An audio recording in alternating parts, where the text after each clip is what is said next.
Good evening, everyone. I'm going to call this meeting of the Board of Education to order.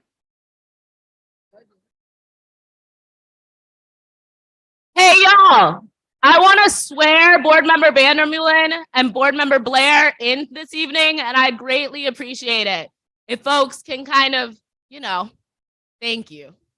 Thank you.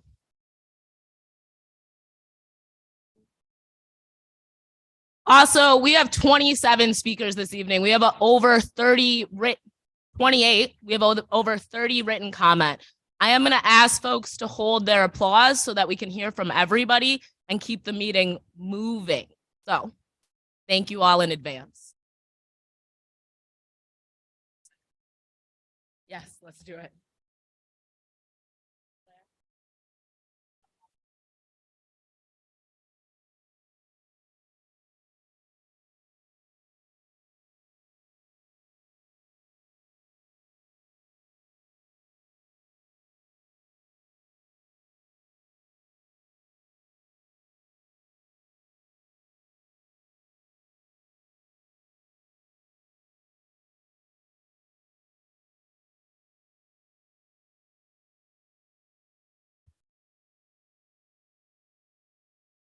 Holly, make sure the mic is on. Nikki, we're gonna use this mic, all right? All right. We ready? Raise your right hand and repeat after me. I, your name, Nikki Vandermeulen, have been elected to the office of school board member have been elected to the office of school board member for the Madison Metropolitan School District. for the Madison Metropolitan School District. Swear that I will support the Constitution of the United States Swear that I support the Constitution of the United States and the Constitution of the State of Wisconsin, and the Constitution of the State of Wisconsin, and will faithfully and impartially discharge the duties of said office. and will faithfully discharge the duties of said office, Let's try that part again. And will faithfully and impartially discharge the duties of said office discharge the duties of said office to the best of my ability. to the best of my ability. Welcome to the board, Nikki. Thank you.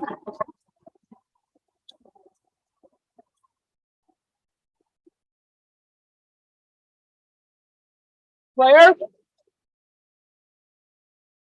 please raise your right hand.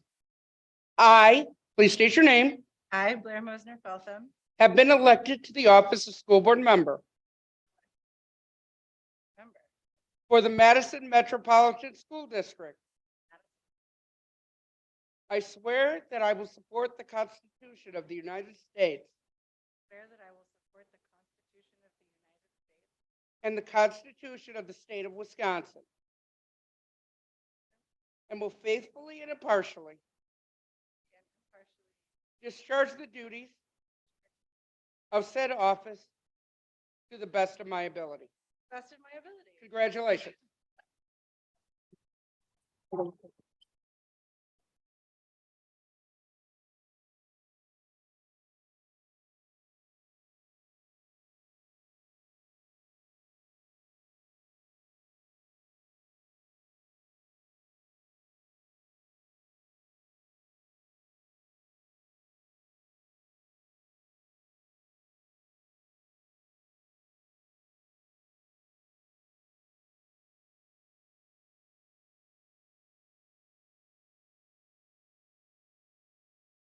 We'll start tonight by reciting our vision statement. Every school will be a thriving school that prepares every student to graduate from high school, college, career, and community ready.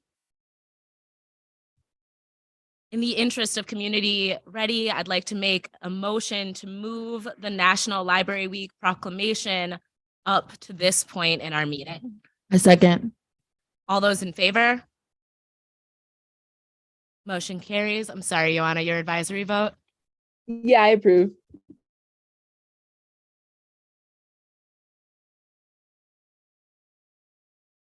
Joanna, your advisory vote? Oh, can you hear me? Am I? Oh, you can't. Yeah, I approve.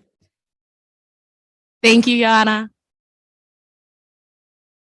National Library Week proclamation. Whereas libraries provide the opportunity for everyone to pursue their passion and engage in lifelong learning, allowing them to live their best life.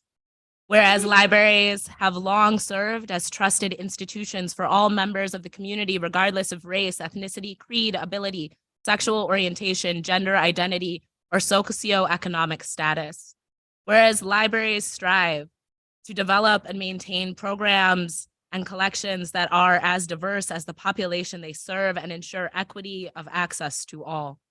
Whereas libraries adapt to the ever-changing needs of their communities, continually expanding their collections, services, and partnerships. Whereas libraries play a critical role in the economic vitality of communities by providing internet, technology access, literacy skills, and support for job seekers, small businesses, and entrepreneurs. Whereas libraries are accessible and inclusive places that promote a sense of local connection, advancing understanding, civic engagement, and shared community goals. Whereas libraries are cornerstones of democracy, promoting the free exchange of information and ideas for all. Whereas libraries, librarians, and library workers are joining library supporters and advocates across the nation to celebrate National Library Week. Now and therefore be it resolved that I, Ali Muldrow, Board of Education President, proclaim National Library Week, April 23rd through the 29th, 2023. During this week, I encourage all residents to visit their library to explore the wealth of resources available. Thank you.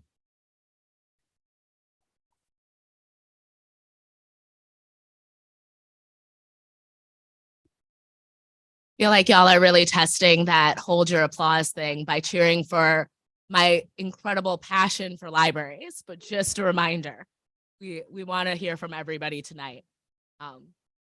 We're going to move on to board elections, and board member Pearson will preside over the election of our board president. As our outgoing board president, I'd like to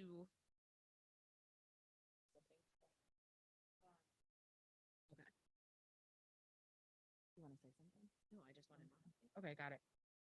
So we have 5 offices to fill, president, vice president, clerk, treasurer, and secretary.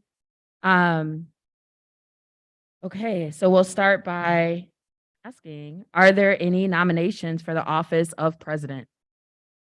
I'd like to nominate, or I'm proud to nominate, board member Nichols for the office of president. Thank you. Is there any other nominations for president? Okay. Board member Nichelle Nichols, do you accept your nomination for president? Okay, great. Hearing no further nominations, nominations for the office of president are closed, and the following people are nominated. Nichelle Nichols. So please cast your vote. And when you're done, please hand it to Jesse.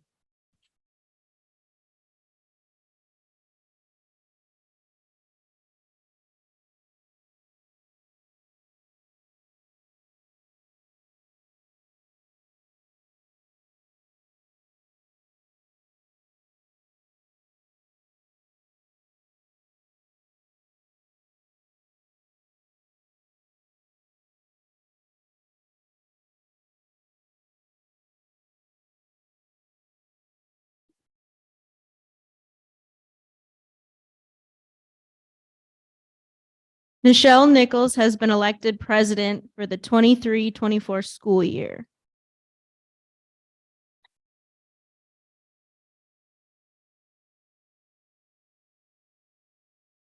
Once they swap their seats, and then I will hand it over to Board President Nichols for the election of the vice president.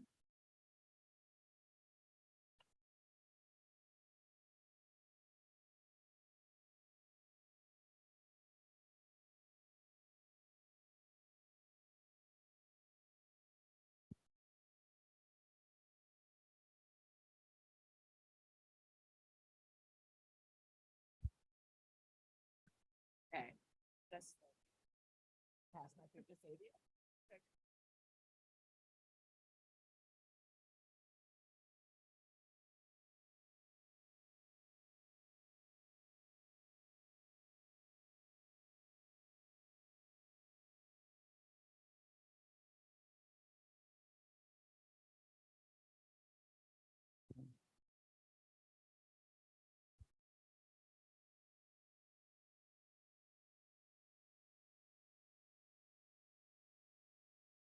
All right, can you hear me? Before we move on to the rest of the nominations, I want to present our outgoing board president, Ali Muldrow, with flowers. Thank you for your leadership, for your dedication, your courageous, just tenacious leadership through the pandemic by showing up pregnant as a full mama, and always being fully prepared to lead this board through many difficult votes and decisions. So I just want to say thank you very much. Much appreciation.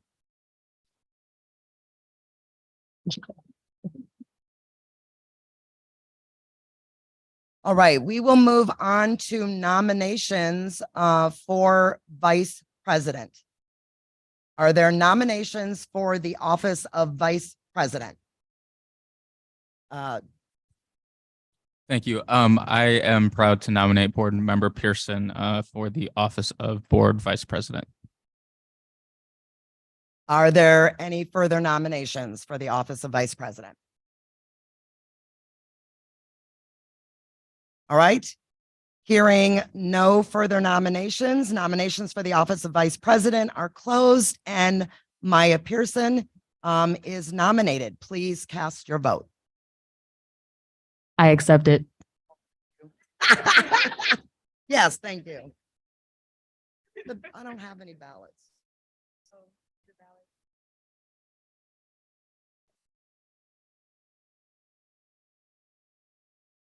I already did.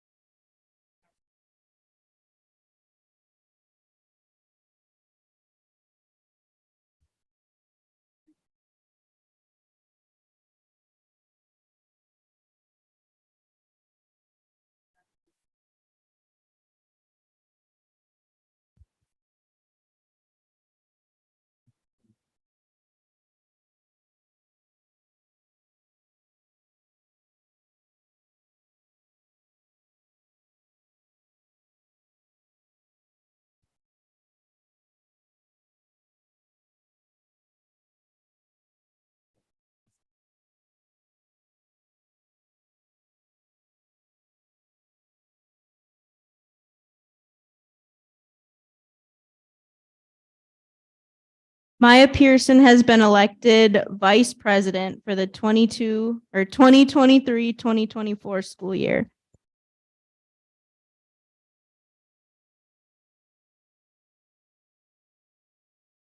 We will now look for nominations for the office of treasurer. Are there nominations for the office of treasurer? I nominate, yes, there's one. I nominate Ali Muldrow for treasurer. Any other nominations for the office of treasurer? Board Member Muldrow, you accept? Thank you. All right, hearing no other nominations for the office of treasurer, the nominations are closed. Please cast your vote.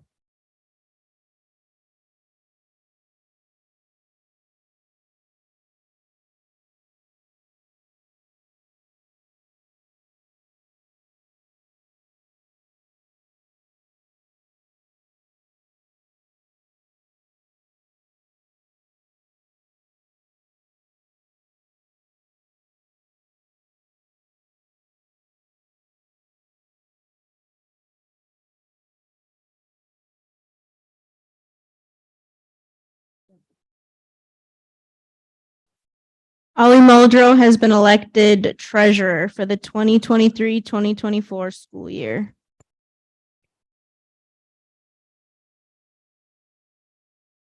All right. We're now calling for nominations for the office of clerk. Looking for nominations. I'm proud to nominate Board Member Vandermeulen for the office of clerk. I accept. Any further nominations for the office of clerk? Hearing none, nominations are closed, and please cast your vote.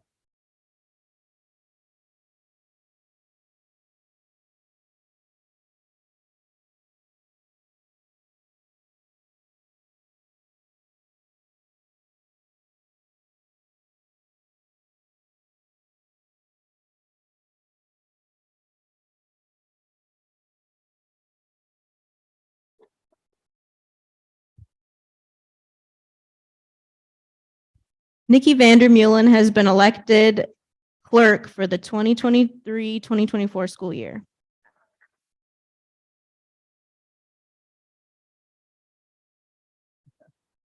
Thank you.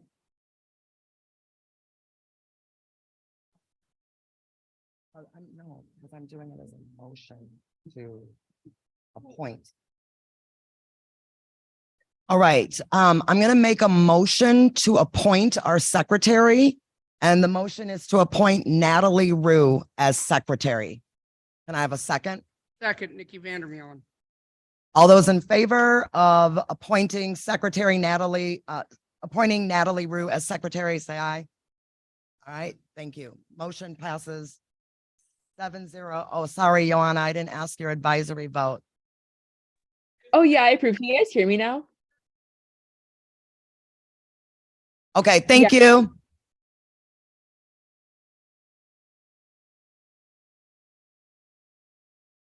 You don't need this, right? Yeah, I think my mic is up, but I need to move it. All right, we are now ready to move into our public input section of the agenda. For written statements, there were 30 written statements submitted for this meeting. A summary of written registrations submitted from noon on Friday, April 21st until 3 p.m. on Monday, April 24th follows below. One in support of the custodial staff of Nuestro Mundo continuing to work at Nuestro Mundo after the location change. One in support of fixing the student services pay inequities between new and veteran staff, as well as giving staff the full 8% cost of living adjustment. One in support of staff voice being part of the decision-making process for insurance providers. One in support of the national average health insurance increase being 6.5% for large employers in 2023. One in support of the board course correcting and taking bold action with the budget. 6 in support of the full 8% cost of living adjustments for staff salaries. 5 opposed to the proposed end to the COVID-19 staff vaccination mandate. 14 opposed to healthcare changes and in favor of waiting to vote until there was more information shared with staff.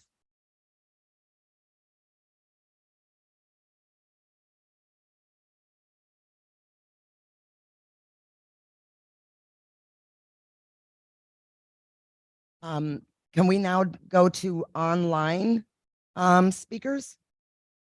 How many do we have, Jesse? We have 3 online public speakers.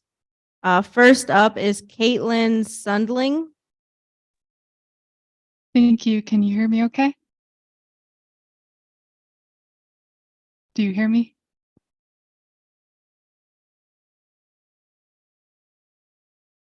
We Can the can't board hear you, hear me? Caitlin. Just a second. Sorry. Thanks.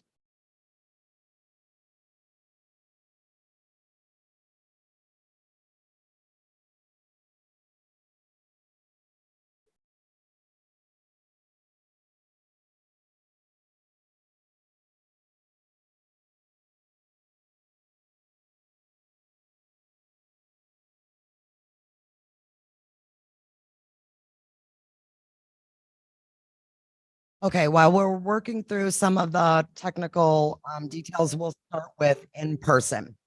First up is Ariana Nathan.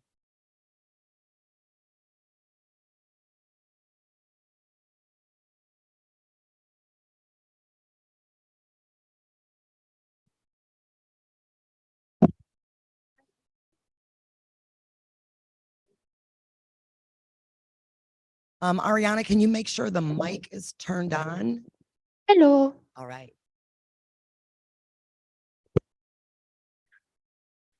Hello, my name's Ariana Nathan.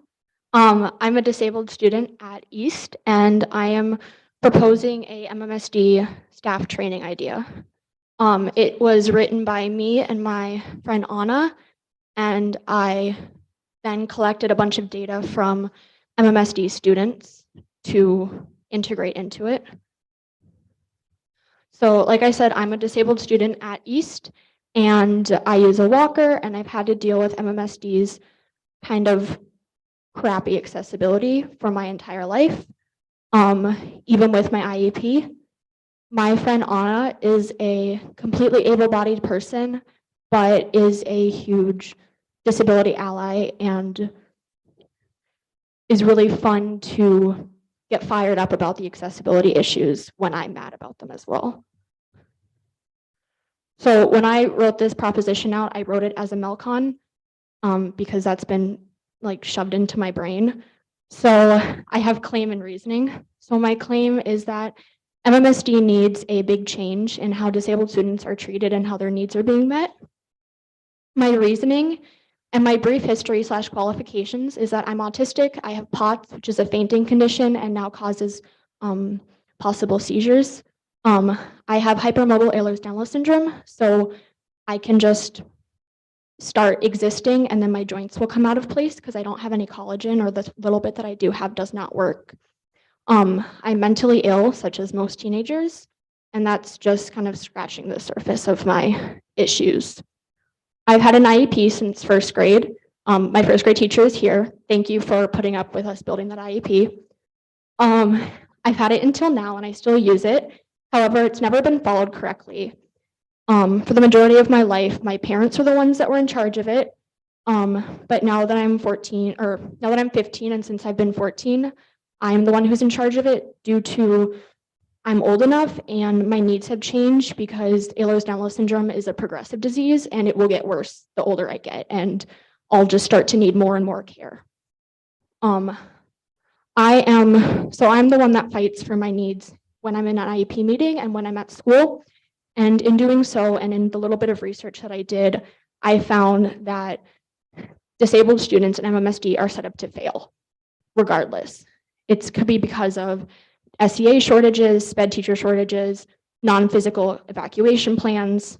Like we just had a lockdown drill and I was told, cross your fingers and hope that you survive if your class decides to evacuate because you're going to go off the roof and you can't climb off the roof. So good luck. Ableist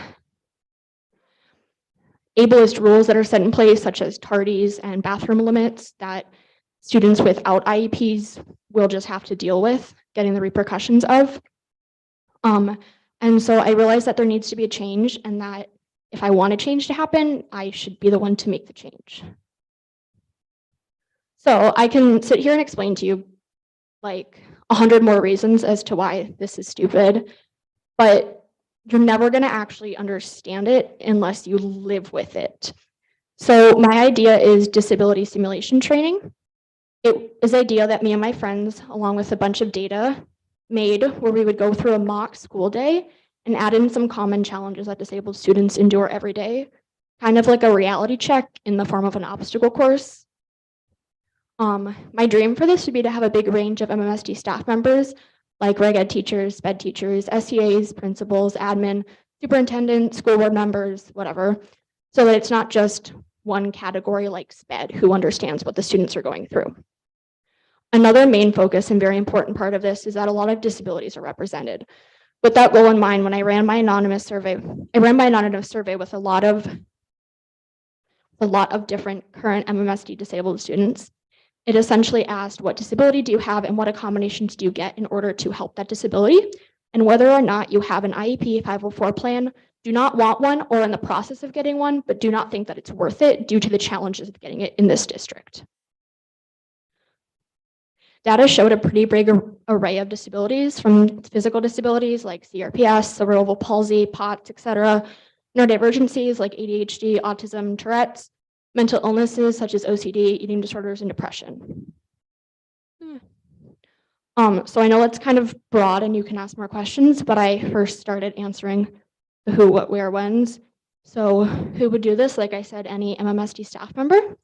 How would this happen? Me and my friends would come up with a very structured itinerary based off of our normal school day schedule and integrate things that I and my friends have to deal with on a daily basis, such as getting to class in a very short time period, but having to use the bathroom, but you can't use the accessible bathroom because it's hotboxed, and the other one, people are having sex in it, so you can't get into that one either, and the elevator's broken. I would, things like that. I don't know exactly where it would be. Ideally, it would be at East because that's where I know, but I know that it's under construction.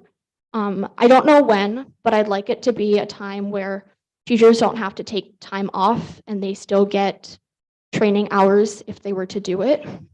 And why, I've kind of already said it, but it's to make people participate who participate in it so that they can walk a day in my wheels. Also, because actions speak louder than words. And like I said before, I can keep telling you over and over again these issues, but no one will ever get how truly painful, exhausting, and extremely degrading it is until you actually have to go through it. Any questions?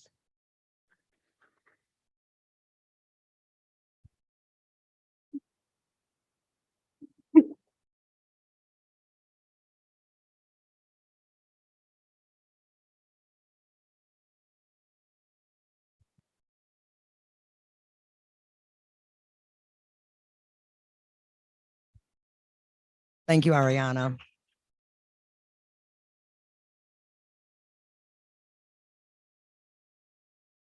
Jesse, are we able to go back online or? Okay. We will try online comment again. Our first person is Caitlin Sunling. Hello, do you hear me now?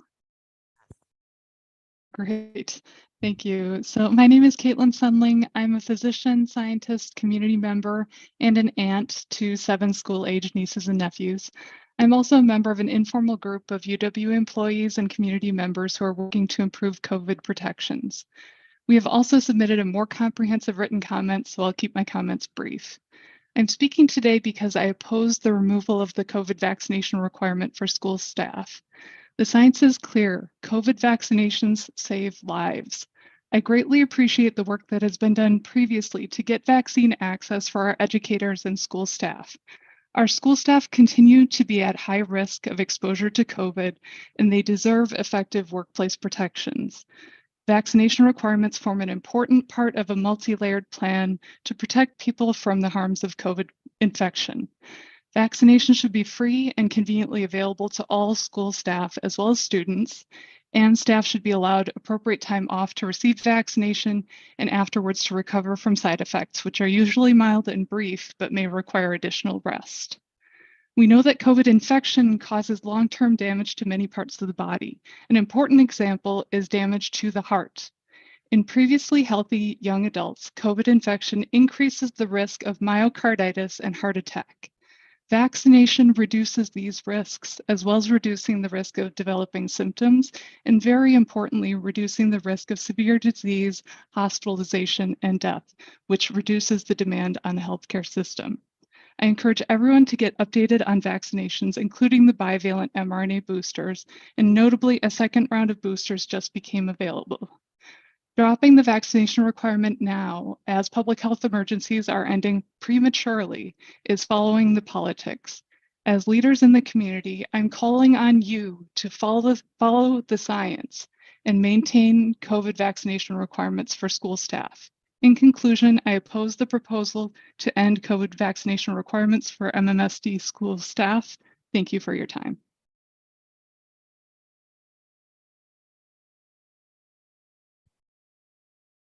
Thank you. Next is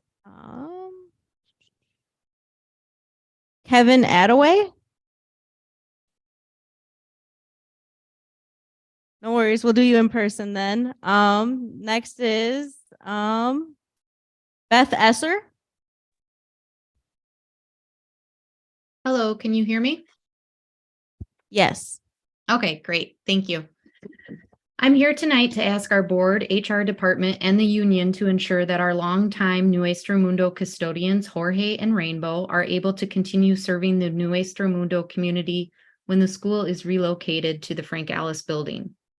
Over the 8 years that our family has been a part of the Nuestro Mundo community, we have grown to know Jorge and Rainbow and appreciate all they do for the staff, students, and families. What they do goes way beyond maintaining the building, which they do extremely well. As a parent who has volunteered for numerous events, I've always been able to count on Jorge and Rainbow to support these events by thinking of things before we can even ask for them. Everything is set up and ready to go, and our events run smoothly and safely because of them. They have been there when we needed help with outdoor learning and opportunities with the garden. They are welcoming and positive to all families, and Jorge has lent his talents as a DJ to many events in our school, as well as he has hosted Nuestro Mundo students on his local radio show to help raise awareness about fundraisers we have at the school. When the pandemic hit, Jorge and Rainbow worked diligently to keep our students safe, deep cleaning and basically redoing the entire school, so every space was set up with safe distancing. I understand that that happened at all schools, but being that Nuestro Mundo is a rented building that was designed to serve K through 2 and is actually serving K through 5, this was made especially difficult, and they did a wonderful job. I'm only a parent and do not see even half of what they do at the school. So what I have shared here are just a few of the examples that Jorge and Rainbow go above and beyond to support the students in the school. Moving to the Frank Ellis building is a big transition. All the staff are important, but I cannot think of a more vital role than that of the custodian in a move like this. I'm confident that with Jorge and Rainbow being part of the move to the new building, the teachers and staff will have a smooth transition. But most importantly, our students, especially the youngest ones, will be reassured by seeing familiar faces in the new building when they start in the fall. And you can be sure that they will recognize and appreciate Jorge and Rainbow. Their presence in the new building will be a daily reminder that although location may be different, the community is the same. Thank you for your time.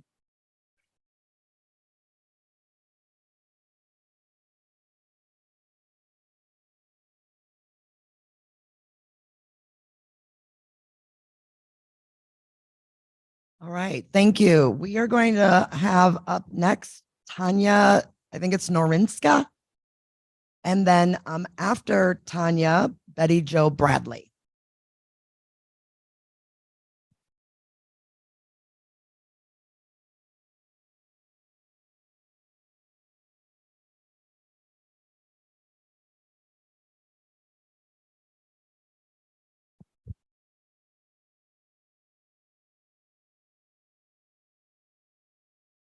My name is Tanya Novinska, formerly known as Tanya Lawler. I currently am building custodian 2 at West High School. I have been in that position since February of 2022. I have been with MMSD since 2003, and I've been a custodian since 2000. I've come to ask that fair, equitable, and equal pay be provided to all staff members.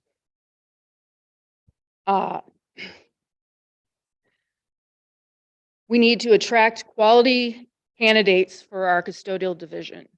We need to retain our current staff, and that should be a goal of this district as well. I spoke at the board listening session at West on March 16th. Custodians are crucial to provide a safe, clean learning environment. Without us, schools would not function.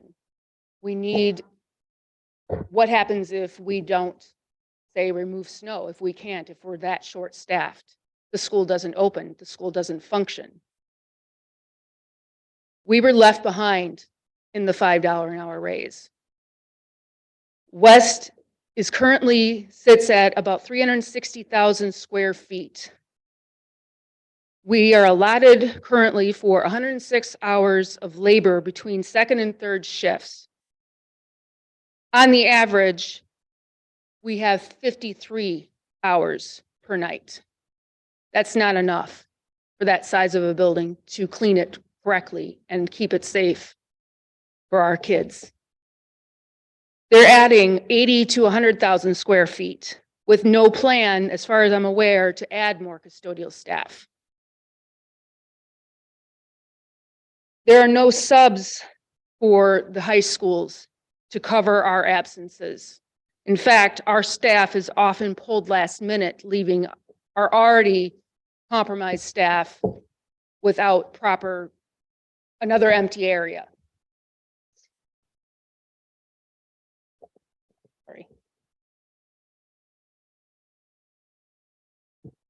all I want to say is the reason I do this is because I do it for the kids mainly, but we need to make sure that the kids are properly, that they have a safe environment to go to school in and learn in.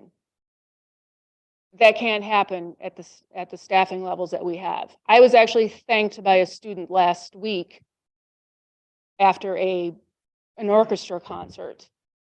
And he said he had been there at the listening session, and he asked if any changes had happened. And I told him no, that they hadn't. We're still operating at less than what is optimal.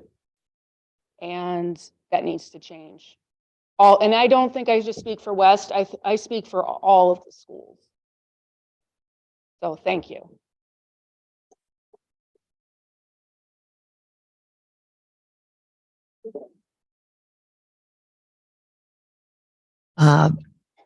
Betty Jo Bradley. Okay. And after Betty, we'll have Melissa Olander.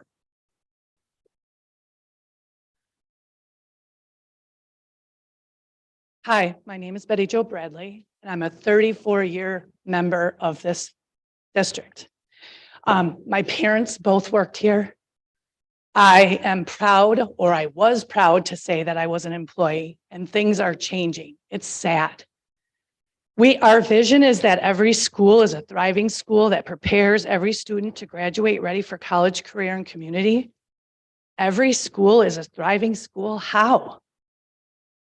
Thriving means to grow and develop well. How can students do that when all schools in Madison are treated differently?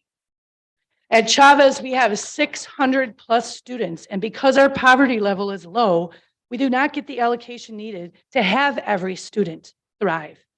We have a 0.5 interventionist, which makes her support 8 to 10 kids per grade level. Being ready for college, career, and community is kind of a joke. Some of these kids aren't ready for the community. How can they do college and career? We're educators, not trauma specialists. Every time we turn around, we're being verbally, physically, and emotionally abused by students. So we go from one person with trauma to the whole class and teachers and staff being traumatized. We don't have enough. We don't have enough staff. We don't have enough anything. We're all overworked. Our specials teachers are asked to cover for someone who's absent. Our coaches are subbing. Everyone's exhausted. We can't keep doing this.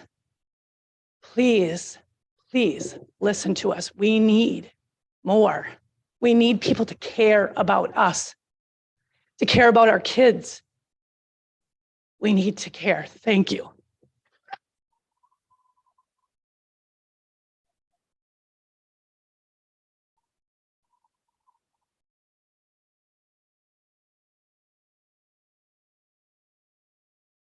All right.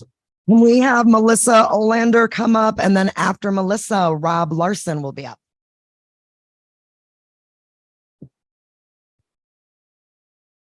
Okay, so my name is Melissa Olander. Oh, you can't hear me? Now, can you hear me? Maybe I pulled down. Pull it up. Okay. I went to the Madison schools. My children went to Chavez. I teach at Chavez, and I live in Madison. I am invested in the Madison schools. Chavez and MMSD are committed to disrupting racism, building strong relationships, and thriving scholars. This cannot happen unless we have student-centered staffing, and right now, student-centered staffing does not appear to be a priority of the district. Chavez has only been fully staffed one day this entire year. I'm gonna say it again. Chavez has only been fully staffed one day this entire year. We need one full-time substitute teacher allocated to our school daily to help with staff shortages. We are the second largest elementary school in the district with 625 students, and all we have allocated for behavior is 150% PBIS position. Does this make sense? Behaviors need to be addressed full-time, not part-time. At the minimum, we want an allocation of at least one full-time PBIS position. Our school principal, assistant principal, psychologist, and social worker, and 50% PBIS staff are supporting behaviors all day, every day. That's all they do. They don't have time for their real positions. Our staff is grateful for their support, and we worry about their mental health. I hope you worry too. Back to student-centered staffing. Due to the size of our school, we need one full-time special education teacher at every grade level, including 4K. That will not be happening next year. The specially designed instruction minutes in our students' IEPs are not being met, definitely without fidelity. Our special education teachers have students in multiple classrooms due to the size of our school and the variety of programs it offers. Having a CC teacher split a grade level does not work. Allocation at large schools needs to be considered differently. Special education teacher positions are hard to fill. Reducing special ed teachers' caseloads will help with teacher retention and with hiring. Class sizes, here's where equity matters.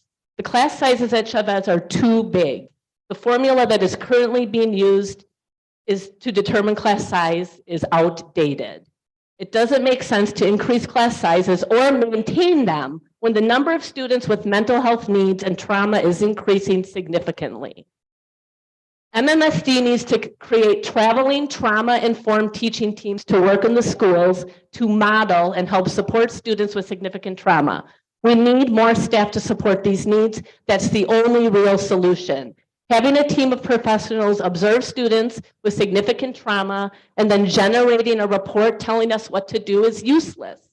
What we need is more staff to help the students get regulated and to feel connected and safe. Then real learning happens. I'm urging you in this next budget, please make student-centered staffing at Chavez a priority. I do invite all of you to come to our school to see the firsthand challenges we are facing. Thank you.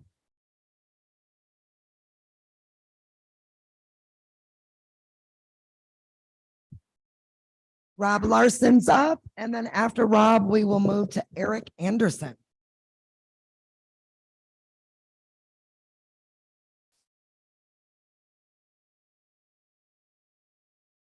Good evening, board members. I'm Rob Larson, proud president of Ask Me Local 60. Myself and all my brothers and sisters, whether they're wearing red or green here tonight, and all of our hardworking second and third shifters that couldn't make it, we're here to peacefully protest against being forgotten, ignored, and frankly blown off. We brought over 850 signatures. I didn't tape it on the wall, but thank you for using painter's tape, whoever did. Of signed petitions of people that's supporting our cause. And there's been 0 MMSD admin or board members who I've spoken with that haven't agreed that we deserve the raise and need to be treated fairly like all other employees. Board members, you informed us that the CFO mistakenly informed the board and the admin that the cost of giving custodial and trades units the raise was approximately 3 times higher than the actual cost. That was because MMSD admin, part of the admin thought we had 600 custodians, but we have less than 200. I wish we had 600. Our calculations show that the cost would actually be 1/3 of the original cost presented to us. We've not only pushed the district through the pandemic, kept the schools plowed, and somehow kept the schools open and running all winter long, despite being down 15 to 20% staffing for the last couple of years. Even consistently leaving the high schools was with less than half of a full crew. We've had less time with our families. We've had to cut out family events, vacations, even simple things like going out to dinner, taking our kids to movies. Living paycheck to paycheck with our savings accounts either dwindling or non-existent. The prices of everything soaring higher than ever before. Been tough. Many of us suffering from much more than the winter blues. One of our newest custodians, a single father, has to move out of the town of Madison, probably quit the job, because at 46 years old, with decent credit, he isn't approved. He isn't approved even for a trailer home, to rent a trailer home in Madison. Not to mention the apartments are ungodly high as well. It's not feasible to raise a family here on our income. Now we've heard the rumors about cutting staff, possible health care increases within a year or so. Yet the custodial unit, who's the first one to welcome you in the morning, make sure you have a safe and clean workspace. And we've always done our part to making sure the children, your children, our children, the community children's will be provided with a thriving learning environment. But we still are left behind. We are told there is no money, but we know there is. With so much money being saved on the empty positions monthly, we could actually pay for our raise in about half a month's time.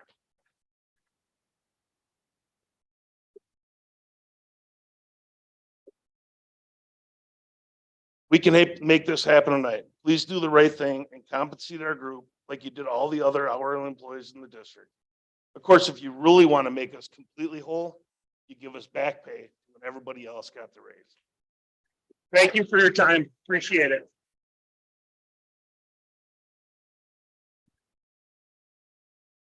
All right, if we can have Eric Anderson, and then after Eric, it will be Michael Jones.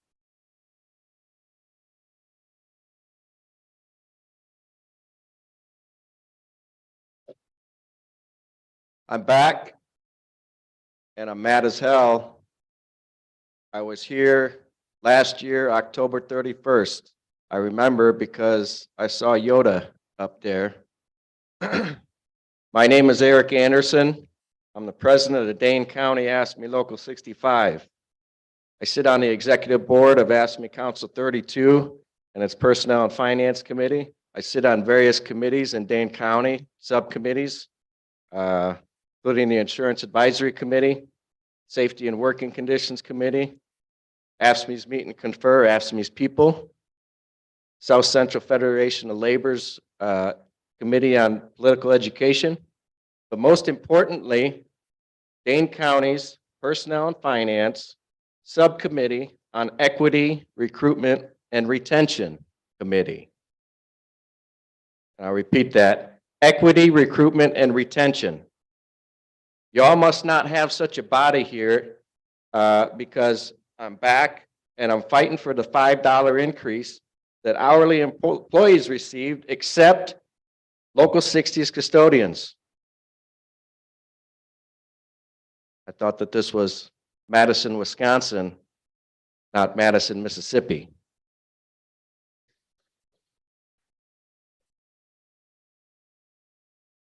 These Local 60 members behind me are my brothers and sisters.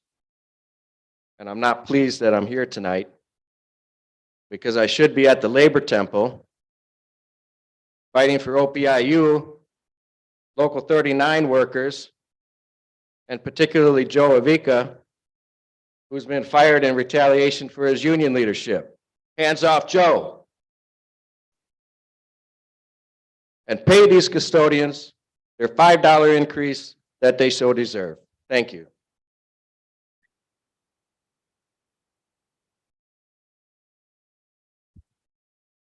After, after Mike Jones, we'll have Andrea Misarelli. I have questions that need to be answered between now and the board's June vote. If these questions cannot be answered, I cannot continue telling my union siblings that we're working together in good faith. Question one, for the past year, district administration said that the future budget would reflect a shared struggle.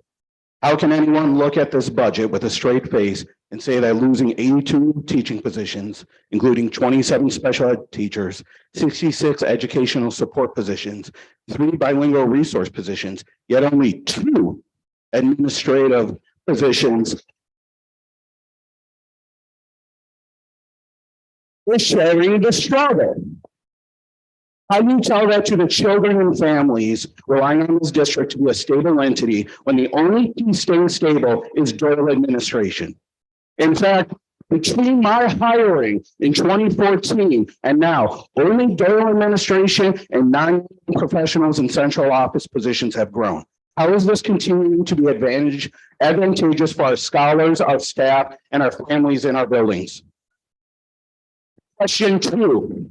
What is your strategy to invest in people, quote unquote, when your only retention strategy is 2 lines on page 18 in that budget book? 1 line is about steps and lanes, which account less than 2% improvement on salaries and is not distributed evenly. The second line is about offering a wage adjustment less than half the rate of inflation. So what's the strategy in underpaying a 5th-year educator nearly $2,400 next year between the inflation rate and MMSD's offer? What is your data or your rationale for saying this is a viable retention strategy for employees? Question 3. This district continually says hiring and retaining staff of color is a major priority. How is the strategy of paying them less than half of inflation, the rate of inflation for their expertise, charge them more for healthcare down the road, cut off their support in workplaces while only protecting the jobs of people who are not in school buildings, going to increase retention of Black teachers like myself? How does this convince dedicated school employees of color to serve the community when the only time they're in contact with their central office is when they are under investigation for marijuana because they were Black and walked into a bathroom? That is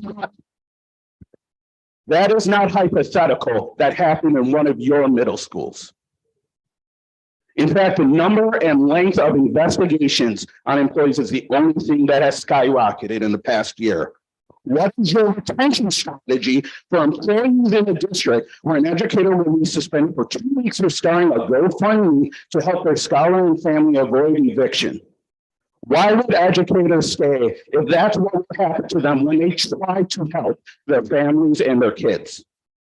Finally, why are we constantly following an arbitrary administrative timeline where admin repeatedly blocks any conversation, communication, or collaboration with anyone on matters such as this budget, our healthcare choices, or other major decisions until the 11th hour and expects us to go along quietly?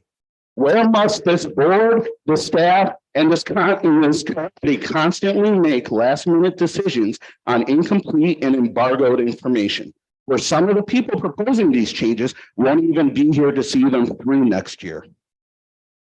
Why are we so comfortable?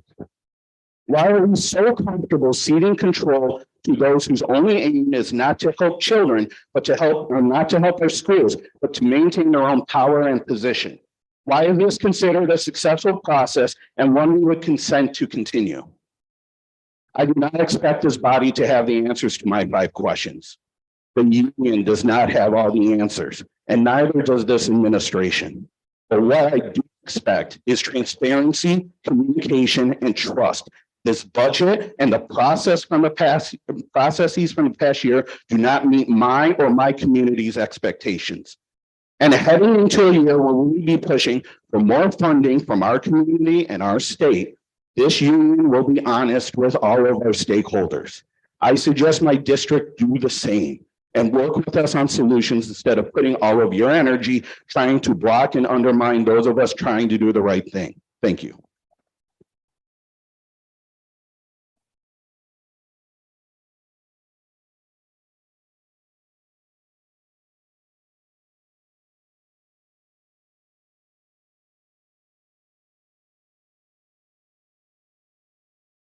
Okay. So that we can hear from everybody, let's try to move forward. Andrea. All right, I'm Andrea Misarelli, and I'm speaking to represent MTI. I'm a teacher at Wright Middle School. I brought colleagues with us along tonight, and there are hundreds who are working their second job and couldn't tonight that are waiting and begging MMSD to step up and be leaders in education. There's a saying, if you build it, he will come. I'm tired of hearing the board's discussion enrollment since the pandemic. If we build schools our students deserve here in Madison. Families will come and stay. This won't happen making more cuts that are happening at the school level, and MMSD isn't keeping up with the cost of living of pay. Nobody wants understaffed schools with high class sizes. The city of Madison has invested in, values education, and is counting on MMSD to be a leader in the nation. MMSD's April budget projections are extremely conservative and unreliable. Last year's budgeting, MMSD revenue projections increased significantly both in June and October. This happens year after year. And it's not just, it's state and federal funds, not just ESSER funding. State revenue increased by 11 million. Federal funds increased by 12 million between the April draft and the October final budget. That's over $23 million. Yet the district refused to reopen bargaining to help keep up with the cost of living for all staff.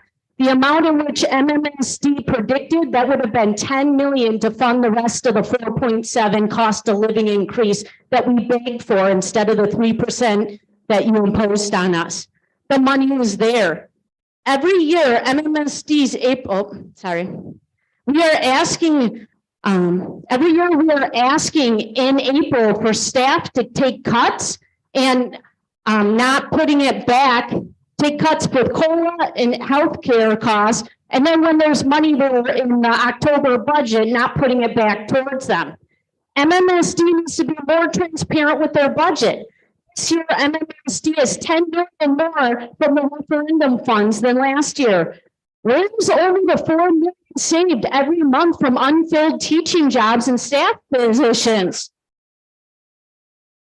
All of those are being covered by our existing staff or on the cost of our students with huge class sizes, with classes being split up. Nobody seems to know where that money is gone.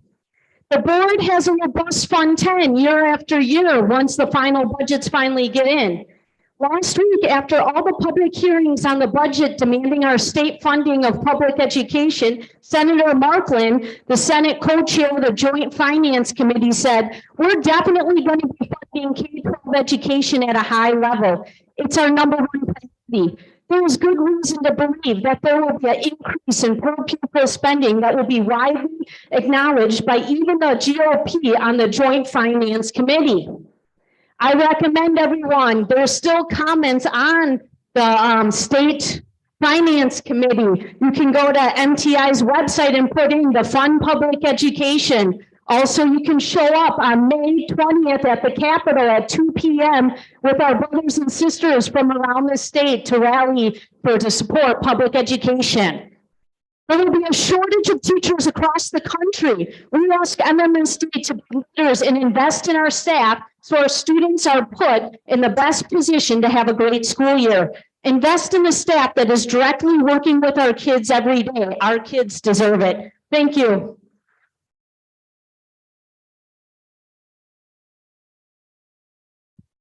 Thank you. Next up is Lukey, I believe that's the pronunciation. And then after Lee, Amy Turkowski. Good evening, board. Thank you for the opportunity to speak tonight. My name is Lee, and I'm a first grade teacher in MMSD and parent of 3 MMSD students in 10th, 8th, and 4th grade. I find it a lot easier to speak in front of 6-year-olds than adults, but I feel like I can no longer stay silent about the challenges we're facing on a daily basis. One of my primary concerns is class size. A few weeks ago, I asked my 4th grader after school about his day, and the first thing he said was, "Well, if we get one more student, we won't have enough chairs and music. We won't have any more room on our computer cart." They are up to 29 students in one small, non-air conditioned classroom. That's 29 individual academic and social emotional needs his teacher is responsible for meeting, and 29 family conferences she's expected to have in a single day. I don't know of any other job that expects a person to have 29 meetings in one day. My son's teacher is amazing, but the stress of working with this large class size every day is just not something we should put upon our educators. Additionally, the worries my son shared with me are not things a 9-year-old should have to worry about. They should be worried about going to play at recess, what book to check out, or what's for lunch, even if it is that pizza Lunchable for the second time in 1 week. I'm asking you to look closely at your class size policy, prioritize smaller class sizes, and adhere to these lower numbers to help our students and our teachers. As a child who immigrated to this country at age 8 and received so much support from wonderful teachers, I grew up believing that teachers hold the most important job in the world. It's this belief that led me to take a first grade position 5 weeks into the school year last fall when our school was allocated another section. Despite planning to take a year off, I knew how important it was to help the teachers who had done such an amazing job educating my children and so many others. I also knew what a difference there was between a class of 25 versus a class of 18, and how important it was for these little learners and their teachers to have an experience that allowed them to thrive. In my 12 years of teaching, this year has proven to be the most challenging. We've seen a huge increase in kids experiencing trauma, yet our school psychologist allocation of 0.4 only allows our psychologists to be at our school 2 days a week. Children are not in trauma only on Tuesdays or Thursdays, but every day, all day, and we're often left without adequate support to reach these children. Instead, we're left to evacuate our classrooms while a dysregulated student who is a danger to themselves and others destroys our classroom, which we have to clean up at the end of the day, despite the mental and physical exhaustion of trying to reach our kids in crisis. We need to prioritize mental health staff for our kids. MMSD has half as many social workers as recommended by the National Association of Social Workers. Our student to social worker ratio is 592 to 1 instead of the recommended 251, while 2 high schools, East and Memorial, have an even more alarming rate of 616 to 1 at East and 931 to 1 at Memorial. My last concern is around cost of living. My 16-year-old son works at a local grocery store, and in the 9 months he's worked there, he's received a $1 raise every 3 months. It's absurd that a 16-year-old gets a raise that we have to fight for year after year. If we want to retain our district's amazing educators and help our kids be college, career, and community ready, we need to prioritize smaller class sizes and mental health staff for our kids. Thank you.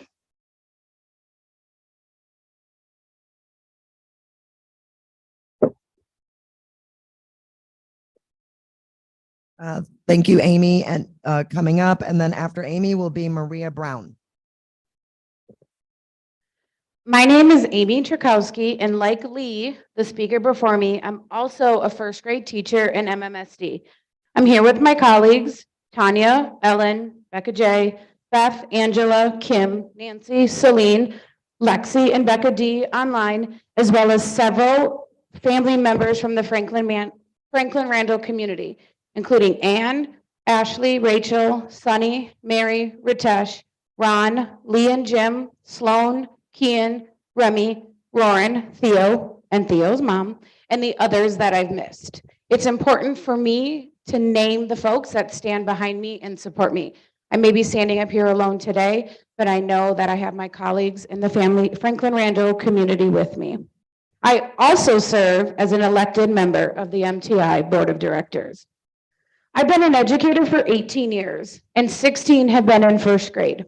I'm here to talk to you again about your very own class size policy, policy 3450. I looked it up this time.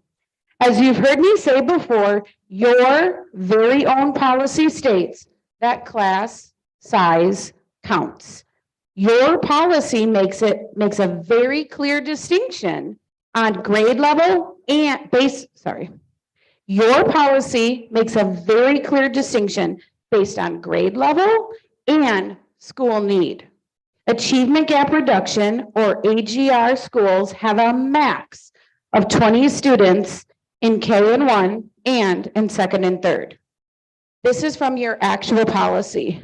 The board recognizes that smaller class sizes can enhance effective teaching practices and can support building stronger relationships among staff, students, and families. I copied this exactly from your own 2017 policy. I'm going to read it again.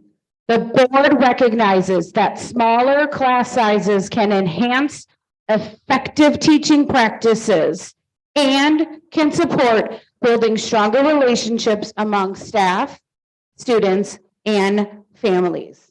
The policy goes on to state that is the policy of the board to maintain class sizes within a reasonable range as determined by the procedures outlined in the policy. 23 kindergartners in a room is not reasonable. 29 fourth graders in a class is not reasonable. 30 students in music, art, PE, reach, library is not reasonable. Just like Lee, I'm asking you to look closely at your class size policy. Prioritize smaller class sizes and adhere to those lower numbers to help our students and our teachers as outlined in your own policy. When I say class size, you say counts. Class size, class size, class size.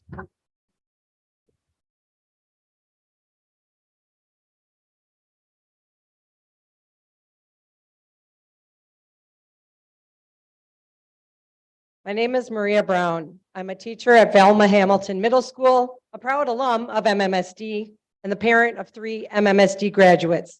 I have several concerns for next school year that impact my building and others.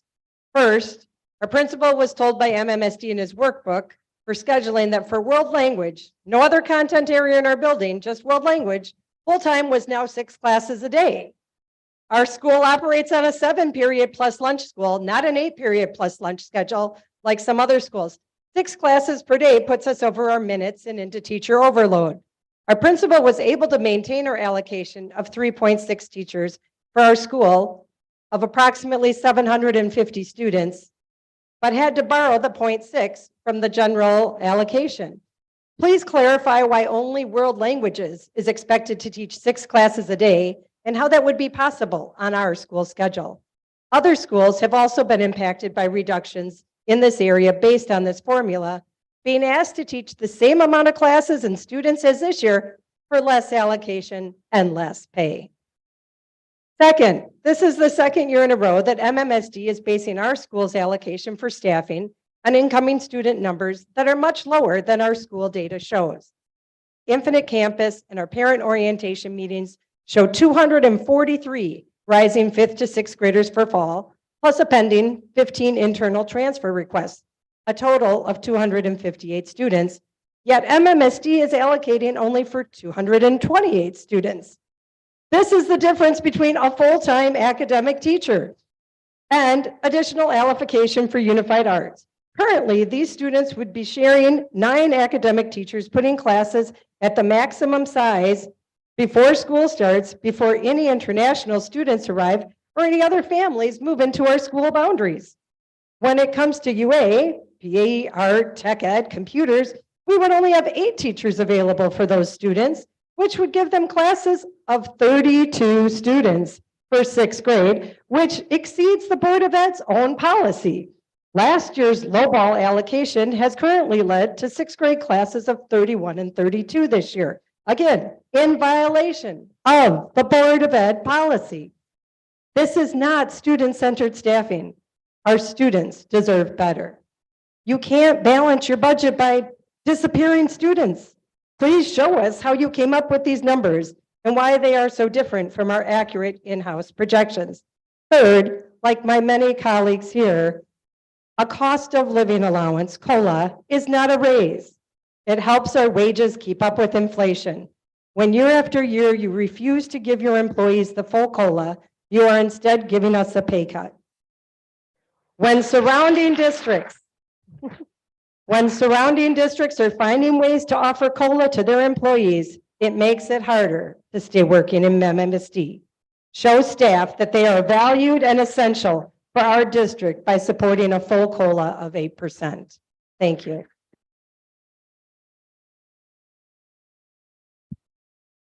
Thank you. Next up is Jennifer Carlum, I think, and after that, Michelle Schmidl. Thank you. Schmidley. Sorry about that. Hi, my name is Jen Carlin, and I'm a chemistry teacher and the science department chair at West High School.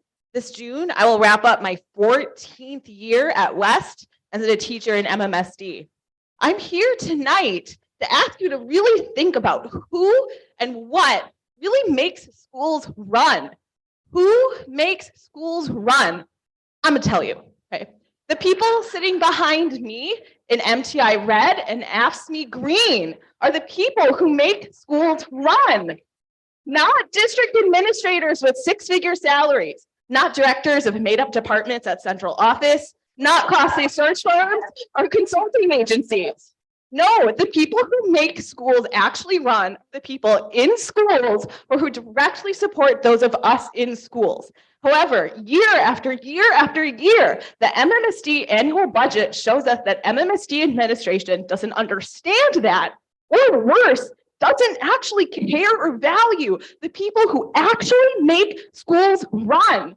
Year after year after year, the MMSD budget allocation for the people who make schools run, it's cut. The proposed budget for the 23-24 school year cut 60 FTE for teachers and 24.6 FTE for educational support professionals across our district compared to the 19-20 school year. At the same time, the proposed 23-24 budget shows an increase in 24 FTE for non-union professionals and only a 2.8 FTE reduction in district-wide administration compared to the 19-20 school year. At the high schools, we had a 5.5% reduction in teacher allocations compared to just 2 years ago, but enrollment is projected to only decline by 1% next year. At West High School, these budget cuts have been realized as a reduction to nearly 15 FTE over the recent years. When our building principal presented his workbook to our staff in March, he proudly told us that we are doing more with less. I don't think that's something MMSD should be proud of. Let me tell you what more with less looks like at West High School. We have 9th and 10th grade resource halls with 90 students in them, which still does not cover the scheduling needs for those students. We have 9th graders with early release and late arrival. Once a privilege for upperclassmen, but now being leveraged because we have nowhere for those students to go. We had physics classes with more than 35 students in them due to a reduction in allocation. We have PE classes bursting at the seams. West had to eliminate its popular Latin program last year due to reductions in allocation. Students had to change languages of study in the middle of their high school careers. Beyond West, I've heard of chemistry, near and dear to my heart, sections with 35 and more students in them. Can you imagine supervising 35 16-year-olds around open flames and hydrochloric acid? I can, and it's terrifying. These reductions in allocations don't only mean students are crammed into bigger classes and have fewer core and elective offerings. It means students exist in less safe spaces because there aren't enough adults to supervise them. We're trying to do more with less. Our students have huge emotional and academic needs. This was becoming apparent before the pandemic, and it's painfully obvious now. Teachers and other building staff are trying to meet these immense needs with less. It means people are burning out and leaving. And how does MMSD reward those of us who stay in this district? With an annual pay cut. Every year we don't receive a full cost of living adjustment. I'm here tonight to demand that you create a budget that actually prioritizes the people who make schools run. Give us the resources we need to meet our students' needs. We need more, not fewer, teachers, custodians, educational support professionals, instructional coaches, teacher leaders. Those people deserve to be compensated fairly for the hard work they do every day to make this district run. I'm so tired of having to fight for this every year. COLA and reasonable allocation should be guaranteed annually. Please show our community what you actually value by creating a budget that centers students and values its employees. Thank you.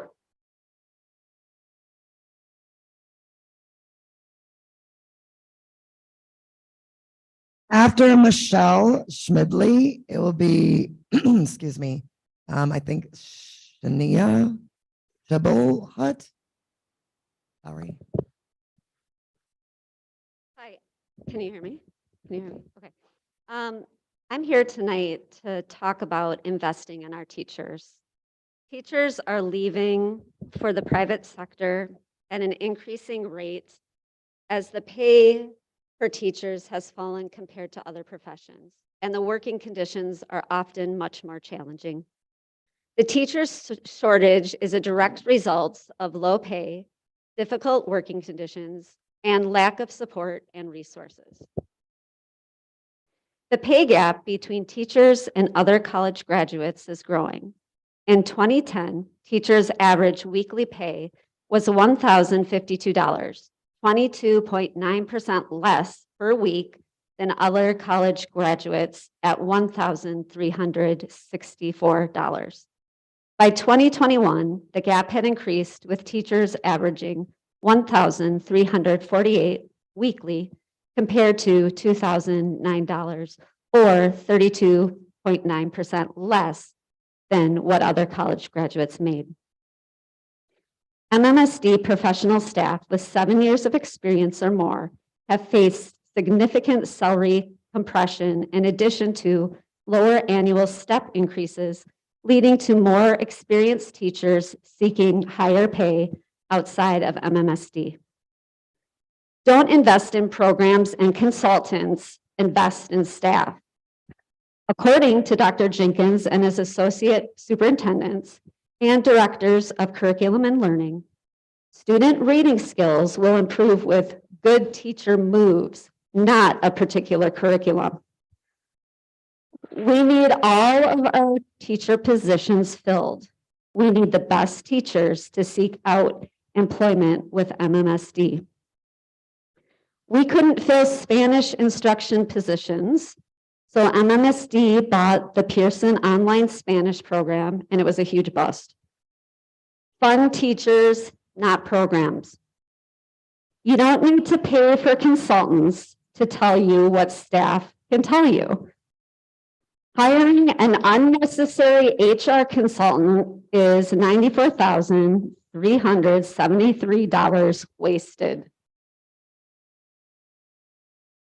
The Learning Policy Institute is a nonprofit, nonpartisan group that conducted extensive research that says for a school district MMSD size, the district will spend $21,000 on each new hire, including school and district expenses related to separation, recruitment, hiring, and training.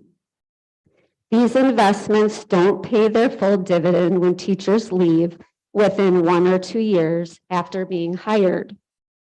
Turnover rates vary by school and district, with those in rural and urban settings or those that serve high percentages of students in poverty experiencing the highest rates.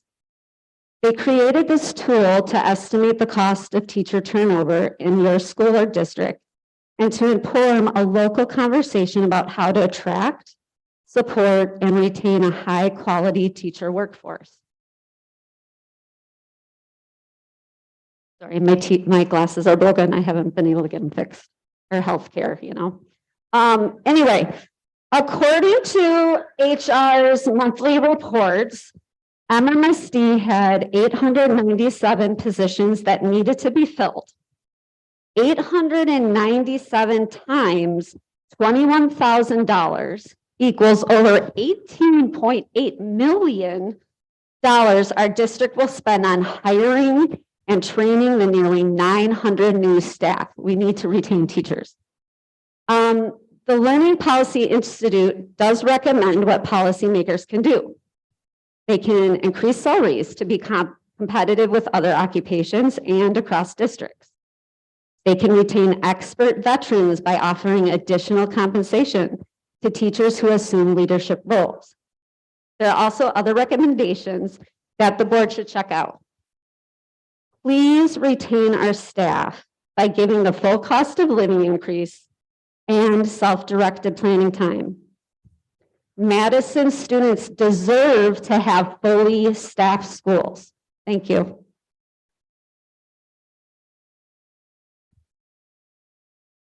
I want to thank everyone who's coming forward to speak and appreciate everyone who's still waiting to speak.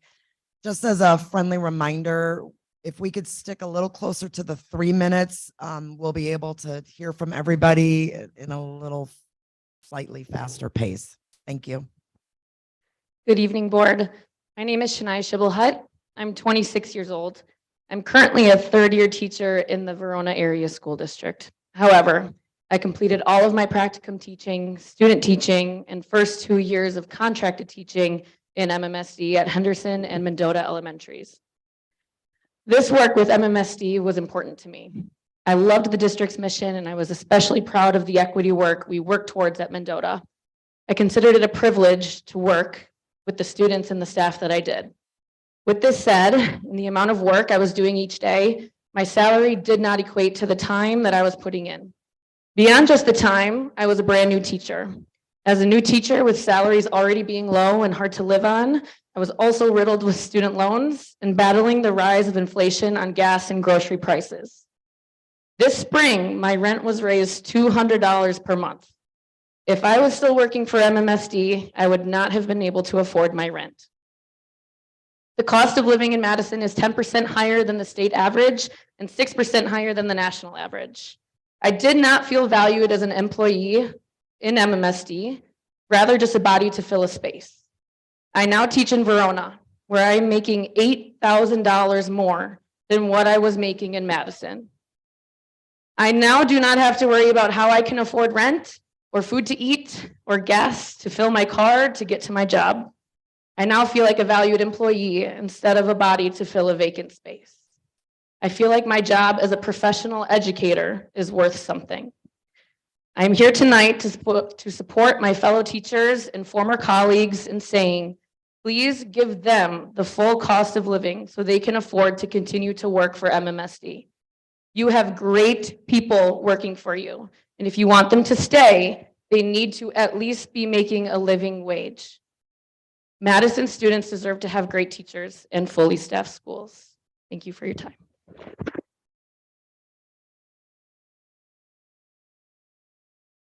Thank you, Shania.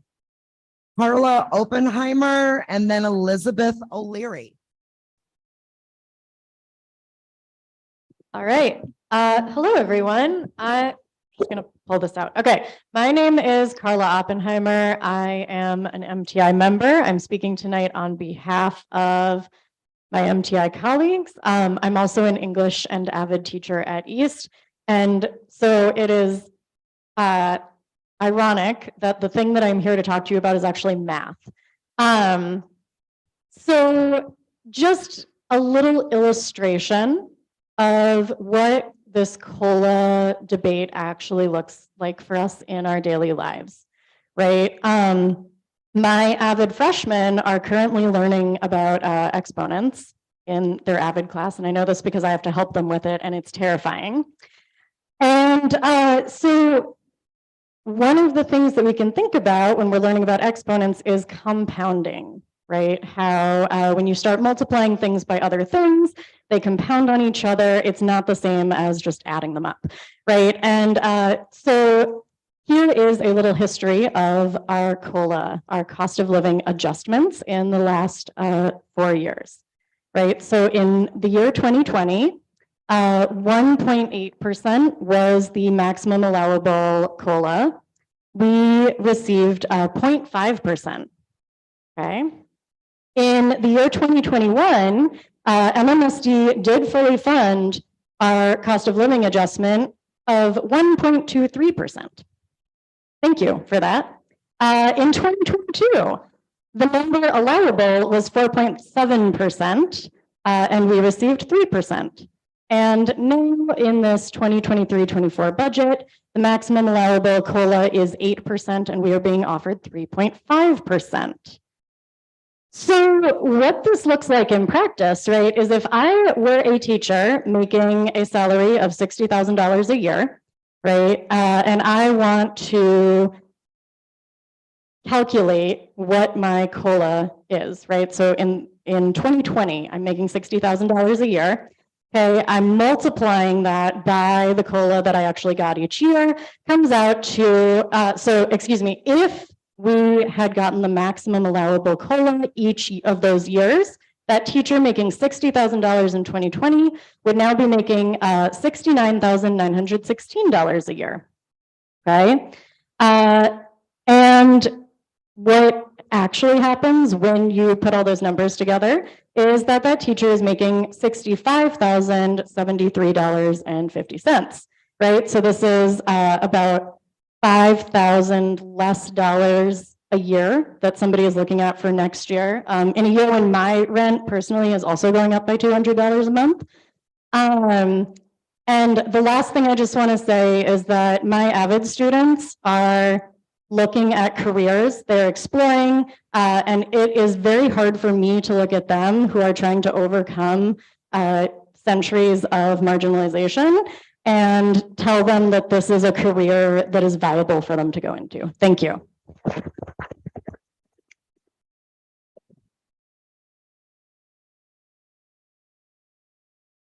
After Elizabeth, we will have Nick Lamine. Sorry.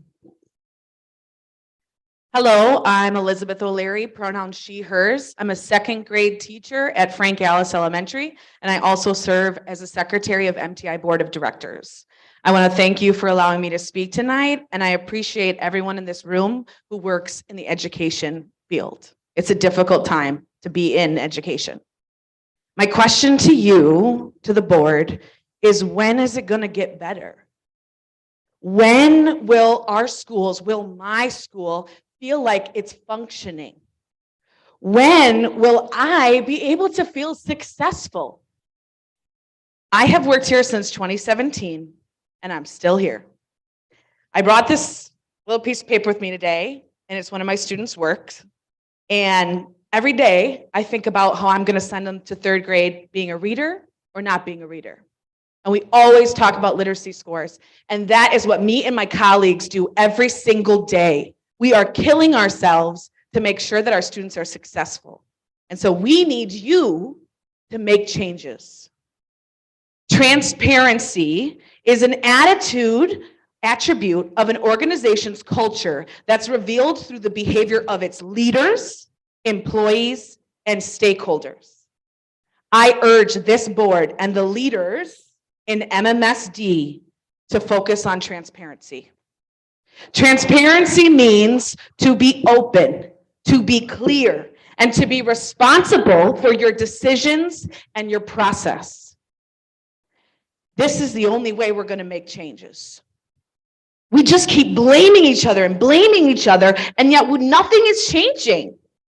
When is it going to change?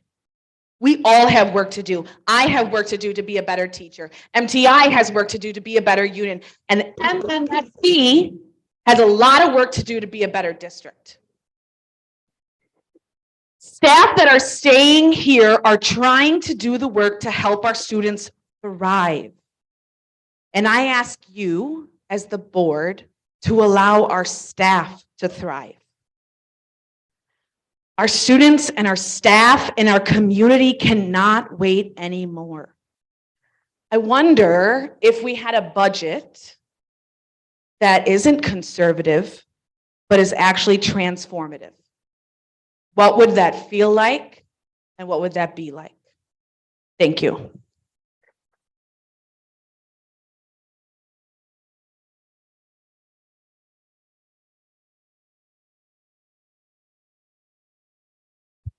Welcome, Nick. After you, we will have Nancy Ordonez. My name is Nick Lamine, and I'm a teacher at Olson Elementary. Thank you for allowing me to speak on the record this evening.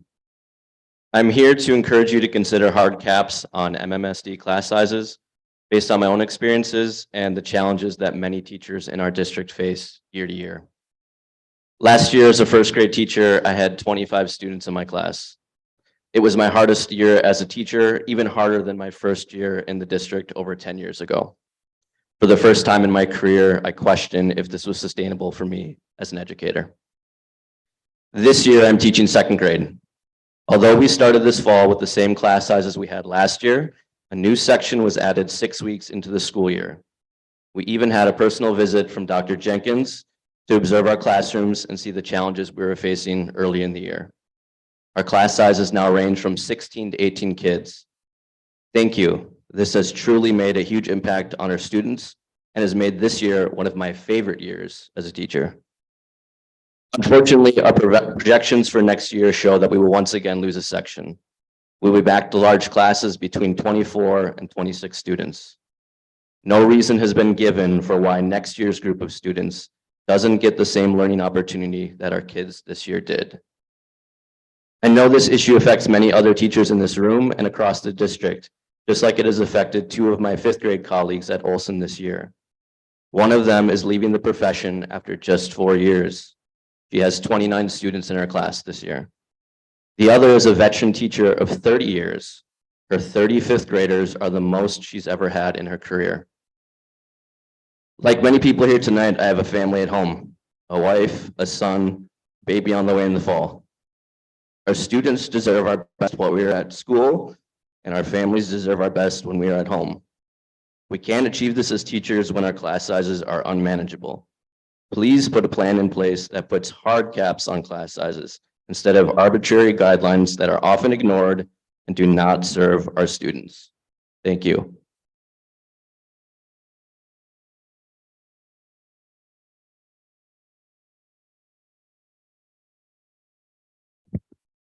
Hello, good evening, everyone. Hopefully everyone doing is great. My name is Nancy Ordonez Aguilar. I'm a 9th grader at East High School. I'm one of the leaders of the Larson United Association. I came to speak to you today because I want to tell you my experience so far in high school. First things first, I want to talk about the class sizes. There are classes that have so many students that there's only one teacher available to get it to all students and be able to help them out in a certain amount of time before class ends. Such as in small classes too. There are certain classes where there aren't many students and teachers feel like it's pointless to teach them, and there aren't enough students to teach the material. That's when the district board comes in and tries to take those classes away from the school curriculum. Alternatively, when they take away those classes, the teachers put in students in study halls, then they don't learn anything from being in a study hall. There are people that have more than one study hall a day. The students that get bored and be wandering around the halls doing things. Lastly, they don't get to learn much probably during that semester or during the school year because of them taking away the classes from the curriculum. Not only the basic classes we need, but also important classes we might need to complete high school, but also our cultura classes too. Therefore, the importance of this speech is that they are trying to take away our cultura classes away from us, like Chicano studies, Latin American studies, and ethnic studies. Since I heard that the district is saying that, they are going to be taking those classes away from us. It didn't make no sense on why they would be doing that to us. If they were to take those classes, take those away from us, we won't be able to learn about the languages, cultures, and their background history and our culture. Also, a lot of people would be interested in learning about those classes and would actually benefit so many people on learning about their own background, cultura. If they were to do that, it would just lead to disappointment, and a lot of people would not like that for that to happen because they are signing up for a class that they're actually interested in just for them to take them away from us out of nowhere. As a result of that, we won't be able to learn nor be able to talk about it to other people about our own cultura. Another big thing is that we don't have much security or enough vigilance around the school. We need more of that around the whole school because East is a big school and need all of that for it to be a safe school for students to be in every day. Not only that, but we also need custodians to be able to clean the school every day because we only have a very small amount of custodians to be able to clean the whole school. The custodians don't have enough time to be able to get around the whole school and be able to leave it clean. They're only able to clean as much as they can in a certain amount of time. A solution to this must be more pay to keep and sustain our custodians who work very hard. Thank you for taking the time to listen to me. I hope you take what I said into consideration when you make your decisions. Remember, you are dealing with our future educational success. Thank you.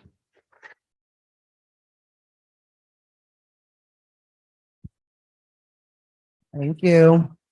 Next up, Martha and Andrew Netzloff, and then next, Cynthia Larson.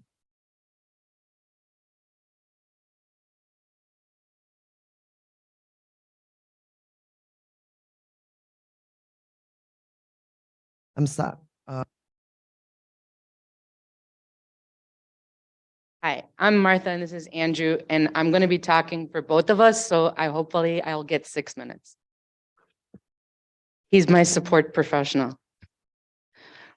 Good evening. My name is Martha Netzloff, and I'm a first grade teacher at Lakeview. I just realized this morning that this is my 20th year of teaching.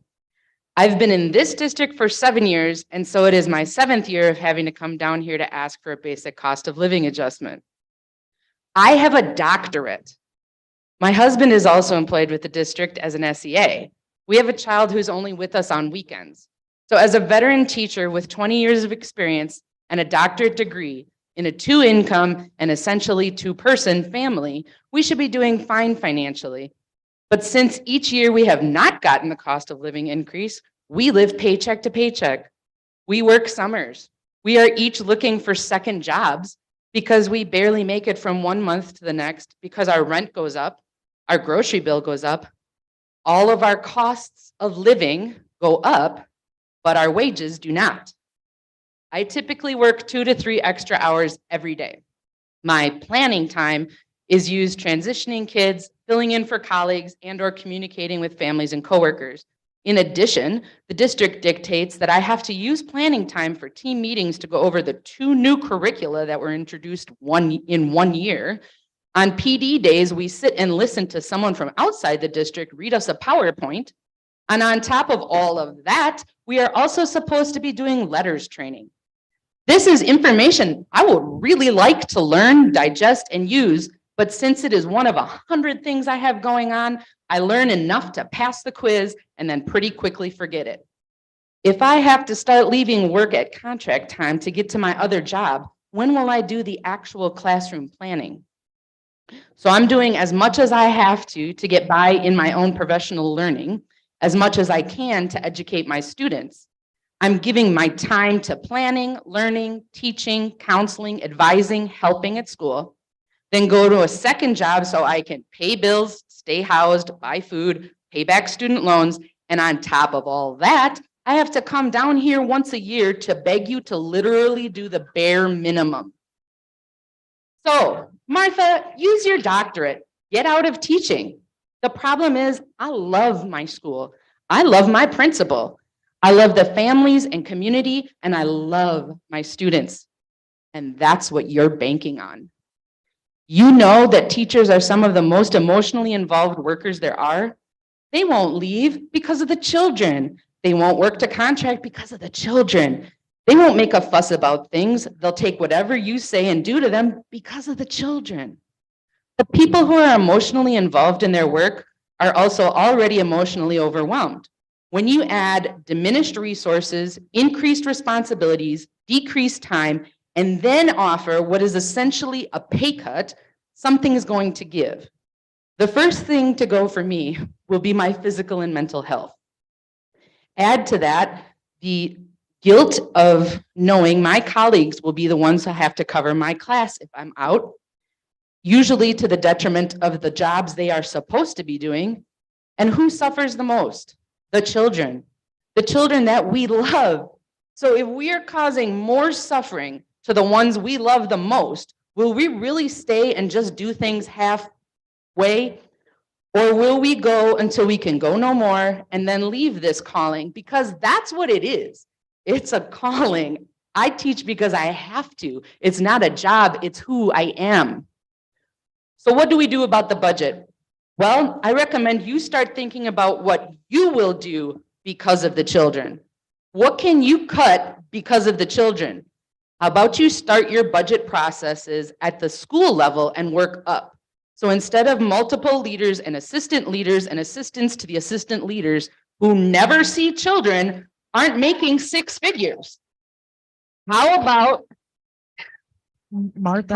cutting the search team for a new superintendent? There's 2 of us. Oh, right, he you're can on start one, answering. you're on one slip. I see. All Okay, right. so Do you want him to read the rest of it? that, I didn't understand. Okay. Okay, so, That's why he's standing. okay. All right. Can we do another 3 So- minutes for the second speaker? Please and thank part you. of your- I won't need all three, or maybe I will. It sucks to have to stay late, doesn't it? Well, I recommend you start. How about instead you cut the search team for a new superintendent and instead make a search team of interested parties who could start by looking at people who are already invested in Madison schools? How about asking teachers and staff what they need instead of prescribing what you think they need? Hint, none of us will say we need more curriculum training or new curriculum every year, or a consultant to walk through and advise us on things we already know, or a line in an email thanking us for all the good work they see we're doing with students, or a calendar. What we will say we need is we need time. We need honest and open communication and an open dialogue. We need substitutes. We need special ed staff. We need counselors and mental health supports. We need children to get all the supports and services they're supposed to be getting. So not taking ESL teachers or advanced learning teachers or special education teachers away from their kids so they can cover someone else's class. We need healthcare that doesn't have details missing. And we need to make a wage that will keep us at least in line with the cost of living. And we need to not have to come here every year to have the same discussion. Most of all, we need you to care about all these things as much as we do. If you won't do it for us, do it because of the children. See you next year.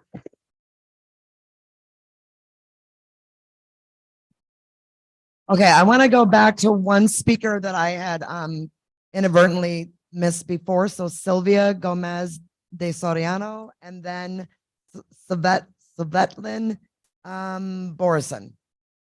Sorry.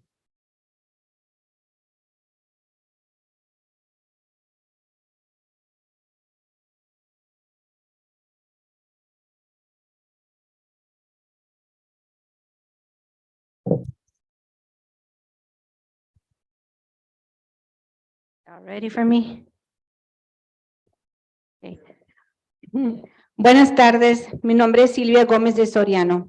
I am the only Spanish BRSA East, Padres Latinos de East High School organizer, Raza United and MENA Student Association's advisor, among other jobs that are not in my job description. Have been an MMSD employee since 2007 and proud PERG holder since 1990. And working with my students is my passion. 3 minutes is not nearly enough for what I have to say about our overworked, underpaid, understaffed custodians, SEAs, nurses, social workers, counselors, secretaries, and teachers, or to talk in detail about our health coverage and everything else I have to say. But just a quick blurb in regards to my custodian brothers and sisters in certain schools, leaving them in the dark about next year's positions is not fair and frankly disrespectful. I would hope the admin in this department consider keeping their custodian staff in the same school and give all our MMSD custodians the much deserved $5 raise.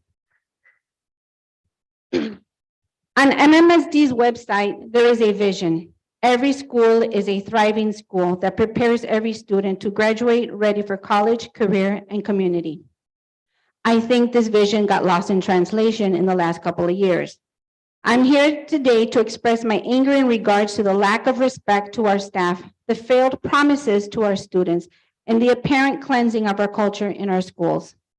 First of all, I'm angry at the lack of respect to our student when admin in the district office and school board would make decisions on what happens inside the school, how much allocation is given, what courses are cut, and how much supports are given without actually talking to the people that work in the schools.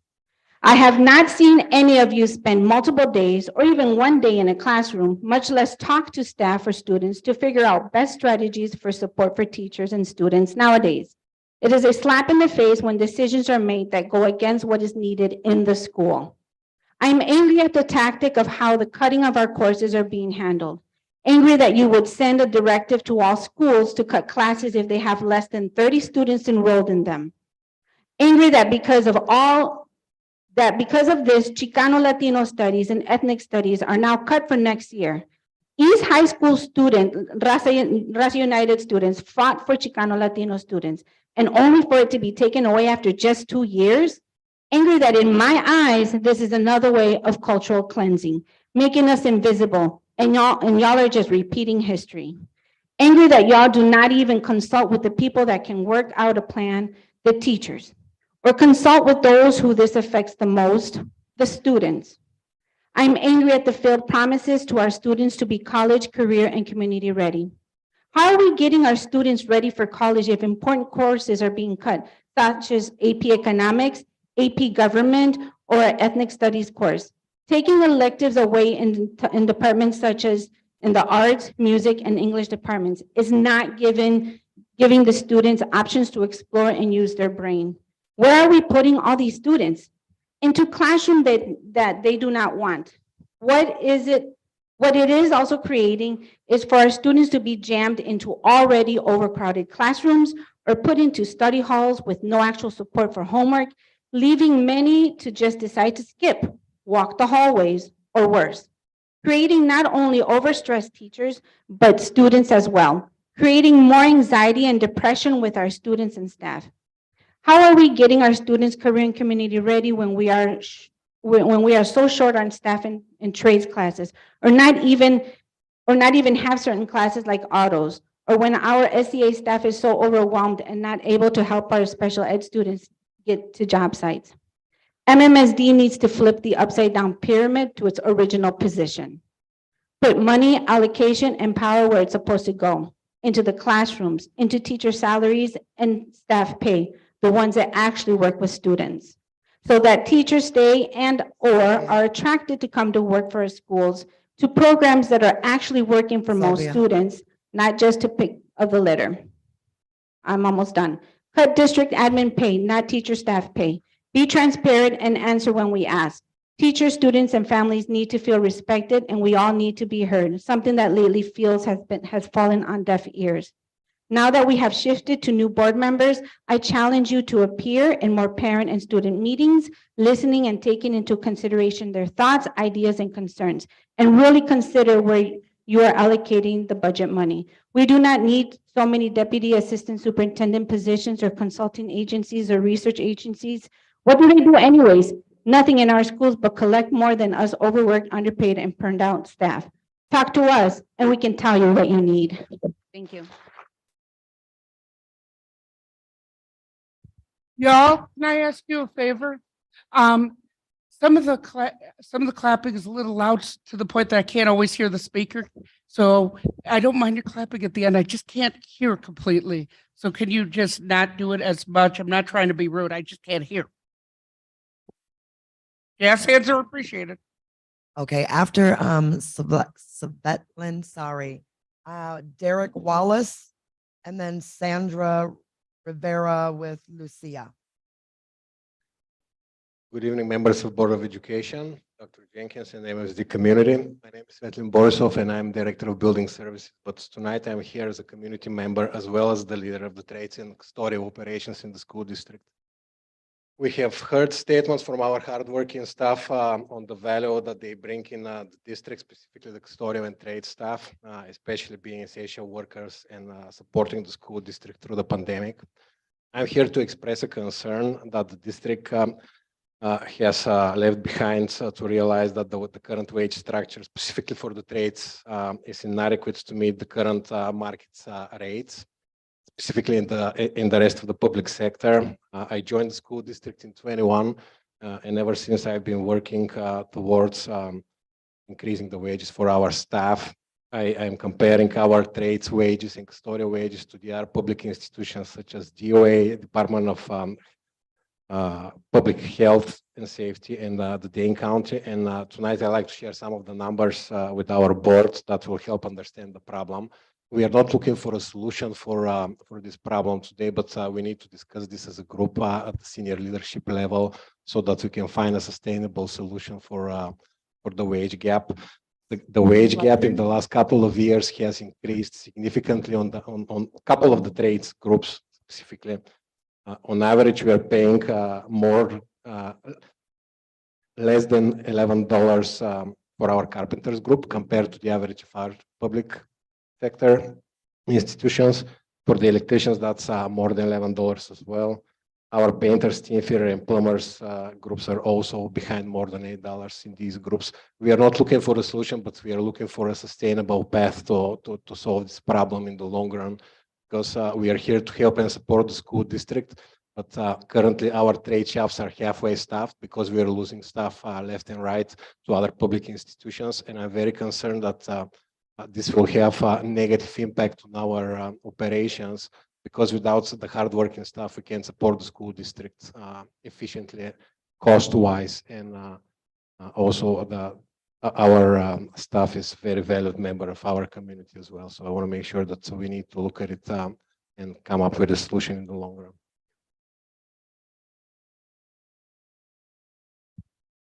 Okay, Derek Wallace. Great. Good evening, board members. Thank you for the opportunity to address you this evening. So my name is Derek Wallace. I am the vice president of AFSCME Wisconsin, which represents thousands of workers across the state in the public, private, and nonprofit sectors. My sister is a proud MTI member. She's behind me here. And I don't want to speak for my sister, but I guess I will as a big brother, a good big brother. I think we're both concerned about the future of this district. So I'm the chief steward of AFSCME Local 720. We represent all sorts of classifications across county government, from 911 communicators to park rangers.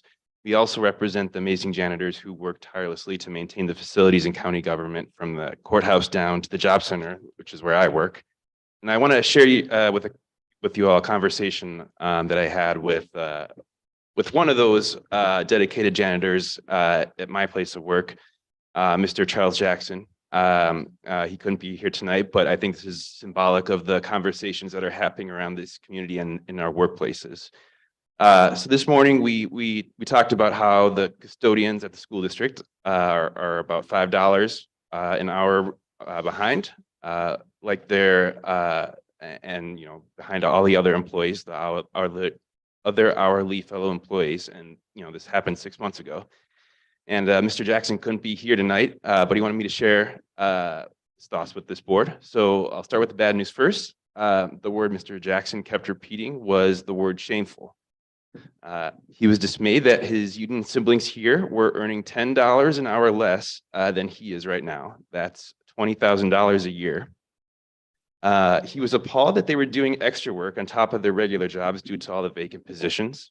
And he noted that the workers are responsible for maintaining work sites which see far greater foot traffic, and that the end result is that they're selflessly doing far more work for far less pay.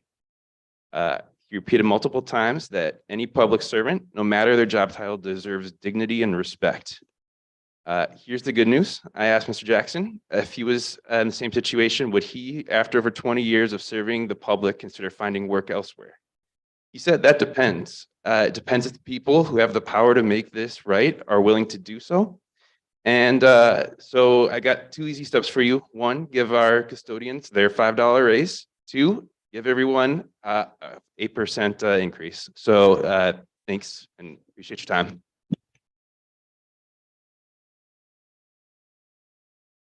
Thank you, Derek. Okay, we have a slip for Sandra Rivera and Lucia Noxie together, and then Becca Robbins, and then Kevin Attaway.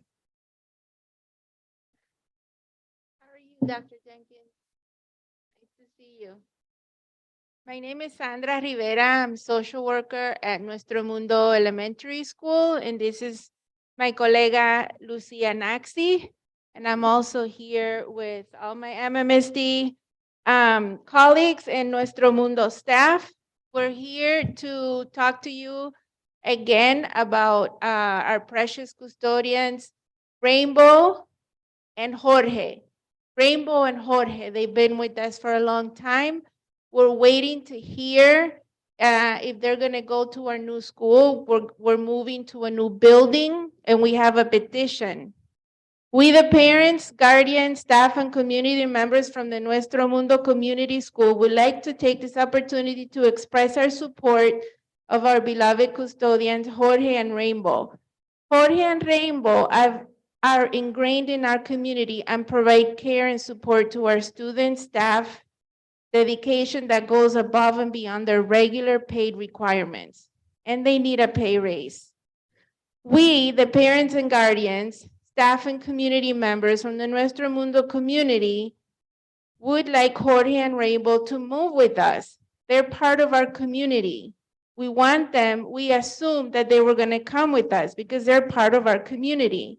So we would like to hear from human resources what the decision is. It sounds like it's being held there. The decision is being held in that department. We, the parents and guardians and staff and community members from Nuestro Mundo, would like also to be informed as soon as possible so that we can together as a community transition to our new building with excitement and hope and working hard for our students. Thank you.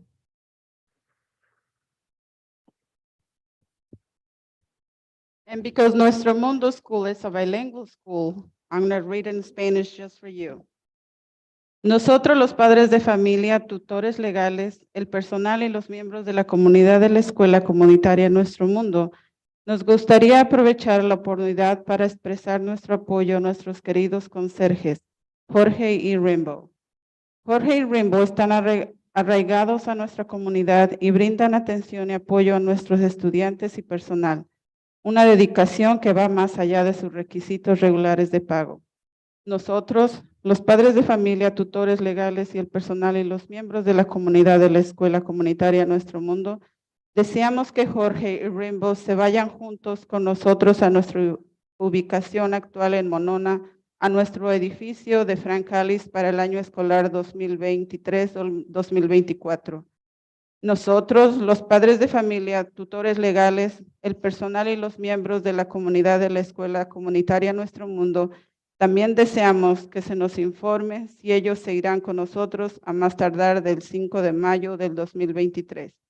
Gracias de antemano por su tiempo y consideración. And now that I see that I have a little extra time, I'm sorry. I would like respectfully to invite all of you to go to a classroom to teach one day with a class with 25 or 30 students in a small room, hot room, with students who need extra attention. 8% is not enough for a teacher. Thank you.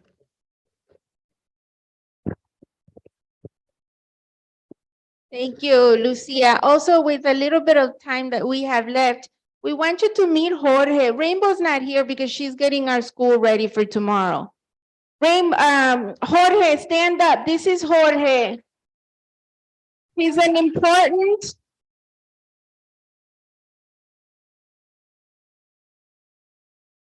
Every member in our school district is important. We love our custodians. They do incredible work, but this is more than that.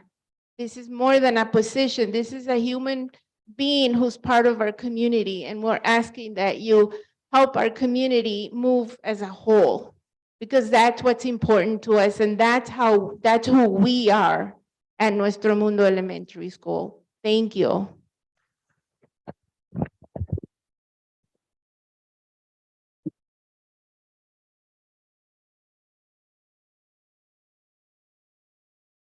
Hi, thank you for your time. I am an MMSD kindergarten teacher and a mom of 2 MMSD students, a 3rd grader and a 5th grader. People have already shared so many important things, so I'm going to keep my comments just to appropriate class sizes and staffing. Relationships are one of the most, if not the absolute most important factor in student learning and how they feel about being at school. Building relationships takes time to genuinely connect with kids, and class size directly impacts the ability for us to do that work for our students. My students learn best when I know them, not just as learners, but also as people. Reasonable class size and appropriate staffing to meet students' special education needs and language needs make it possible for me to differentiate for their learning, but also to know the little things about them that I can infuse into my lessons to help with engagement.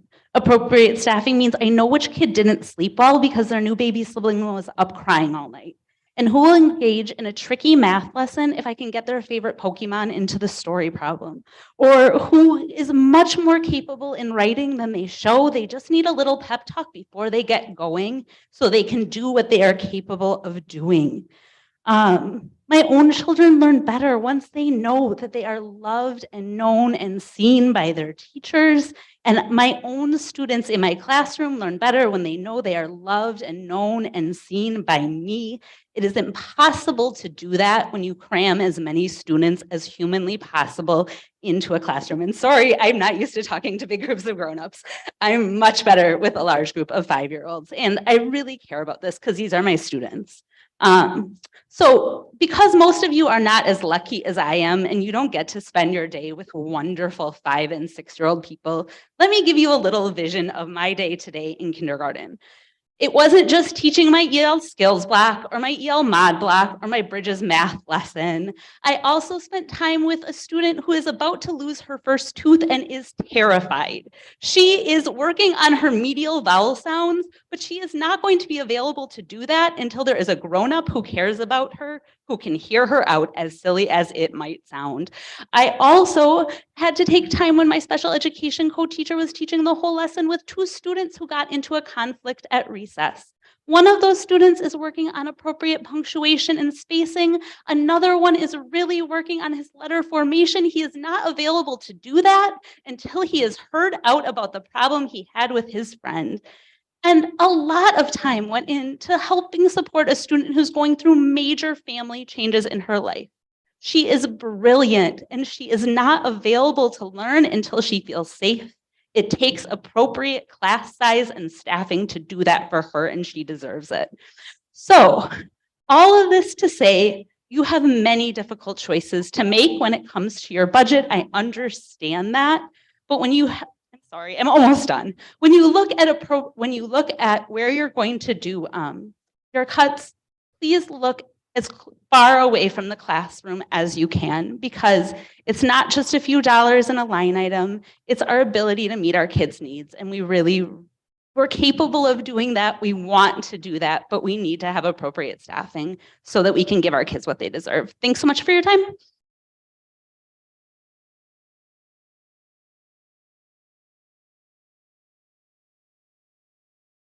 As Kevin is coming up, after Kevin, we have our final 2 speakers, Marie Stengel, I believe it is, and John Wheeler. Thank you, board members, for listening to us tonight. I had an outline of a speech I came to, but like every good teacher, when a teachable moment comes, sometimes you just toss that out.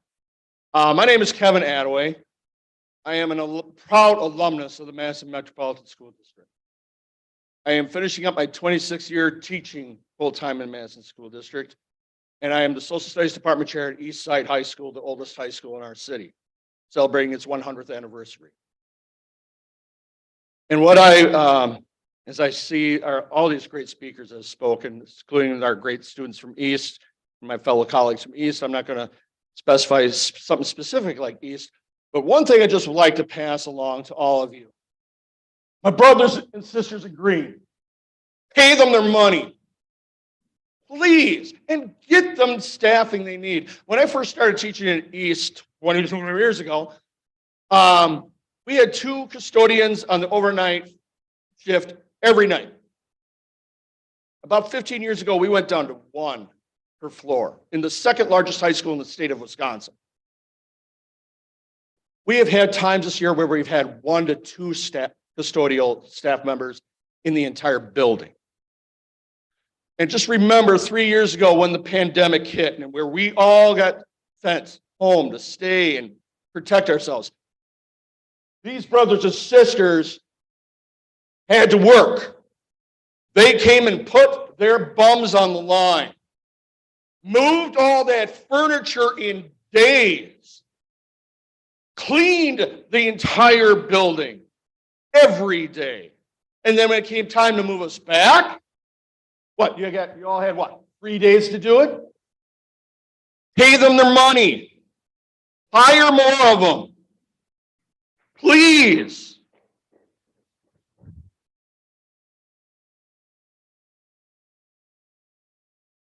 There's so many things to cover in just 50 seconds here, but I'm going to just skip something. But the big thing is, budgets reflect values. When you show us the budget you presented to us, you're presenting us with what you value. When Sun Prairie and Middleton can get their full 8% this year, and they got the full 4.7% last year, and you started out with 2% to us, and you're starting out with 3.5% this year, you don't value us. At least that's what we feel. If you value us, if you want to maintain a strong district that had a strong reputation, get us the money, make your decisions. Morale reflects leadership. When you keep hiring leadership and cutting staff, that's poor leadership.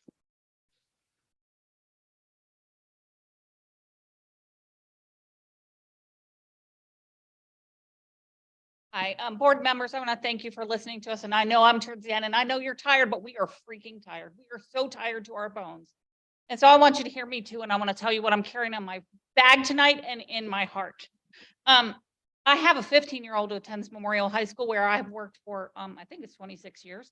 And I am an educator. I am a master educator. I speak Spanish. I have a master's degree in special education. I have 48 extra credits, top of where I can go, right? I also am not home right now doing my second job. My second job that is less than what you guys make. And I appreciate everything you do. But I work a second job and I make, you know, some bucks doing it. I don't want a second job. I'm 55 years old. I know that my brothers and sisters who are custodians are also facing the same thing. I'm at the top of the scale. I'm a single mom. I want to provide things. I want to be able to go see my family in Pittsburgh. So I work a second job. I have a daughter who is a teacher who does not have any interest in coming back to this school district, you guys. We got to up our game. We were the finest in this state, the absolute finest. So I want to tell you some things that were in my bag and are not in my bag. I went to the store. Now, I did not go to Woodman's because it's a little sensory overload for me, but I went to Woodman's. I didn't go to Woodman's. I went to Metcalf's. That was a stupid mistake. But you know, I went to get my pumpkin. Now, pumpkin's about $1 a can, right? And I have to make some muffins for something for my daughter, so I need like 2 cans worth. The can of pumpkin is typically $1 to $1.29. The can of pumpkin was $3, you guys. $3. I had to get the big can. It was $5.49. So, you know, that's just like $5.49. Well, like that's how much they should be making more an hour, right? Yo, they can't buy the can of pumpkin. I made the decision on my budget to make the pumpkin because I'd have to make these damn muffins anyway, but whatever. Something else that is in my heart and is raisins. There are raisins in my classroom. Because and they're from some snack, but you know, they were from the district anyway. Don't tell anyone I had those raisins that I got from somewhere. But anyway, the raisins are for my kids. Those kids, like the 30 kids in my class, and my kids are dysregulated because they have hormones and mental health issues, and they learned through a pandemic and they're in high school. And so there are raisins. Well, unfortunately, not to the, you know, I have these fabulous custodians in my building and they haven't been able to get in my room for about 2 weeks. So there are some raisins in my room and I don't want what's going to come after to eat those raisins, but my fellow workers don't have the time to come do it because they keep getting pulled to other jobs. My 15-year-old is starting a job. She's going to make $15 an hour. A starting custodian starts at 19. Those class sizes next year, I'm going to talk. I have to tell you this. Next year, my colleague who teaches French 3, she chose, instead of having a split level section, she's going to have 38 people in that French 3 class. In AP Lit, Spanish Lit, the first time we are offering it, we have a fabulous young teacher. He's going to teach it. There are 41 children in that class. 41. We have a Chinese teacher has taken hit after hit, you guys. She still goes from 60% to 80%. She has worked with me for 4 years. She's one of the finest district employees that you guys have. Finest. She does more than I can possibly tell you. I always say, if I could go back to school, I would go to that Chinese class. All I can ask her is, do you have chocolate? And I do have chocolate. And that's after like 20 years. But she teaches them to speak Chinese. We should be putting that on the website. After 24 years, you would think after all that woman did, she would not have been cut to 40% and handed a piece of paper with a memorandum of understanding with no understanding of the fact that she is the primary holder for that insurance. It's not right. And that she was offered 20% at an elementary school. Yo, she has mad skills. And she has, guess what? Students who are Asian and Pacific Islanders and lots of different things. And so she's going to teach a Chinese class with Chinese 2, 3, and her AP students. Now, she doesn't have as many AP students this year because those kids were in a pandemic learning Chinese online and learning Chinese online in a pandemic. So there's not the numbers, but we couldn't have given a little grace to that. So I'd like a COLA, please. A big one, an 8% one, so I can afford the pumpkin. I'd like a COLA, and I'd like a $5 raise for my friends so they could buy the pumpkin. And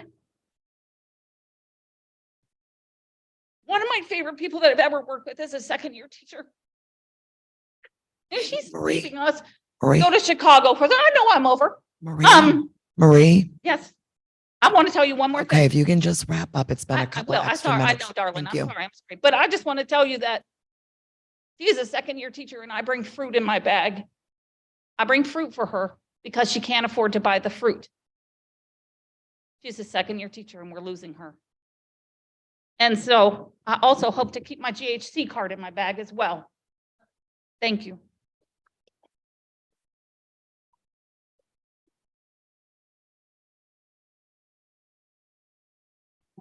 John Wheeler, last speaker.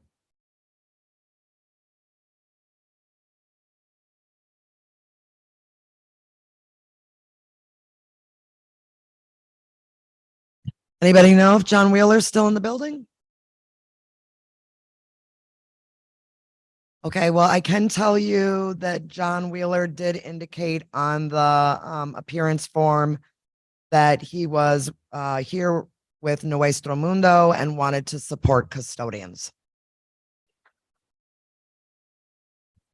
Thank you to all of our speakers. Board, we're going to take a 5-minute recess and then come back for the rest of our agenda. Thank you.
All right, we're going to call this meeting back to order. And we're now going to move into approval of the minutes. I move that the Board of Education approve the minutes from the regular meeting dated March 22nd, 2023. Second, Nikki Vandervelde. Joanna, your advisory vote. Yeah, I approve. All those in favor? Aye. Thank you. Motion passes. What is that? 7-0. All right. We are now moving on to board president announcements.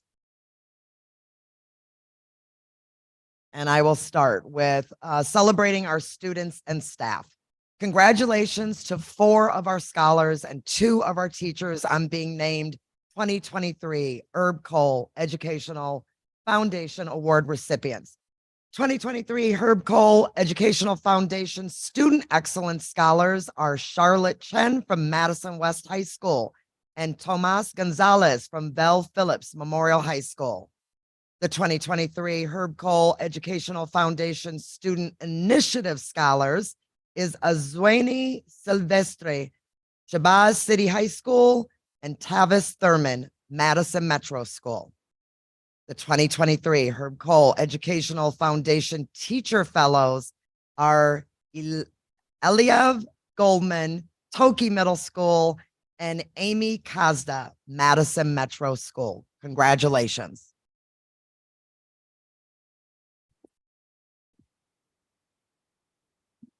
Celebrating our schools, the board would like to express our appreciation to staff and students of James C. Wright Middle School on being selected once again as a national demonstration school by Avid.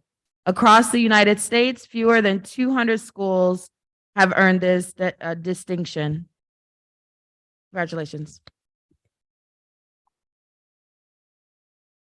And then an update on the Southside naming. We would like to inform the community that the decision has been made to pause the work of naming our newest elementary school on the city's South Side.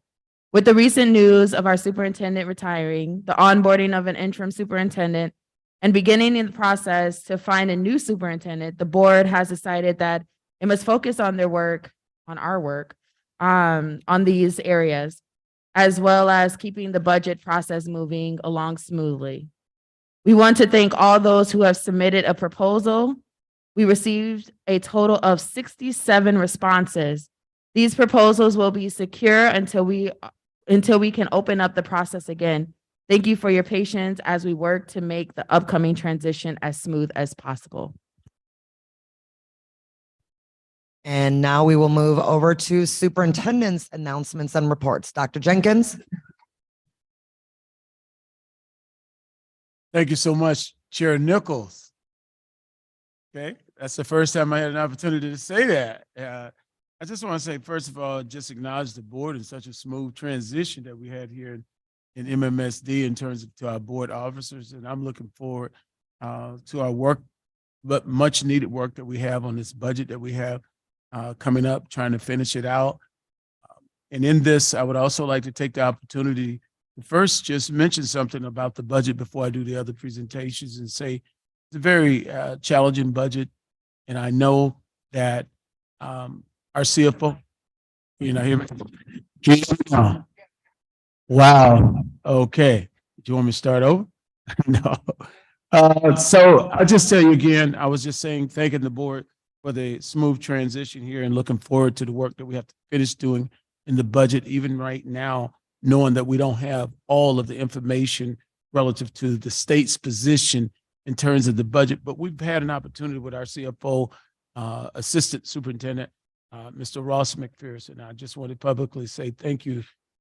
The work goes on behind the scene, not only just in his office, but also working with the associate soups and other individuals in our community, trying to make sure that this budget is going to be one that truly reflects the values of our students, that we have for our students, and giving them the opportunities that they need to really thrive and be the best that they can, and one that our families can be proud of.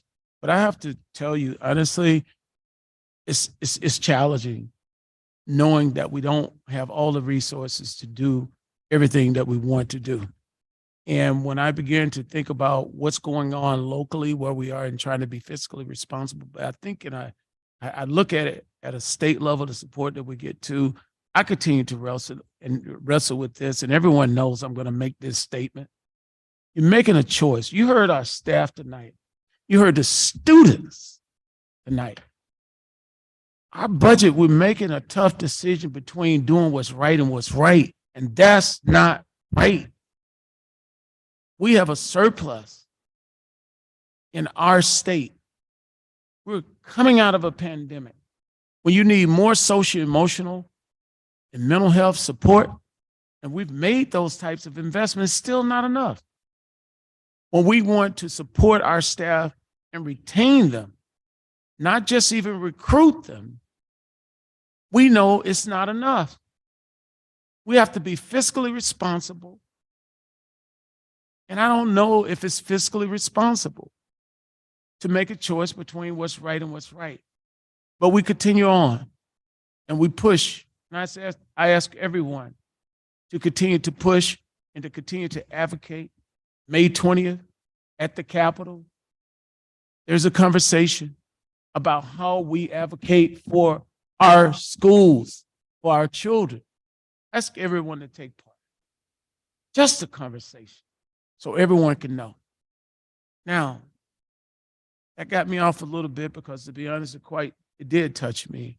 Teacher 20 years, 7 years, each year they have to come and ask for more and more, but it shouldn't be a fight between us in terms of administration and our teachers. This board's working hard and they're pushing us insurance, every kind of way. No, that's not enough. But they don't have much to push into.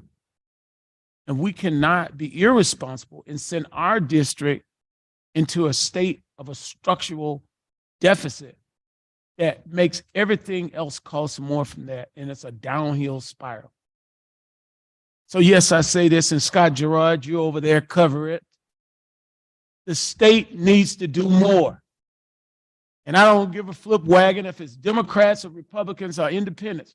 Everyone needs to sit at the table on behalf of children and say this is what they deserve. And all children need great adults in front of them. That's what I say. Now, on to my other business. I want to recognize, you heard that about Right School, so I won't repeat it, but I thank you to Board Member Pearson for bringing that up. We have outstanding student leaders in our district, and they're being recognized. They're being recognized nationally and throughout our district, and I appreciate you bringing that up, Board Member Pearson. The other thing we have tonight coming before you, because it's one thing to talk about what we've done and what we need to do, but I wanted to just share publicly tonight from the HR report that we've had. We have, yes, an individual, Dr. Linda Anderson. She's just going to give you a snippet of our response to the HR report tonight. So Dr. Anderson, if you could come forward, and then we'll get to the other piece in terms of with the Mendota students that I want to share with you as well. Dr. Linda Anderson, please come forward.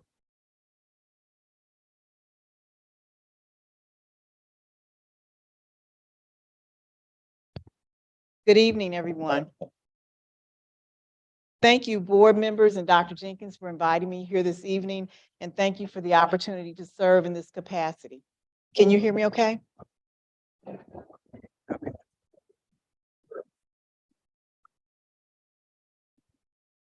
There we go. Is that better? Great, thank you. Thank you again for the opportunity to serve in this capacity this evening, and thank you for having me. My task that you shared at the March board meeting was for me to look at 5 areas in human resources. First of all, communication. Secondly, recruiting, hiring, and onboarding. And also HR organizational structure and practices, change management, and human resources informational systems. I've had an opportunity to work just more than 3 days a week, pretty much every day for the last month, working with HR staff, and I've been fortunate to be able to be in-house. This is my 6th day being in-house, working with the team. And the first thing I want to say about working with the team is that you have an awesome HR team. You have an awesome HR team. I listened to the report that was made by Wifley, and there were a lot of things that were raised to the top in terms of areas that we need to focus on. And I want to say that the team is working diligently every day. And I'm going to go into some areas that we can improve upon. But I first want to talk about some things that we've been able to do just in the past several weeks. We actually have an opportunity to fill some positions. We have an HR analyst where an offer has been made that is looking to start May 15th. We also have a senior recruiter that we made an offer to today that we're actually checking on references in preparation to offer that person a position as well. And the unique thing about that person that I want to share with you is that individual has school-based experience. They've been a teacher, they have been a principal, they have actually been in charge of recruiting for their school district as well. They've relocated to this area because they met their spouse in Philadelphia as a teacher, and they both are here now working. And she wants to come to our school district. She wants to be a part of our school district as a resident of Madison. In terms of being a 38-year educator in the field of public education and at the district level for 4 years, specifically in the area of human resources, I think it's critically important that we have individuals that bring a mix of expertise to the human resources department. Yes, we need those individuals that have training in the area of human resources so they can help us understand the compliance and how to operationalize those compliance areas that we need to ensure that we're following as a school district. But we also need to have individuals that have that school-based experience as well. Those individuals that have served as teachers, so they understand what the teacher needs are. Those individuals who have served as principals, so they understand the staffing behind what it takes to make sure that they have a full staff. And so one of my roles as I help to support your team is to ensure that we have individuals that bring a mix of experiences and that we're able to work cohesively together as a team. The other thing that I've been tasked to do is to make sure we take care of some of the other high-level positions. So we have a assistant superintendent for finance, and that position, we have 14 applications already that we're looking at. We want to make sure that we are widely looking at that position because we know it's critical and we need to have someone here by the end of June, actually before the end of June, so we're able to support a smooth transition. And so we will be looking at, are there some recruiting firms that we can tap into to make sure that we get the right person in that position because it's a critical need. We also have the senior executive director position posted for human resources, and we actually have 34 applicants to review. And I'm glad to say that there are some individuals that have some school-based experience that is in that mix of applicants as well. Those two positions will be key important, and we're looking to hopefully interview for those positions the week of May 15th. The other thing that we've been working on is really the idea of having cross-functional collaboration meetings with HR and other staff members at the district office so we can fully 100% support the needs of our schools and the other pools that they serve. So for example, we had our first meeting last Friday that was an official meeting, and one of the things that we looked at was the issue around summer school and making sure that summer school is fully staffed, but at the same time, making sure that individuals have the certification that they need as required by the DPI in order for us to not receive an audit exception and to make sure that we have right individuals in those roles. We can't do that work alone. We cannot work in isolation amongst HR. We need to have finance in the room. We need to have HR. We also need to have our associate superintendents. So one of the things we had an opportunity was to discuss that process to ensure that we have the functional support, and what we're building are standardized operational procedures that we can abide by to make sure that we're implementing those requirements from the state at an operational level. And also communicating that information so principals and teachers understand what the requirements are well before it's time to hire for summer school. So that's just one example that we've worked on in terms of the collaboration piece. The other thing that we're looking at is to continue that work and planning those meetings in advance so everyone understands this is when we're going to meet and here are the topics of discussion. So we have the right individuals sitting at the table to have the discussion. So one of the things we've worked on and we're going to be rolling out is looking at our leave process. Do we have a leave process that's electronic where we can get information out to individuals? So we'll be bringing individuals from the district office together to discuss our plan for operationalizing that and getting their feedback before we make this live. Now, I want to say to you that being an ex-HR person at the district level, again, I mentioned we have some great individuals. There are some things that we need to do. We need to work on the implementation of in-depth onboarding practices for our team. We have individuals that have been in the district working in our area for just 1 month, and they're expected to implement fully supporting benefits, the areas of payroll, the areas of staffing analysts, and to do that on-the-job work while they're training. We need to have an onboarding process that we're working on to implement. We also need to have standard operational procedures. Because of the turnover that we've had in the department, we have practices that are in place. People walked out the door with those practices. That institutional knowledge we no longer have. And so we're building those tools and actually putting them in our cornerstone information system where individuals that are new to our district that work in HR are able to actually train on modules, understand the work, and then actually sit by someone and learn how to do their work before they're actually supporting schools and supporting the areas that they're responsible for as a part of their role. I'm proud to say that we have a meeting scheduled with Cornerstone this Wednesday to talk about how we fully utilize that tool. It is an awesome tool for HR, but we're not fully utilizing it. There's no need for us to do all the paper pushing that we do as a department. There's no need for us to do all of the hand holding in terms of having teachers or individuals bring their paperwork to us when they're onboarding. And I've seen some of that happen. We have a tool where we can do all of that electronically. And so I'm happy to meet with Cornerstone, with our staff members, so we can learn how to fully implement those tools.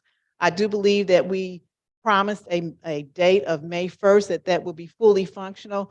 That's going to be this week. I can tell you it won't be fully functional. It took us 3 weeks to get a meeting with Cornerstone for us to have that conversation on how to make this work and how to ensure that it's fully functional. So I'll tell you, we're not going to push something out and it's not ready. We don't meet with them till Wednesday. I don't think we can have it ready to go by Monday. So we will be readjusting that date and let you know where we are in terms of the rollout of that. But we know it's critically important that we have an opportunity for our new staff as a part of onboarding and retention, because you can't recruit them and then leave it.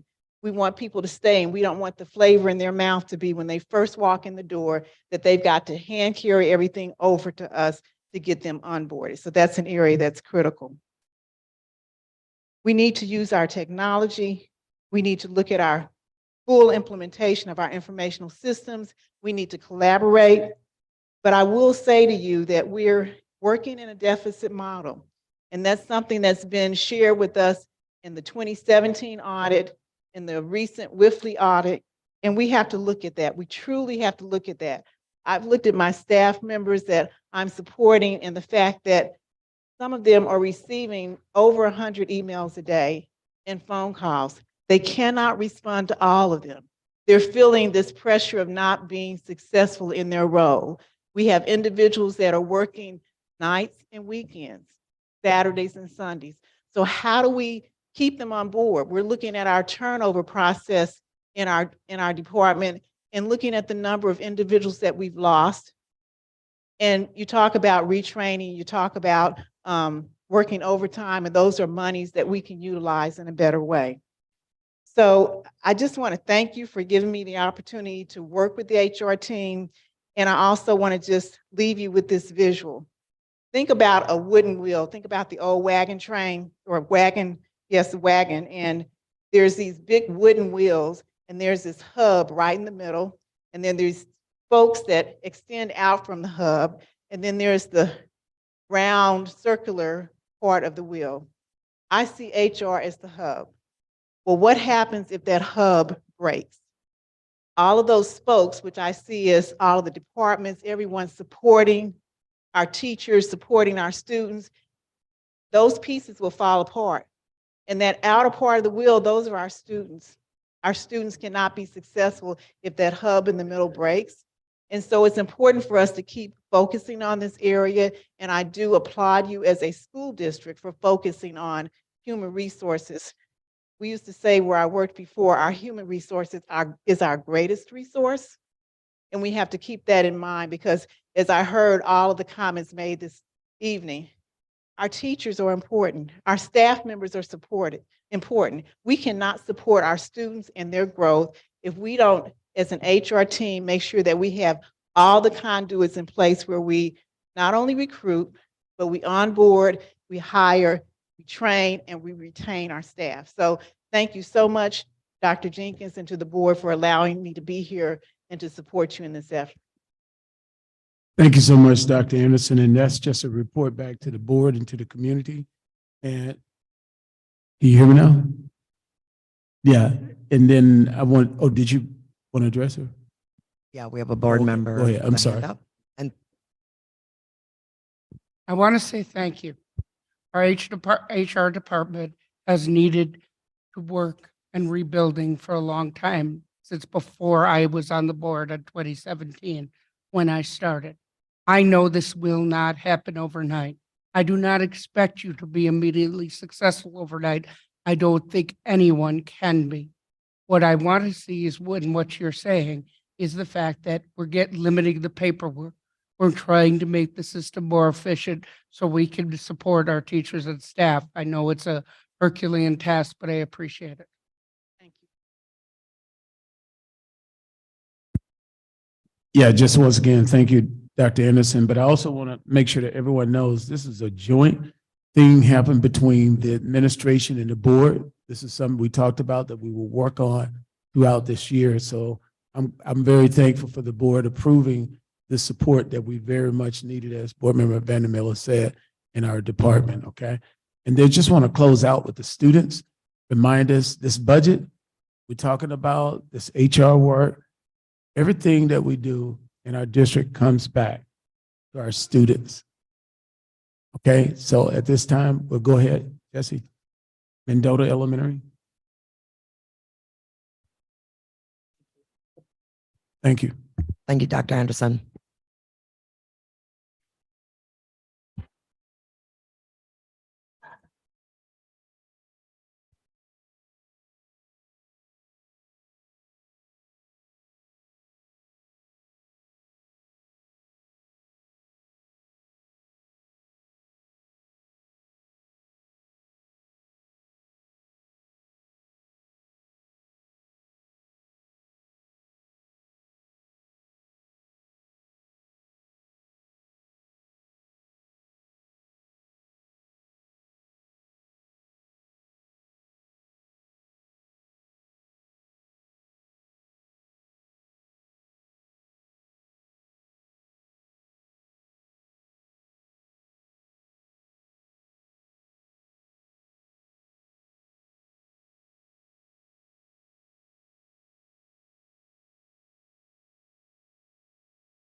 Is she? Here at Crestwood Elementary, Oh, in going to get these first graders take their reading said dad. very seriously.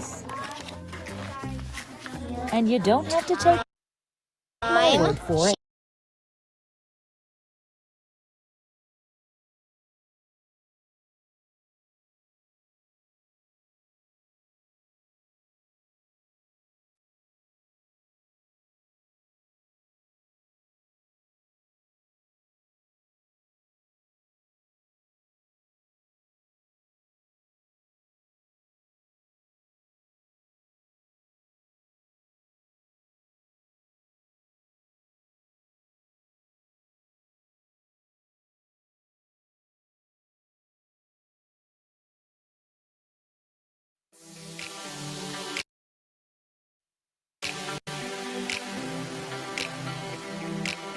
Hi, my name is Vicki Hamilton, and I am the interim principal here at Mendota Elementary School. I really don't want to leave elementary school. I just love it. And wolves are my favorite animal, and it just feels safe here. What I love about Mendota is that no matter who we are or no matter what we is, we are still loved and we are grateful for each other. Hello, my name is Fernando and I'm in 5th grade. What I like about my school is how its community is very nice, and I'm in a wheelchair and it's very wheelchair accessible too. I love Mendota for so many reasons, but my number one reason is I love the students and the families and the community in our school and around our school. One thing that I love about here is the students. They keep you coming. They keep you here Especially every day. me. What I love most about working at Mendota is diversity and the collaboration I find from my colleagues. I'm Jess Walker. I am one of the physical education teachers here at Mendota Elementary. I've been here for over 20 years. I love the school so much. I love the kids. I love the families. I love the staff. Always love me, and then I love them. We got a very good, big family over here. Big one, yeah. What I love most about Mendota is the community itself. I know a lot of the families. I went to school with a lot of the parents. The teachers are really nice, especially the principal, and she help out everybody. I like to see the teachers every day, my friends, and I like to learn. My first year here, and I love how accepted I've been and how the teamwork really comes together. The students here are amazing, and they've just made me feel so welcome. What I love most about Mendota are the kids, of course, the staff, and just the willingness for everybody to jump in and really work together. What I love about Mendota is math and doing work and my friends. And why do you like doing work so much? Because I get smarter and smarter every time I do it. I just love the school. I don't want to leave. It feels like I love Mendota Elementary. We are MMSD. We are MMSD. We are MMSD. We are MMSD. 100% we are Madison Metropolitan School District. We are MMSD. We are MMSD. We are MMSD. I love Mendota. I am MMSD. We are the Mendota Stoppers, MENDOTA.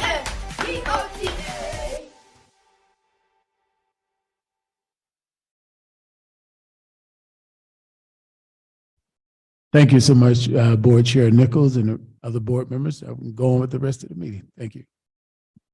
Thank you, Dr. Jenkins. So just to clarify, thank you, first of all, for having Dr. Anderson come forward with an update on the important work happening in HR, because we definitely need a high functioning human resources department.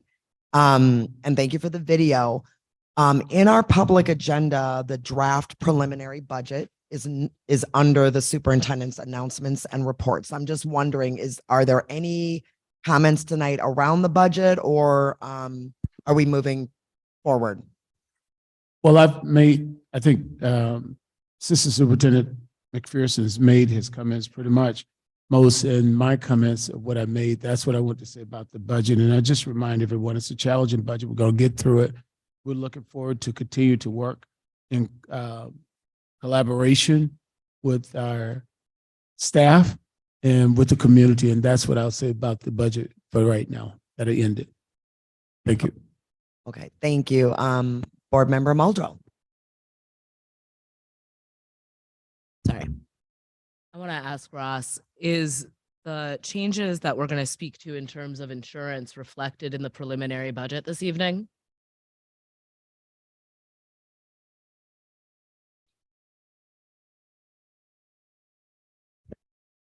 To answer your question, at this point, they are not reflected. Can you talk us through what the implications of not having those changes reflected in this preliminary budget is? And will we see an update to the preliminary budget, or will we see those changes reflected in the June budget book? The full picture that we have today will be reflected in the June budget. I did have some remarks for this evening that I was going to share for the operations work group speak out, but I can do that now or later. Doesn't matter. But you're correct. The changes that are being considered tonight are not reflective of the budget book that's in front of you tonight. I think that we might want to coordinate your remarks related to operations with the chair of that group. So just one last question though. Sure. In terms of making sure the public can access this document, how do members of the community get a hold of our preliminary budget? It's on the website as of right now. All right, thanks so much. Yep. Thank you for the clarification. All right, I'm going to turn it over to Board Member Muldrow to report out on instruction work group. There are two items from the instruction work group that we will be voting on this evening. One is the biliteracy curriculum, and the other is the proposal to shift away from the mandatory vaccination requirement for staff. We'll be meeting tomorrow to discuss the May work group. And I'm sorry, I have to look to my notes to talk about what we'll be discussing on May 1st at the instruction work group. So the first item we'll be discussing is input and updates on PI 25 on track to graduation plan, update on co-curriculars, timeline, and recommended changes for policy 3540. Thank you, Board Member Muldrow. Can I have Board Member Castro go next with operations work group?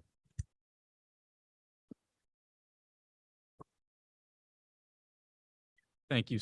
Thank you. So at the operations work group held April 10th, we held a recognition of service for departing board member Chris Gomez-Schmidt. We further discussed prepared the preliminary budget, and then finally talked about the open records policy. And I just have a few comments to talk about the budget that we have here tonight. So the main theme of this budget is a significant focus on one-time funding versus operations funding from the state. The discussions around the budget for the last 2 years have been focused on adapting the needs of the district to a changing landscape with health and education. We are still awaiting the 23-25 state budget and have to recognize where we have been. The 21 through 23 state budget provided no inflationary increase in the revenue limit, which is the primary source of K-12, the primary source of funding for K-12 districts in the state of Wisconsin to develop their budget.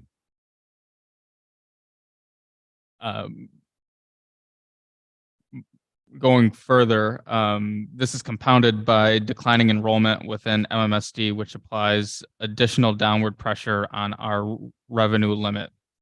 The budget book released tonight includes the information that we have to date, given our assumptions for next fall. That being said, that we have to acknowledge that this budget uses significant one-time resources that will not be available after the next school year.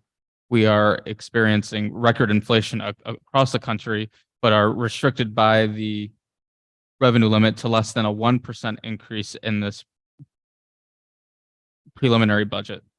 Even under the governor's proposed budget, our revenue limit increase would be no less than 2.5%.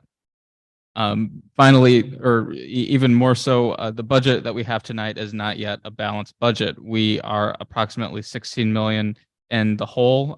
We have already taken steps on budgetary realignment that we do not take lightly.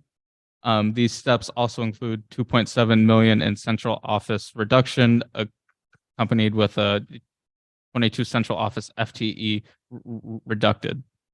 But throughout this adversity, we have made the following investments: maintain adult to student ratios in schools. So for the K through 5 level, we're still at 8.2 students to 1 adult. At the middle school level, 8.5 students to 1 adult, and at the high school level, 10.4 students to 1 adult.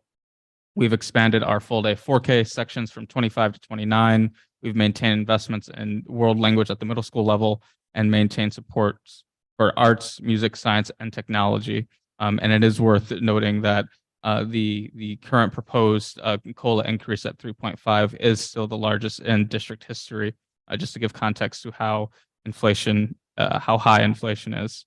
So between now and when the board is scheduled to vote in October, there will be a lot of moving pieces. We'll still be working with the city, and we'll still be waiting for the state to adopt its state budget that will help inform our budget. So this is not a finished product. It's very much a living document. So please stay engaged with us.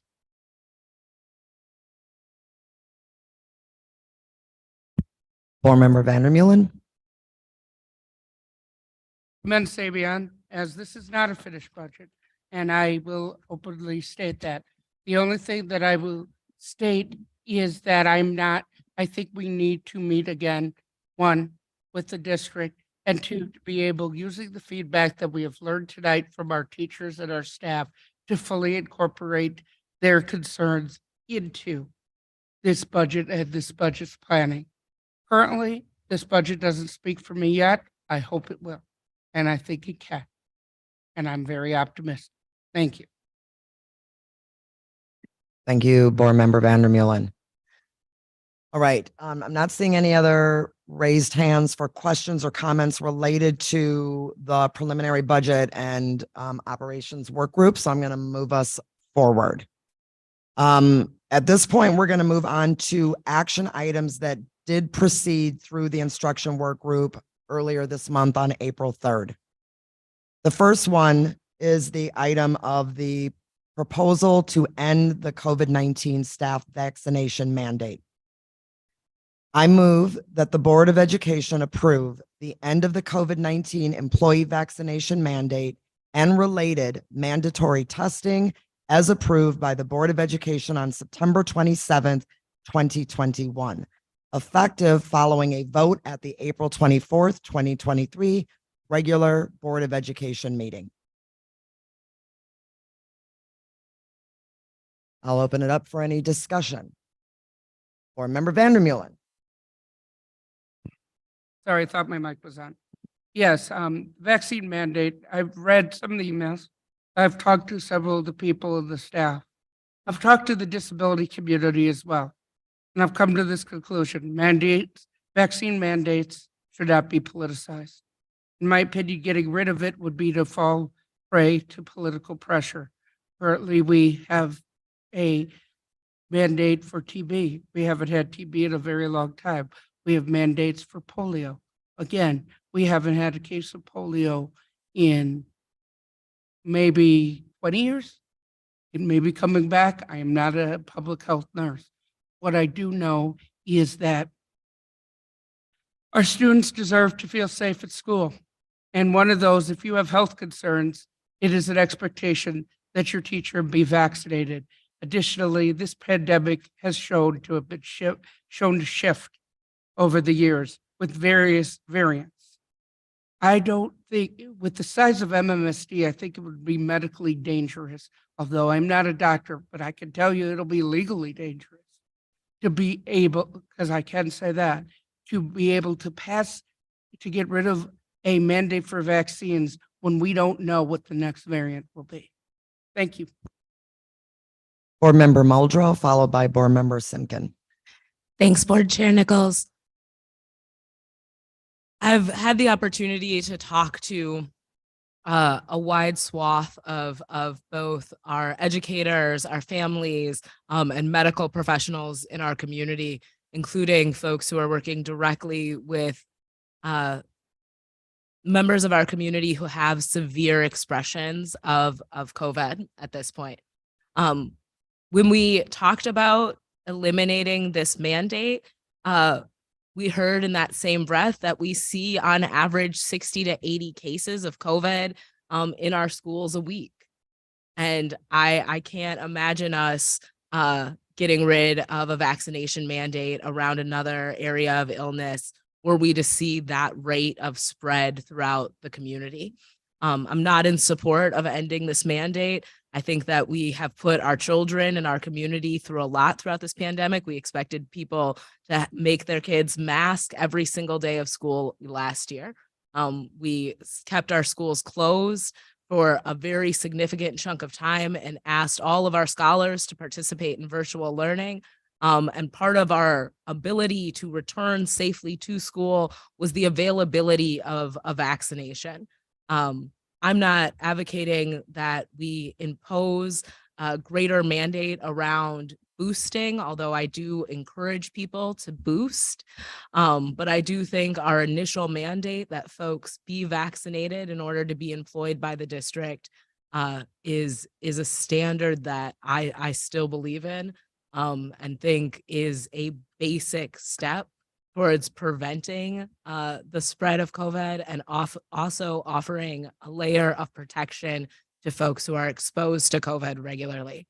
The other thing I'd like to acknowledge is if we are seeing the most severe expressions of COVID contracted by folks who are not vaccinated, what is our plan for COVID leave, or what is our plan to address the inevitable when people who are not vaccinated get COVID and have additional complications based in the lack of protective measure that they have?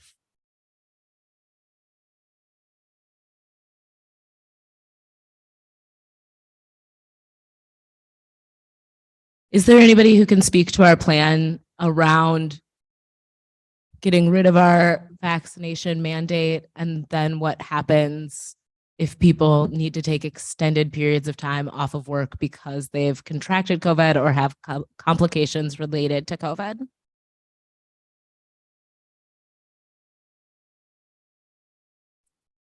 Hi, this is Carrie Stanfley. I have Dr. Greg DeMurray here with me based upon the request at the instructional work group. We did have some other members of our medical advisory team that was here with us. Unfortunately, they were not able to stay on for this meeting. So we're here to help answer any questions that you might have and respond to that. I think a couple of things that I think are important to note just in regards to this overall discussion is we've been meeting on a biweekly basis with our medical advisory team. We've been talking about the vaccine mandate probably since last December of 2022. And the thing that makes our vaccine mandate even more important to talk about tonight is last week, the FDA has now stopped the two primary series of the Pfizer and the Moderna. They're no longer authorized to be given in the United States. And so those are the monovalent, and that is what our vaccine mandate is premised on, is those two initial doses. And so now the only vaccine that you're really able to get would be the Johnson & Johnson, the Novavax, and then the bivalent or booster doses that people talk about. And so how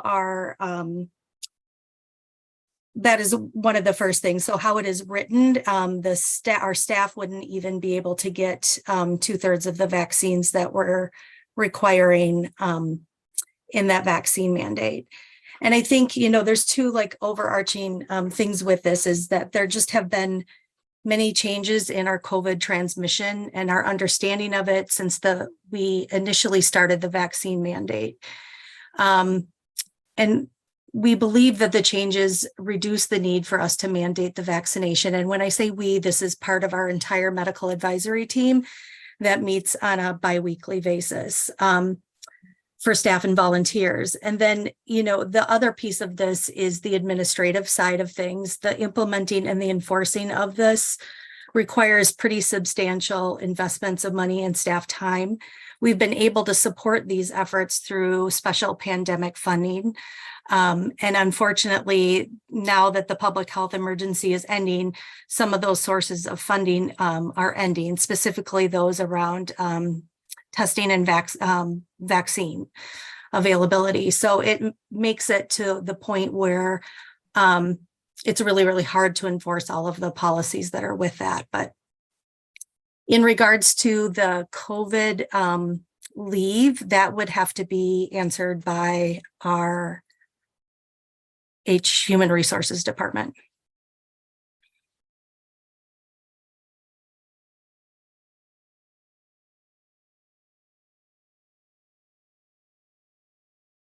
Dr. Demir, Dr. Demir, since we have you on here, do you mind weighing in on what best practices at this point in the pandemic?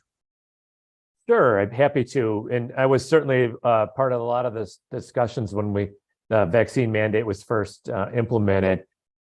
And I'll just say between then and now, conditions on the ground have changed a lot. For one thing, now pretty much everybody, almost the entire population has some form of immunity to COVID, whether it's from vaccination or natural infection.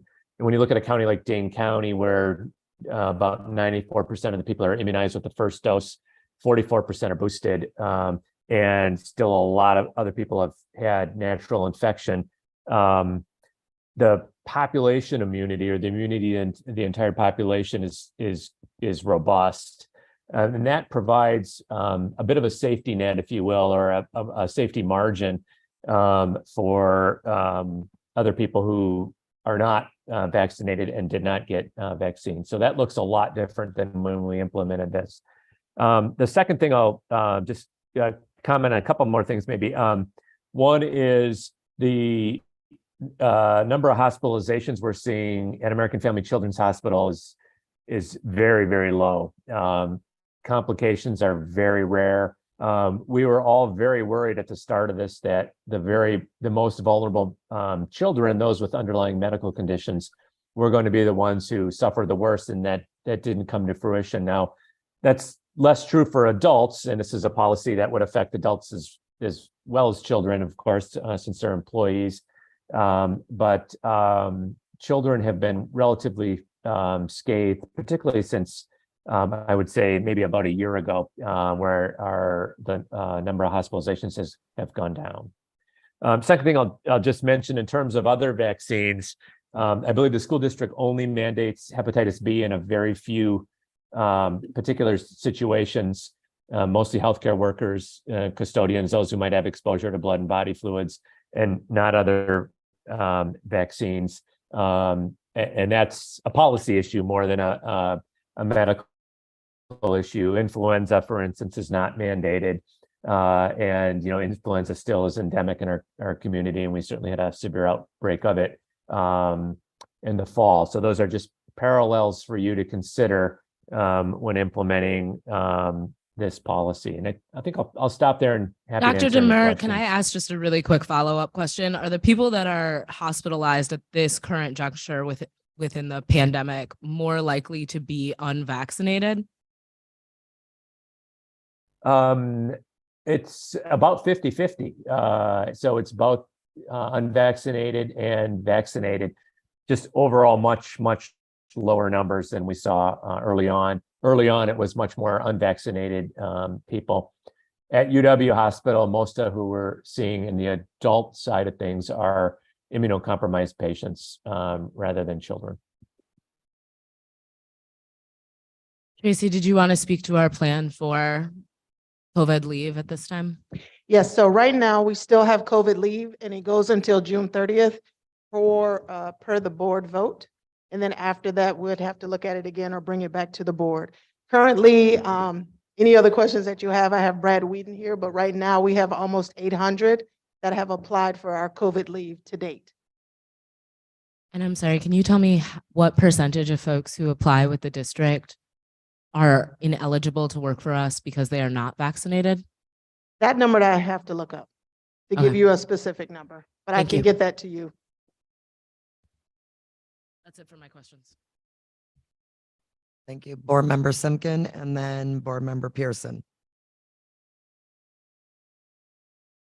Dr. Demiri, does the vaccine still offer protection for individuals, keeping them safe from severe illness and death, along with reducing the rate of infections for other people? To the first question, absolutely yes. The vaccine does prevent hospitalization and death, and the bivalent vaccine, as Carrie mentioned, is really the workhorse vaccine that we're left with now, does that. In terms of transmission to other people, Yes, to some extent, but it's not quite that clear cut because so much of the population is already been infected with COVID. It's when comparing people who have had natural infection, their immunity or their ability to transmit is about the same as those who've been vaccinated. So that advantage that we saw early on in preventing transmission, when we had a very naive population when it came to COVID, is much, much less than it is now. Okay, thank you for that information. I believe that it is our responsibility as a society and as people who are creating policy for our community and our children to do everything we can to keep our community safe and healthy. And I believe that the vaccine is not too much to ask in order to have to allow those who are most vulnerable to be a little safer within our school district.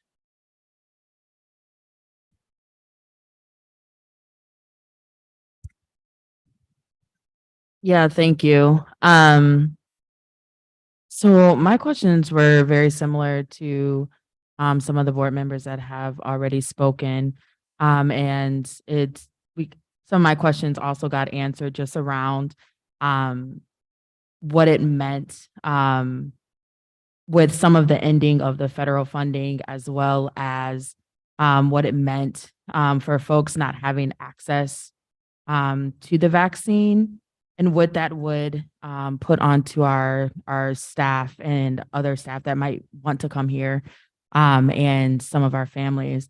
And then, so my question is just if we can just hear again what that might look like if we were to continue the mandate, how much it would cost for families to take on that cost, and or possible staffing to take on that cost.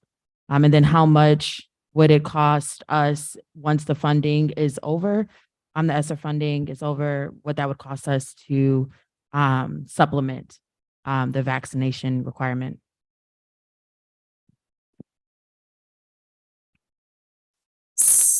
I think I can answer some of your questions. So I haven't heard the final pricing of what is going to come out from Pfizer, Moderna around the bivalent vaccine and how much that is going to cost. It has been estimated that will be about $200 per dose for one vaccine.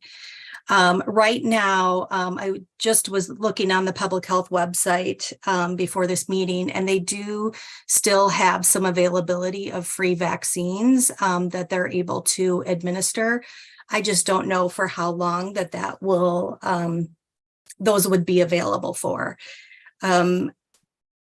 So that would be kind of covering the cost. The thing that is different between this vaccine and potentially the vaccine that we do offer at MMSD, the hepatitis B, is how it's stored. So it requires an ultra cold freezer storage for the Pfizer, and we are not set up to store and disperse kind of that vaccine and thought and all the things that go with the vaccine administration. So it'd be very, very hard for us to administer those doses here. So it'd probably have to be done at an outside agency, such as Concentra Public Health or another agency. So we wouldn't be able to do that for our staff in regards to the COVID vaccine.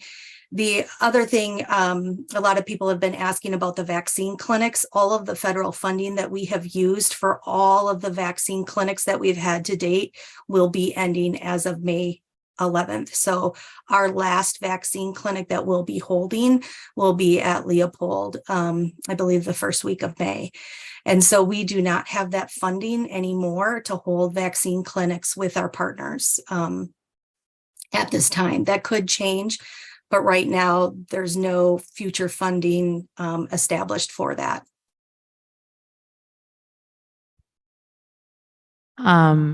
does anyone know, and I don't know if this is a Ross question or if you can answer it, just of how much it would cost for us to supplement that after May 11th?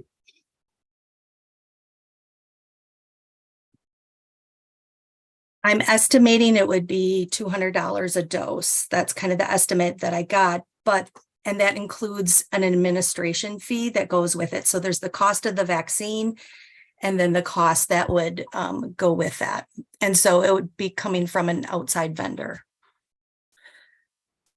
Yeah, but I'm just trying to get the larger amount of what that might look like across the district. So even if it's like $200 per dose, if we have the mandate, and we're requiring folks to do that, if we are trying to hire folks, like how much it would actually cost across the district. Yeah.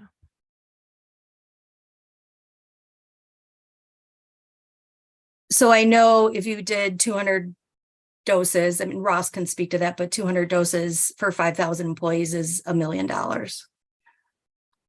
Correct. The only thing I was going to state to add to that was we're talking about a variable cost without clear indication that the vaccine would be picked up by any carrier we have with us, health insurance or otherwise. I also want to clarify that when we're talking about federal funding for the vaccines we have now, we're not talking about our ESSER funds. We're talking about the federal availability and basically free for all. So they're not the same thing. Thank you for that clarification, Ross, and thank you for that answer. Thank you. All right, I will go to Joanna. Sorry that I can't have my camera on right now, but I talked to a lot of students and teachers as well, and a lot of them were uncomfortable with removing the vaccine mandate, so I'm just going to vote to keep it. I just wanted to say that out loud. Thank you, Johanna. I think Board Member Vandermeulen, maybe final comment? I always forget. Thank you, Maya. I would never remember to turn on the mic without you, so I appreciate it. Actually, it is a final comment. Chris Carusi and I helped draft this mandate, and it means a lot and still means a lot. People who have died the most from COVID-19 are Black, brown, and disabled. Very simply, having to go to school shouldn't mean whether or not you live or die. No, I'm not talking on gun control. That's a whole nother matter. But very simply, what I'm saying is we can do vaccine and disease prevention. And the first thing you learn in law school, one of the first weeks they ask you, at least in Wisconsin, they may not elsewhere, is, and this is the hardest question I've ever been asked in my life, how much does it cost for one human life? That's what they ask you. What are you willing to pay for it? Because we're studying the Ford Pinto case. What was it worth? What was it to that business? What is it worth? To me, I cannot justify, and so that's why I'm voting no. I do want to mention that there is another aspect that hasn't been brought up, is that along with the mandate, we have a testing requirement for those who have waivers. And I believe getting the test will also be an issue. I know last week, I think Nurse Carey sent someone who was not able to access a test to HR. And the only response at that point was go to the library and see if you can get one, see if they have anything available. But in any event, whatever we put in as required, we will have to be able to provide. Board Member and Feltman. I don't care. Mosner Feltman. Sorry. You're good. You're good. I think for my part, I'm more interested in seeing the policy revised to reflect whatever the sort of currently available vaccines are, and to reconsider some of those testing pieces based on whatever sort of science says on that, much more than just being like, nope, gone. Okay, Board Member Castro, I'm sorry, I skipped over you before. Oh, good. So my understanding is our predicament right now is that essentially with the federal government allowing the pandemic declaration to expire that is yanking a lot of our support to fund the logistics of this mandate.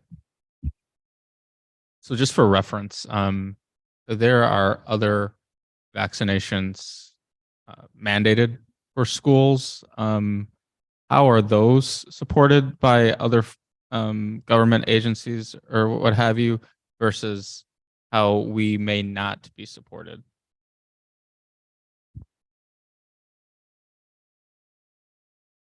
So the only other vaccine mandate that we have for our staff is the hepatitis B. And again, it's a limited number of staff that have specific rules that puts them at risk for bloodborne pathogens. And so right now, the district purchases the vaccine and there is a 1.0 a 0.1 FTE allocated for a nurse to be able to administer the hepatitis B doses.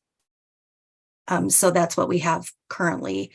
There are a lot of people, the hepatitis B dose is a different dose. Many people, if you're about, I think, born after later 1990s, you've been most likely vaccinated from when you were an infant. So it's a 3-dose series. And so for hepatitis B, which is the only other vaccine mandate that we have, the districts purchase it. It comes out of the health services budget. And then the staffing for the nurse comes out of the human resource budget for a 0.1 allocation to administer it. Thank you. My next question. Feedback. My next question is, what is the effectiveness of the vaccine without any follow-up boosters? Yeah, I can take that. It still is effective in, to some extent, in reducing hospitalizations and deaths. So there is still some cross-reactive immunity between the original strain, the alpha strain, the delta strain, and the newer strains now, which are Omicron-based strains. And we see that because we know here in Dane County, for instance, I mentioned about 44% of the population has received a booster. So, 60 plus have not. And yet we haven't seen a tremendous increase in disease, even with those boosters now being several years old. So the original vaccines being several years old. So every dose of vaccine provides some protection, particularly against hospitalization and death. No, it doesn't necessarily prevent against infection. And probably a lot of us in this room, virtually and otherwise, who have had the vaccine have had COVID. The advantage there is with vaccination, it's a less severe case. Okay, thank you. I think it's going to be necessary to modify this policy, whether we remove it or not, given the currently incalculable, but certainly their budget consequences, essentially, of the district's kind of been left on an island to do this on our own by the federal government. I'm not speaking in what should be, but just what is. The federal government allowed the pandemic declaration to expire. And that's the reality that we live in. And so I think ultimately, no matter what we do tonight, we're going to have to modify this policy, whether this motion passes or not. So.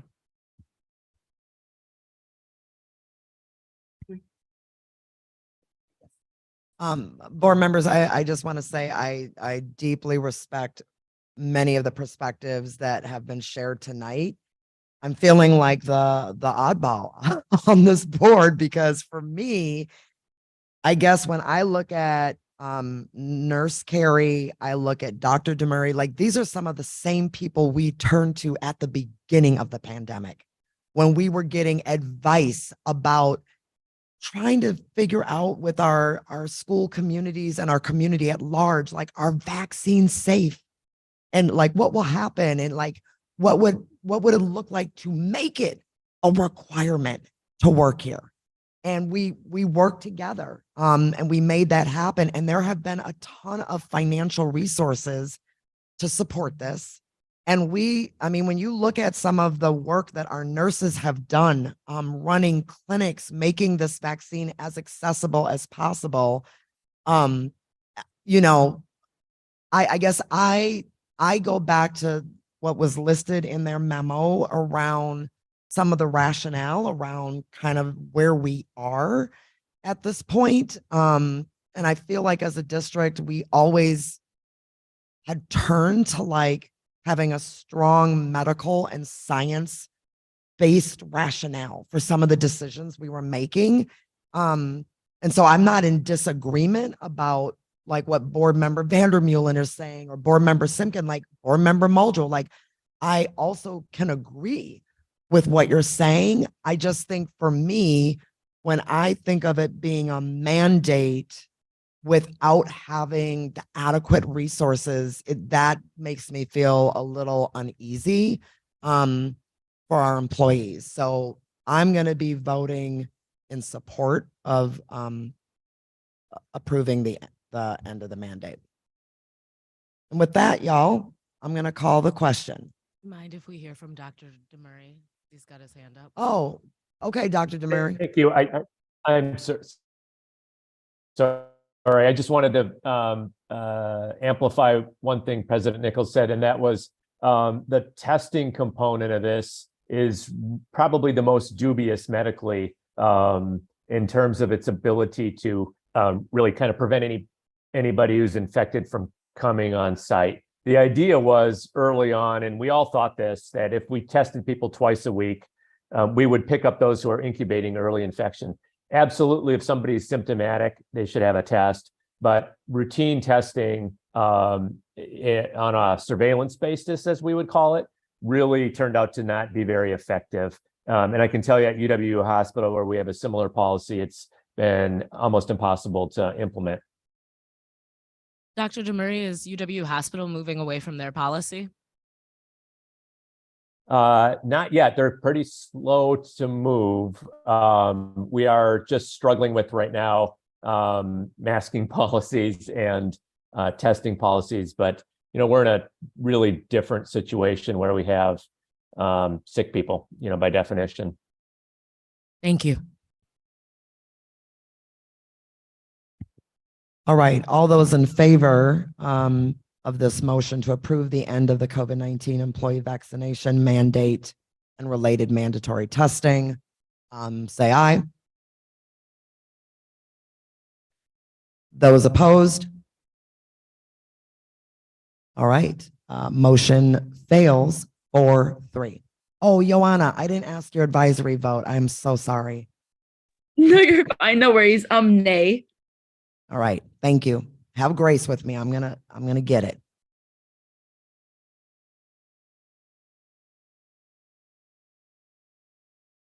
All right, the next action item that proceeded through the instruction work group is related to our literacy and biliteracy adoption.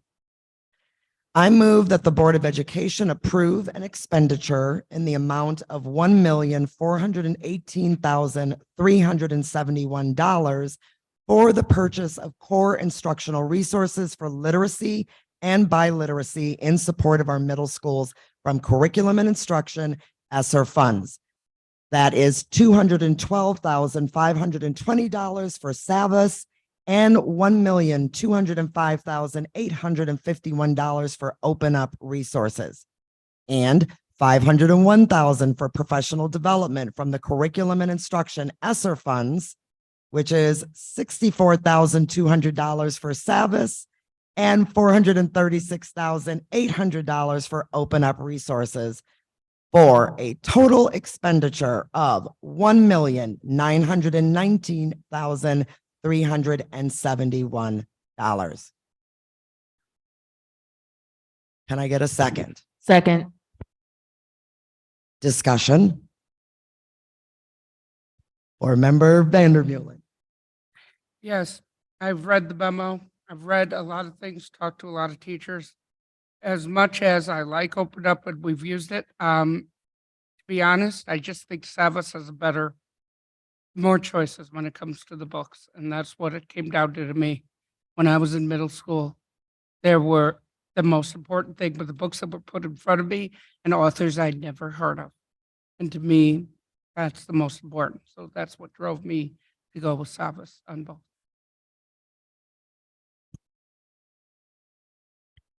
Other comments? Okay, I see.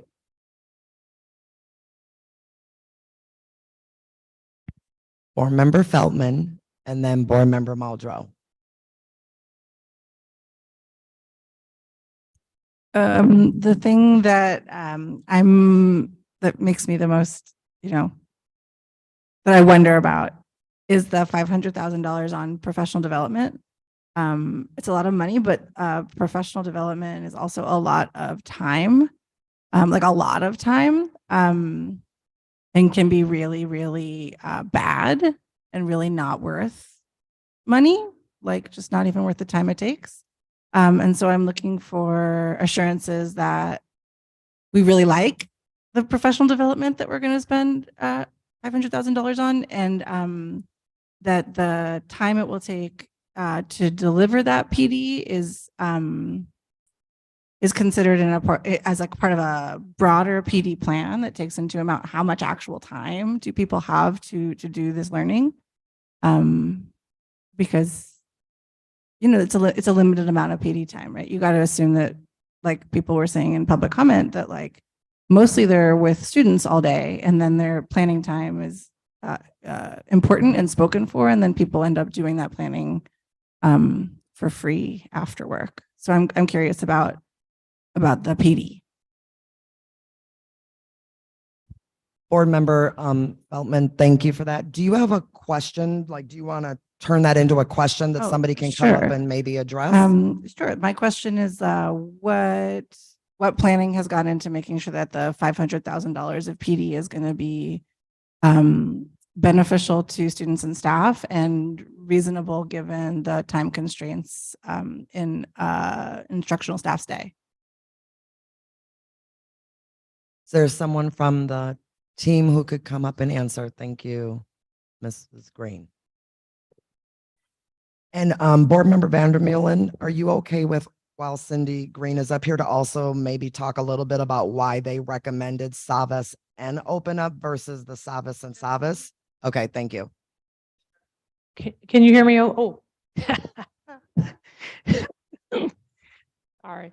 Okay, let me try this again. I will answer your question to the best of what we know at this moment in time. Part of what we also need to do is plan what that professional learning looks like after the decision is made tonight. But a few things. I think we've learned a lot from this first year of implementation at elementary in terms of where we might have been too heavy in some of our professional learning and where we need to think about the balance and more also of a train the trainer model or of an elbow to elbow model with our schools. So as we go into this next year, I feel like you know better, you do better. And we have made the commitment to ensure that we plan the professional learning with our committee, as well as previously before tonight, we had been talking to many of our members of our MTI exec team that I meet with on a regular basis, that we were going to begin to think about that implementation. Some of that implementation planning or professional learning will happen during welcome back, but we know the balance of how much happens from a particular vendor versus how much time schools are given to do their own professional development is important. And we know that we need the vendor to do some of this work to help us with the initial year as we launch. And we also want to take advantage of these ESSER funds to build as much knowledge and capacity internally so that then when these dollars are done, we have built internal staff to be able to lead that. So some of that PD will be through coach PD, so it won't necessarily just be through teachers. Some will be through our principals, and then throughout the year, we are going to balance that out. The thing that's going to be most important for us, the last thing I'll say, Is middle school, it's going to be tricky, and why our staff need to be at the table is because if you remember, middle school is similar to high school where it's more departmentalized. So when you're thinking about professional learning for this particular work and the vendor, it will be a subset of staff. It's not necessarily all staff. So we really want to be able to work directly with our coaches, with our principals and other staff to think about how that will work. Does that give you a thank you. And then board president Nichols, you said there was another question before I walk away.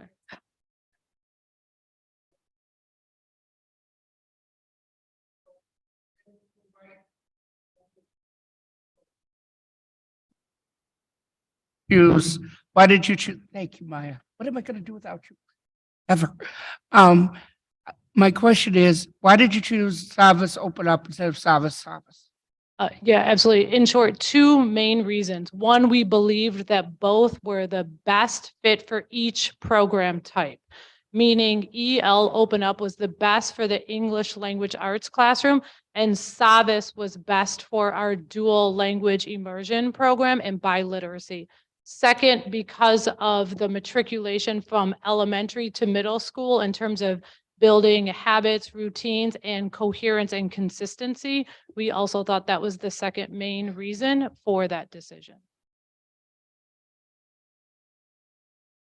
That answers it completely. Thank you. That really actually helps and makes me rethink a lot of this. Did you have comments, Dr. Jenkins? I know board member Muldrow has her hand up also. Yeah, just brief. I'm right along with Mrs. Green, but I just want to make sure that everyone understands that we had the staff there with us. And during those conversations, that's where this complex recommendation came about, because of the departmentalization taking place at middle school and then having the singlets and individuals coming in, and what we needed to do with Savas as well as Open Up, that came from staff. And I was very appreciative that they could lend their voices into this, because we were board member Vandermiller leaning one way, but once we heard from the staff, we realized this was the best recommendation.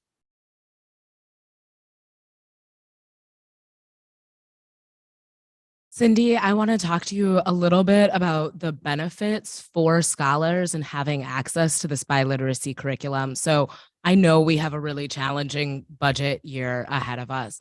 I think that this is a strategic investment in something that will really matter to our young people, particularly our English language learners, and also our dual language immersion students.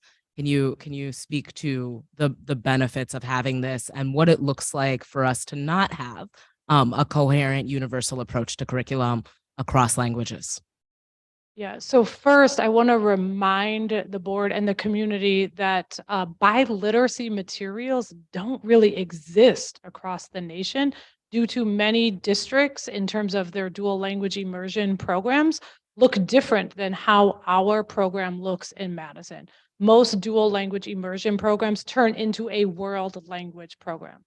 Ours does not. Ours, the truly at core instruction is having the students learn that core set of materials in two languages. So the beauty of this, first of all, is that we found a vendor that is willing to work with us and build this curriculum for us with our teachers at the table to inform that and to our local context. That to me is huge. And it also is a sustainable approach. As we know, materials and curriculum usually have a shelf life of about 7 years. So this will probably surpass me standing up here as well as many others and extend the one-time ESSER funds to a multi-year approach. It will also continue to do what we believe dual languages to do, is to create bicultural, biliterate, and bilingual students. Thank you so much for speaking to that. And I guess I want to acknowledge that our English language learner students enter our system at all ages. So we have students who enter, at the age of 5, and English is not their first language. And we have students who enter at the age of 16 and have never spoken English before. And so I'm curious about whether or not this allows for English language learners to have greater access to academic success by having the ability to take things like science and math in Spanish at grade level, and have materials that are easily recognizable and understandable.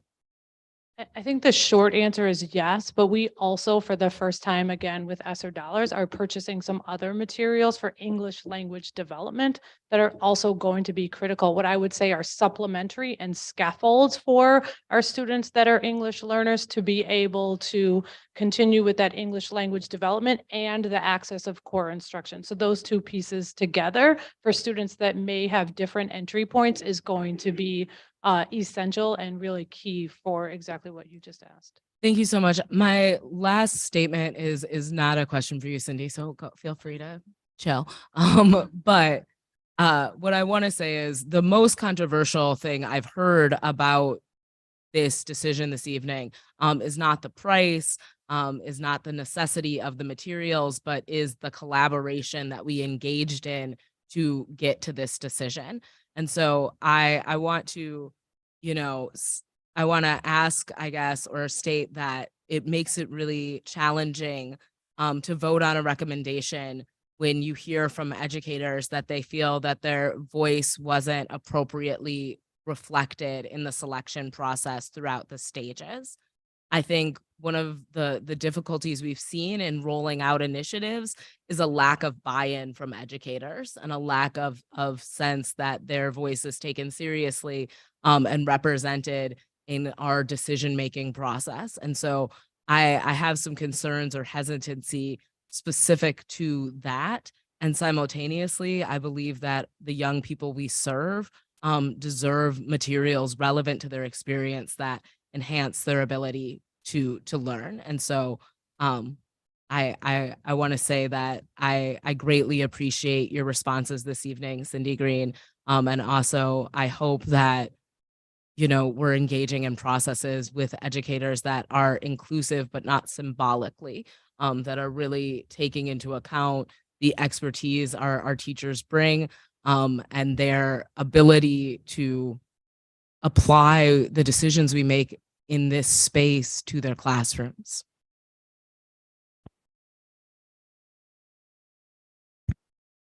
Thank you, Board Member Muldrow.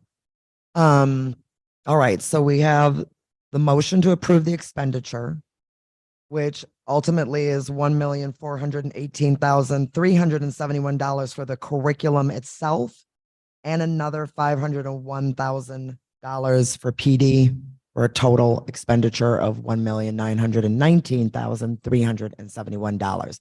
Joanna, your advisory vote.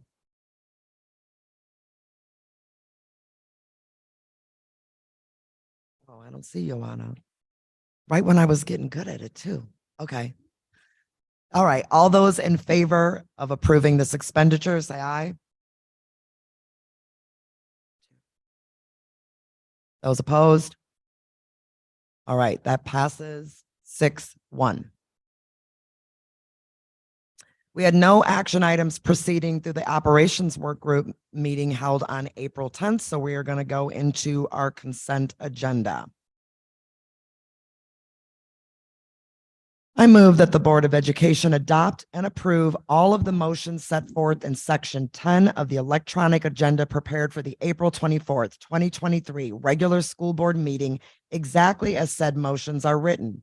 By voting affirmatively on this motion, a board member expresses his, her, or their affirmative vote on each of the motions consolidated, hereby subject to any express separations that have been made by any member of the school board. Second. Are there any separation? The consent agenda. Yeah. Yes. Okay. 10.21. Sound booth studio. Okay, 10.21. Any others?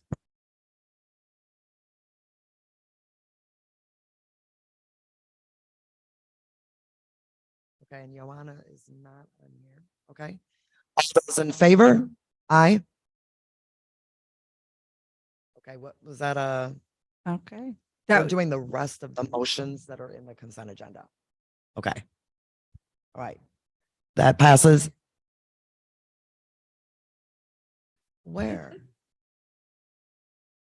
Oh, okay. Hey, Joanna, we just did a vote on the consent agenda with, there's one separation, 10.21. Do you want to give your advisory vote on the consent agenda?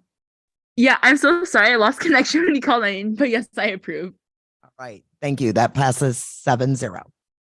All right, let's go down to 10.21. All right, this is the Doyle Sound Booth Studio. I move that the Board of Education approve the purchase of a Whisper Room sound booth from Whisper Room, Inc. in the amount of $42,617 from Esser 2 federal grant funds, previously approved as an equity and excellence project in 2022-2023. Yep. All right. Second discussion. Okay, I'm new, but second. Thank you. I just wanted to, I'm looking at it and I'm like, great. A sound booth for the big ideas, however they were decided is great. But I want to really make sure that people are thinking when we're thinking budget stuff that like at the school level, you're making choices like, oh, do we have a 0.2 for this? Or is it a 0.1 or 0.4 that actually comes down to this like exact amount of money? And I hope that I hope that as we work on the budget that we take as good care with all of those little bits of 45K here and 45K there that make up the instructional staff. And that's it.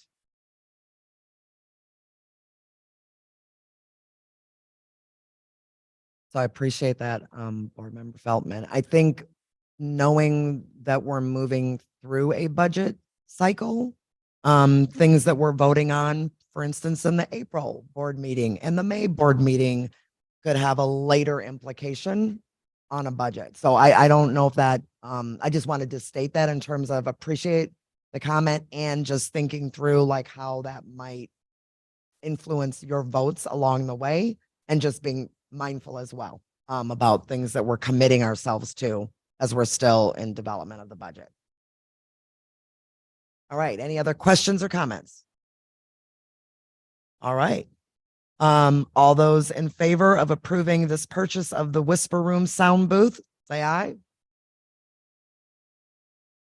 Okay, that passes 7-0. And Joanna, your advisory vote, my apologies. No worries. I approve. All right. Thank you. I appreciate you working with me tonight.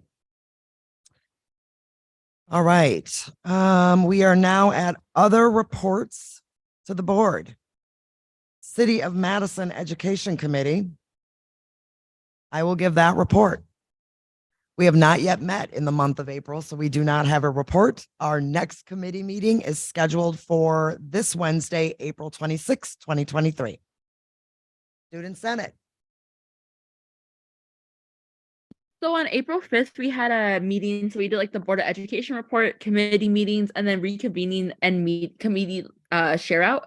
And then on the 19th of April, we had our BOE report again. We talked about student-based health center opportunities. We had our committee meetings, and we also talked about a spring mock election that we're hoping to do in MMSD. Awesome. Thank you. We'll hear Madison School and Community Recreation Advisory Committee. We did not meet. Our next meeting is June 21st. Thank you, Board Member Vandermeulen. Safety and Student Wellness Ad Hoc Committee. Yes, thank you. Lavinia, are you still on? Oh, I see you. Go ahead. Yeah, so we just wanted to kind of provide an update on like things that have been going on. So the administration is reviewing the safety and wellness ad hoc recommendations and will provide a status update on those items that are already happening, those that can be implemented by the administration, and those that will require extra support from the board in terms of additional staffing and or financial commitments. Thank you so much. Policy Committee.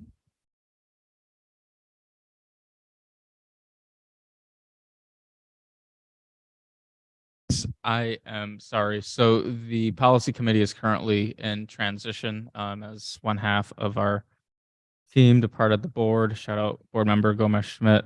We are pretty much awaiting the first round of edits from Neola to come our way next month. So be on the lookout for that. And there will be a new policy team moving forward. Thank you, Board Member Castro. Board Governance Committee, Board Member Simkin. Okay, we have issued a request for quote to hire a consultant to support our work around board governance, and we intend to discuss that at our April retreat this Friday.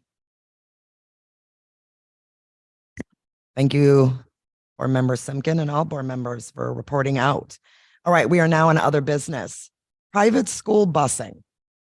I move that the Board of Education formally approve the area within the MMSD boundaries that is included within the proposed attendance area on the map provided by Hickory Hill Academy and Acton Academy Madison West, as set forth in the documents prepared for the April 24th, 2023 regular board meeting for the purposes of MMSD's provision of transportation for Hickory Hill Academy and Acton Academy Madison West students who reside within MMSD boundaries and otherwise meet board policy and statutory requirements for the receipt of transportation via yellow bus, parent contract, or Madison Metro Pass as appropriate.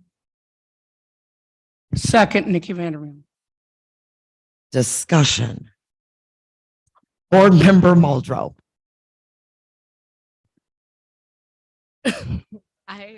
I just want to say that I think having public schools subsidize private institutions is designed to sabotage public education.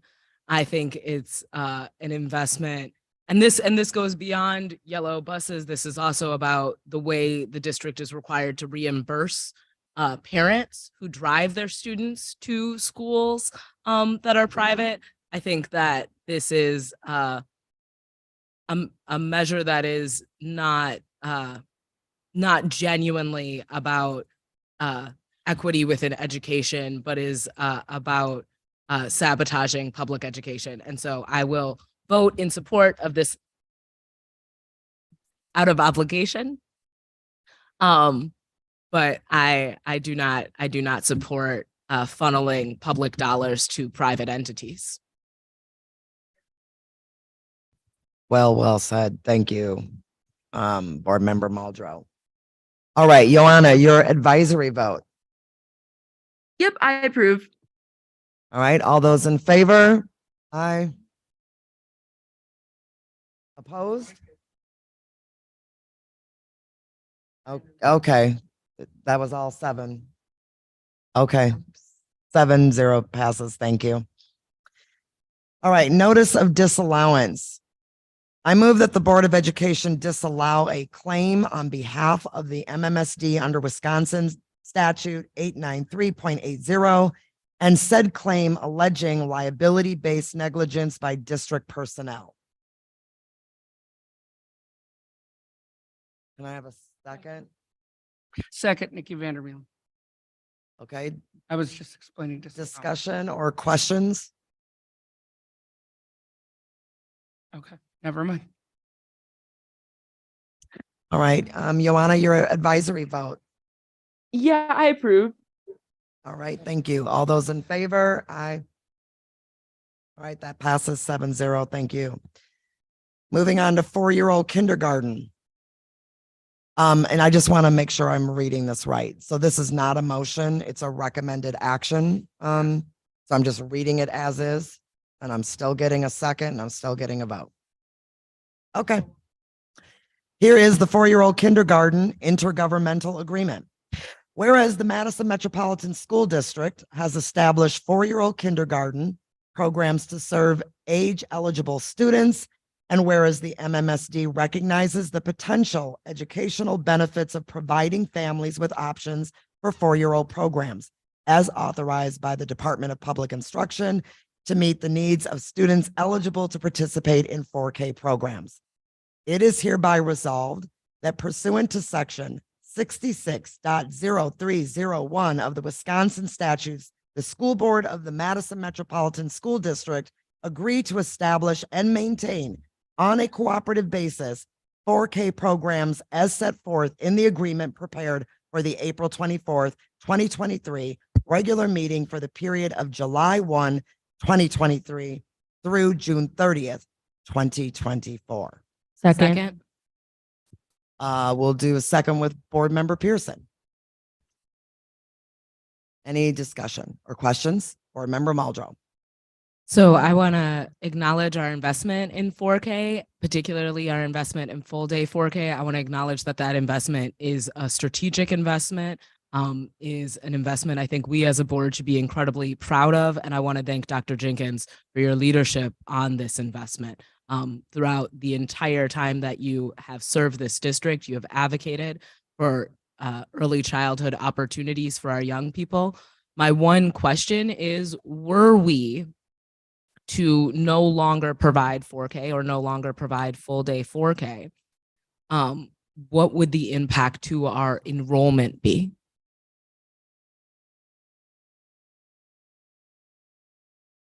And I guess I would direct that question at Ross or Carletra, but she's not with us.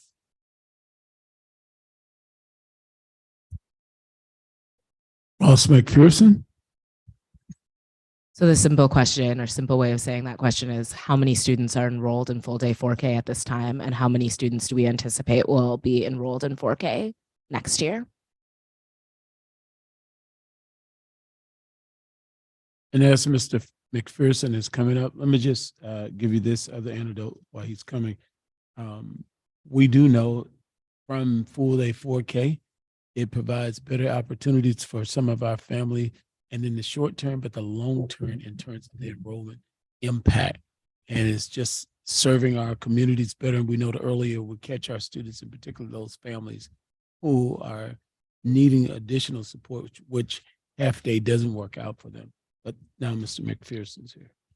Just to respond to that with some numbers I do have, I don't have the exact breakdown of our third Friday enrollment on full day versus half day. But I do want to remind everybody that 4K enrollment is still not counted as full-time FTE. It's still counted at 60%. So we had approximately 1,451 students enrolled in 4K this past fall.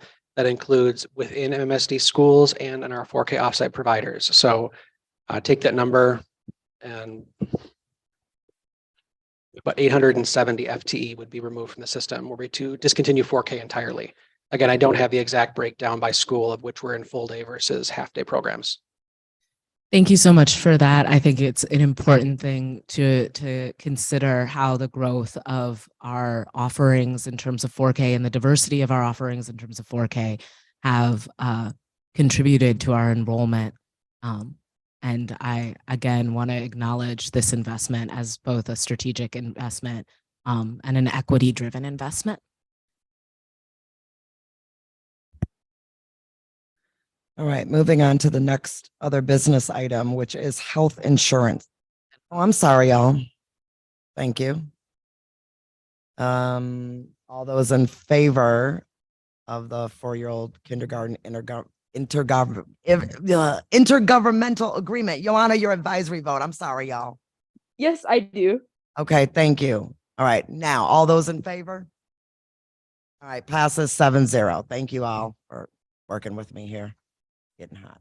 I move that the Board of Education change the insurance carrier from Group Health Cooperative South Central, GHC, Wisconsin, to Quartz, and to update all district references from GHC to Quartz effective July 1, 2023, with no rate increases for employees in the 2023-24 school year. Second, Nikki Vandermeulen, and I have comments. All right, thank you. Let's open it up then for discussion. This issue has upset me more than any issue in the years I've been on the board. What I'm going to say is going to be open. It may not always be nice. It's who I am. One, telling anyone 2 weeks in advance on health insurance changes is unconscionable. That's a life or death issue. Two, I am supporting it for one reason and one reason only. I, as an attorney, know what the word standing means. Standing means ability to sue. I cannot go in detail on why that is important, but it is. And that is the only, and repeat, only reason I am supporting this. I am heartened to hear from Sherry Tara Webb that Courts has agreed to cover the formulary drugs the same way that GHC would. That happened this afternoon, and I'm happy to hear that. But no offense to my district. Finding out that the district knew before the board and that it was waited on is something that really shook my trust. It shook my ability to realize, are we really fighting for our employees as much as I thought we were? I hope I'm wrong. I really do. But it shook me. So I have to be 100% honest. That is not an insult. That is just the way I feel in this particular situation. And so that concludes my comments on that. Thank you, Board Member Vandermeulen. I'll go with Board Member Simkin and then Joanna. Thank you. So we have received a great deal of really anguished feedback around this announcement. And I understand that. And what I want to do is I want to give our administrators an opportunity to shine some light, add some details to this situation.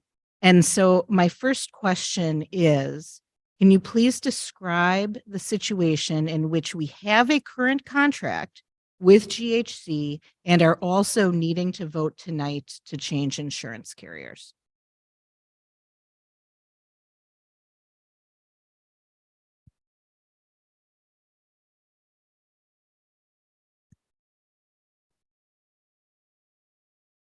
So as Ms. Carradine and Mr. Wheaton are coming up, I will say that we have a 3-year agreement, just as with most agreements that are multiple years. They do have to come back to the board each year for a vote on cost. What I was saying was that we do have a 3-year agreement with GHC.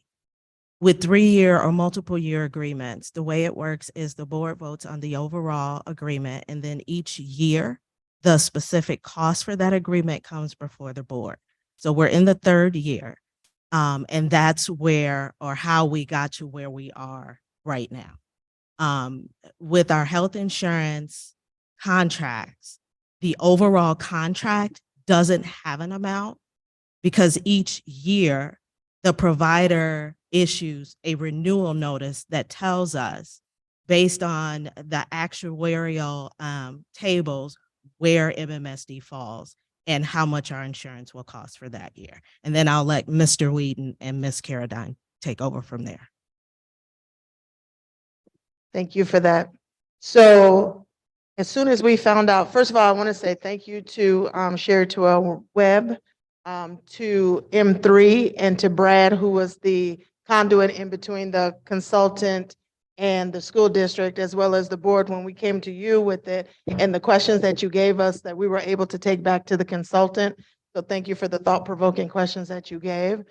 With that in mind, as soon as we found out, and I'll let Brad talk more about it because he was in constant contact with M3, and I think one of the consultants is on in case we have questions. We've been working on this since February and try to work with GHC to work out an agreement, and GHC did not want to work with us going forward. Oh, sorry. So we've been working with GHC since February to try to work out an agreement, stay with them, but GHC felt they wouldn't have their full right of pulling back their rate and not wanting to go forward with us. I do also want to thank Courts. The Courts has been working this behind the scenes as well to make us ready to be prepared to go forward with this move. Sure. Sorry. Yep. So we've been working with Courts or with GHC since February to try to have them keep working with us go forward with this, with the agreement that we had in place. And GHC did not want to go forward with us, and they felt well within their rights to go forward with doing the 16.2% increase. And then letting us know that their rate increase will double the next year. So kind of showing us that they weren't wanting to go forward with us. At that point in time, we started working to find other options for insurance coverage. And we reached out to courts to be a partner with us. And courts has been working with us since probably March to really work on getting offering us coverage and working on a transition to we will have no gap in coverage, as well as no interruption with GHC being a partner for 2 years of their network, to have employees be just kind of going from GHC right to courts, but taking no action whatsoever. So I want to make sure that everybody understands the predicament that we're in. And so I'm going to ask you to share a little bit more detail. For me too? Okay. I just want to make sure everybody understands the predicament that we are in and whether or not we actually have a true choice and what the situation is. And so can you give more details around the situation, please? Sure. The predicament that we're in is that we have a higher rate with GHC that's well past what we originally budgeted for. And our options were only very few. A total takeover from Dean, which Dean cannot totally take over our school district, of being one sole carrier. A takeover with courts without partnering with GHC cannot offer us a rate to go forward. And the last option of being, which we're not fully prepared to do, to have this option is to go self-funded, which self-funding would take years to get contracts in place to go forward of going that route. Can you describe in a little bit more detail the negotiation process that you had with GHC that led us to the point of looking at other carriers? Sure. Maybe if Bree or Ron, if you want to kind of explain a little more of that process, because that's maybe a little more. Yep. Sorry. Yes. I'm going to have Bree assist me. Step in a little bit here. Am I allowed to do that? I can speak. Okay. Can everyone hear me? Okay, great. Thanks for letting me be here tonight. First off, and I want to acknowledge how challenging the situation is. I do want everyone to know it's very unprecedented. So what we're going through, what the district's going through, and thus what the employees are going through, it's very challenging, and it's not happened before. And so what happened is we did receive a renewal from GHC at the promised not to exceed rate cap of 3.5. And then we entered into a conversation with them. They reached out to us, meaning M3, and wanted to talk about that renewal.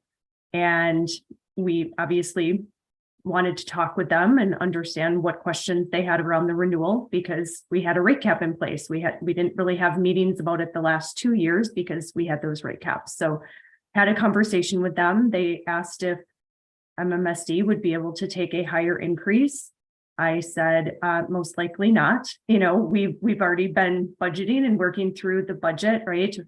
Diligently, Ross has in the board, and it's going to be hard to even take a 3.5% increase. But we were prepared to do that, and that's what was budgeted. And so after that point in time, we had another conversation with the leadership at GHC to understand what they were looking to release if they were not able to keep the 3.5% out there for us. What was that going to be? And then we received an email in writing. We've shared all this information with the district that it would be a 16.2% increase. Obviously, that was going to be very challenging for us. Plus, given the timing, we expressed that we were very disappointed. Had we learned about this maybe back in the fall or even the summer, that this was going to be challenging for GHC to be able to provide us with the 3.5% rate cap increase, we could have maybe worked through that. But now we have, very little time, and it's incredibly disruptive to our staff, right? And obviously to the budget. And so after that point in time, we did have another meeting with GHC and the leadership team at MMSD, including HR, where we asked them again, would you be willing to obviously adhere to the agreement that we had out there? They said no. We asked several other times and were met with no's each time. And so at that point in time, we really needed to look at securing another option because we cannot go without coverage for staff. And that is when we entered into conversations with courts. Is that helpful? That's helpful to get some more of that detail. As I was hearing about this information in closed session, one of the things that was going on in my mind was, well, we've got GHC is offering this higher amount and courts is offering this higher amount, and it would be least disruptive to stay with GHC than move to courts. But then there was a lot of conversation that then continued discussing the fractured relationship that we now have with GHC. And so I'm wondering if you or Ross could talk about the implications of what it would look like to try to stay with GHC at this time versus moving to another carrier. I think Ross can speak to the budget piece. There's, obviously GHC is higher with their renewal than courts. But I think facts too, we have no protection. We don't have a second year, any sort of guarantee, and we don't have any protection next year with GHC, and we don't with courts either. But we are, obviously entering in if we want to move forward with courts in a longer term relationship, but we've received no indication from GHC that, they want to continue to partner next year and if there would be any sort of longer term relationship that we could have at this time. Those are the facts of what we know currently. Thank you for adding those details to the situation. I believe Joanna was next, board member Feltman, and then board member Vandermeulen. Yes, I have to go soon because I have a test first period tomorrow, but I just want to say that I've been getting a lot of emails from teachers and from subs as well. I've actually spoken to a lot of my teachers about this subject and hearing how they weren't really talked to about this and how they kind of got this information last minute and how frustrated they were with this because healthcare affects them and their family. If they have little children, their small children are on their healthcare plan, is really disheartening to know, especially because MTI hasn't even talked about this with the district. So I don't know if there's a way that we can postpone this in any sense. I don't know, but I just thought it was pretty disheartening to hear how it was handled this way and teachers were not notified until the last minute because this affects their life and it's their health that this is risking. But yeah, I have to go though, guys. So sorry about that. But I just wanted to say that though. All right. Thank you, Joanna. Yeah, bye.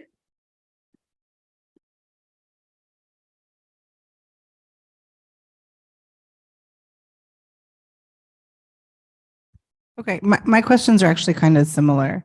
I'm new, and I want to know why hasn't it been in conversation since February? And maybe the answer is you're not allowed, but I would like to understand that, please. We have no contract in place. We can't really talk about something that's only in contract. I mean, the main key for this move is there's no disruption whatsoever. The coverages are all the same. The networks are all still the same. So there's nothing really changing other than getting new insurance cards. Everything else is staying exactly the same. That's why we didn't bring this into the public, and there's no agreement. You can't really discuss a private agreement when there's no agreement.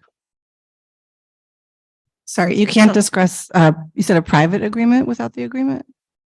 You can't discuss an agreement when it's not in place, or a negotiation when it's not in place.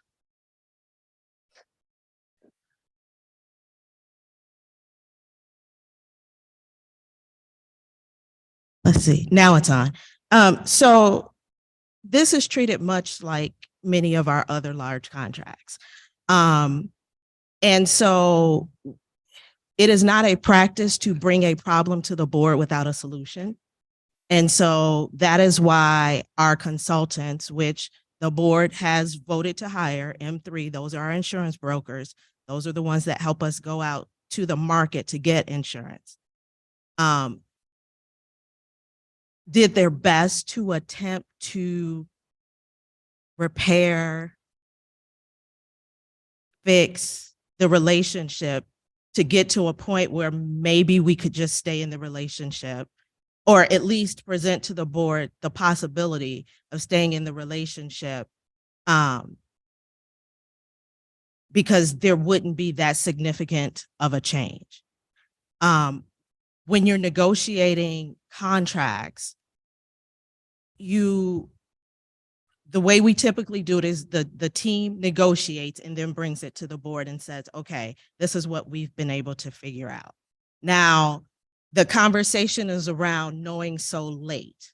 This does not take effect till July 1st. So I don't know the timing calibration of saying that this is last minute, because we are well in advance of the July 1st effective date. With regard to timing as to why it's tonight and why we can't wait, courts has done a lot of work behind the scenes to get ready based on not knowing where the board will land tonight. But they had to do that in order to be ready to implement so that everyone is ready to go on July 1st. I don't know how a different cadence would have worked, because essentially we would have brought nothing to the board except for a problem with no solution. And it's hard to react when there's no solution. And so we brought the board the full package. We went out, we tried to, because the first question was, who can take us on? We don't have very many options. If GHC is out, who's left? And as Brad said, Dean said, we can't do it. We can't take all of you. Okay, so who's left? That leaves courts. But then we have to figure out, one, can courts do it? Do they want to do it? And how much it's going to cost? And it takes time to get all of that together so I can package it up and bring it to the board so they have something to react to.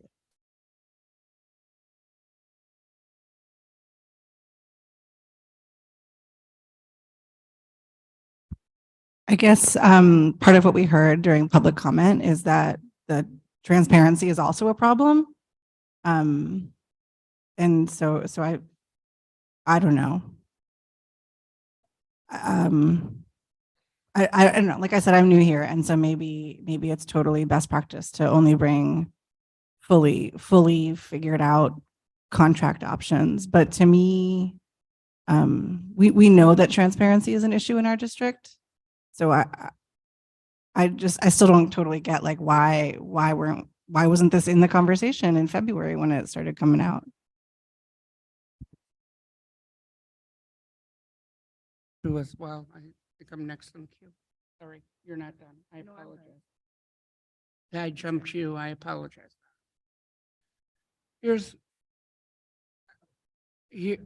Okay. Here's my problem. One, my mic is on. Can you hear me?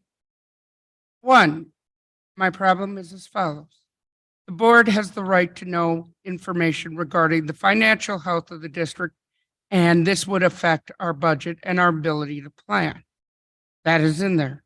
Two, the board is charged with making the financial decisions, not the administration. Three, we were openly not provided with information that was necessary. Four, anyone who has gone to law school has learned that communication is the #1 reason that legal agreements break down, and that keeping the client informed is a key portion of the job. In fact, you could get disbarred for failure to provide adequate communication to the client, which we are. Four, our employees are paying for the errors from our district not informing us. We had a right and a decision to make as a group, as 7 people, as elected individuals. We did not get that option. I am voting because I'm voting for it solely based on that. But I'm not okay with information that will be used against us and the board blamed for malfeasance and inappropriate conduct by my administration, and I'm not okay with it. Okay, thank you, Board Member Vandermeulen. I think I see Board Member Muldrow and then Board Member Castro and then Pearson. I think the good thing about serving on the board for multiple terms is that you get to remember how these conversations take place over a great deal of time. The last time we voted on insurance was in the midst of the pandemic. And what I know about this board is that this board deeply values stability for our staff. And I know that because at that time, we had a proposal from courts that was $9 million cheaper than the proposal we got from GHC. So when we voted for GHC, we said, hey, we are willing to spend more for stability and for a partnership that functions well. The other thing I want to say is before I was on the board, we went from 3 insurers to 2 insurers. Our most popular insurer at that time was Quartz. So in some ways, we are returning to the district's most popular insurance provider. The other thing I want to highlight about this proposal is that it does allow for a great deal of stability, or a greater deal of stability than going with GHC exclusively at a higher price. The other thing I want to acknowledge is that I believe that Ross has done an incredible amount of work on our budget, an incredible amount of work in addressing this. I want to thank our insurance brokers for all the work that they have done, not only to deal with this problem as it was brought up on GHC's timeline, not on our timeline. Obviously, none of us are excited about this timeline. None of us are excited about 3.5 turning into 16%, or the $5.6 million in additional expense that represents.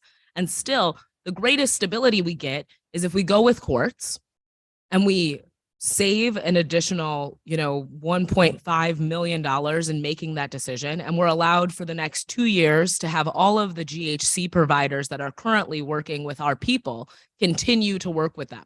Gives us a 2-year runway to figure this out, and a reasonable cost savings. So I think, although I appreciate questions around transparency, I think, were we able to engage in this process similarly to the way that we did years ago, there would have been an incredible amount of feedback from the folks that we serve.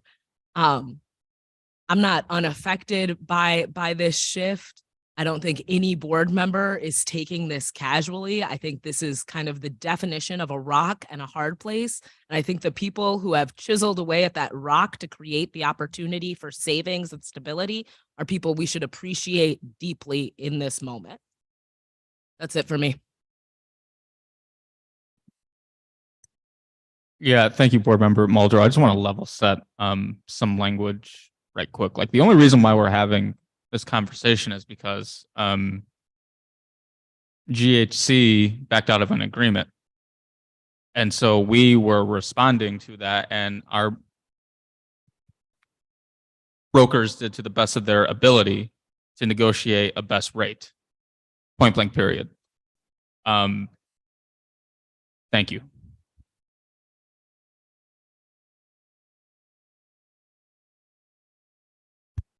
I mean, I just want to I guess, one up just the comments by Ali and Savian, but also just what the impact would be if we did not make this decision tonight. I don't think we've heard that tonight, and I think that that's important for folks to understand that we did do our due diligence in the work to ask the questions, and we were very deeply concerned as well. But again, as Ali mentioned, this was not our timeline. This was something that was imposed on us, not even at the district level or administration. This was something outside. So what is the impact for us not voting in favor of this to our staff? So if someone can answer that.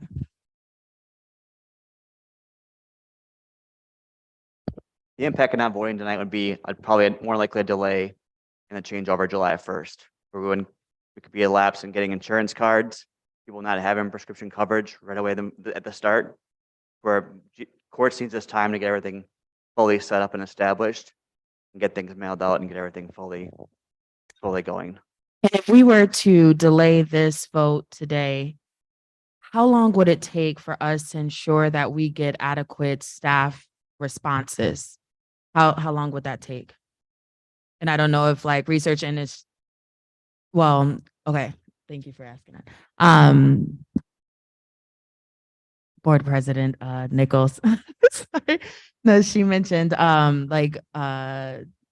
staff responses to what, and I was saying just to delay. So get input from our staff about the change.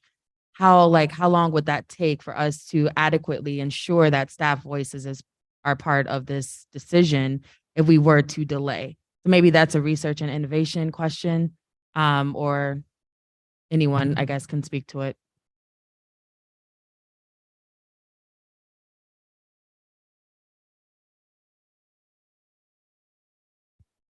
Just in typical, what have we seen? Is it months, weeks, and something this large? We would have to develop, I guess, a survey or some method of collecting the responses. I don't know how long that usually takes. And then we'd have to, of course, collate the data. So it could be a month. But again, that puts us behind a month. And I don't know, even after waiting a month, if the board came to the decision to go with courts, if courts could implement in time to have everyone in the right place with their cards on July 1st. So in essence, if we were to delay this vote tonight, wait until our May board meeting to possibly get the feedback from staff. And that's just saying that we can get it within a month. If not, we would have to go into June board meeting to make a decision. That means that people won't even have insurance. No one will have cards. And especially since GHC is our largest insurance holder. Okay. So the reason why I asked that is because I think it's important for folks to understand that this is what we are dealing with, and this is the reality that we are dealing with. And as Ali mentioned and Savian reiterated, this is not a light decision. As a person who also has children in the district, the person who is the primary caregiver of their children, insurance is important. We're all sitting here, it's extremely important. And so I just wanted to set that stage that unfortunately, it's not something that we can delay. And I think we are trying to do our due diligence in making sure that there is stability and that we are having savings at the same time. And so, go ahead, I'm done.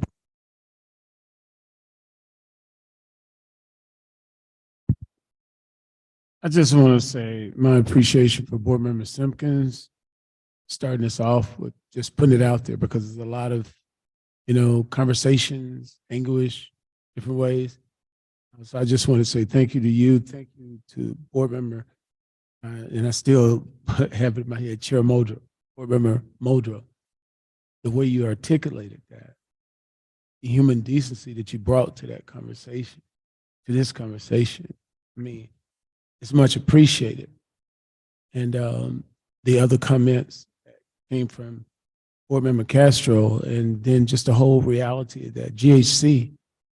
And I'm gonna say, Board Member Vandermiller, I know you, you know me. And as you're frustrated, I wanna say to you, I'm frustrated. Everybody needs to know, I took a mental health day on Friday that I could not even complete, because everybody kept calling me. Healthcare is important, but human decency is really important. And I would ask you, and I would ask the other board members and everybody in the district to take a chill pill, because We cannot deface one another. We cannot continue to put one another under stress. There are residuals from this pandemic. I can't tell you enough. After 34 years of being in education, this is the worst time that I've seen it in the country. And I'm asking us to just have human decency when we're addressing one another. Let's disagree. I'm okay with that. But please treat everyone right.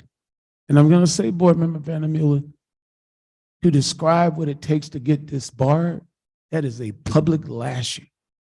And nobody on my staff deserves that. If there's something to say, Board Member Vandermeulen, say it to me. I'm your one employee. But be prepared, okay? Because that's not fair. It's not fair. Human decency doesn't cost anyone. But I'm going to tell you, you have been inappropriate, Excuse for me. your tone. And I'm Hey, sorry. I'm sorry. Please stop now. Yeah, and I'm sorry, Okay. Board Member Nichols, okay? Board Member Nichols, I apologize to you because that was unnecessary. Yeah. Okay.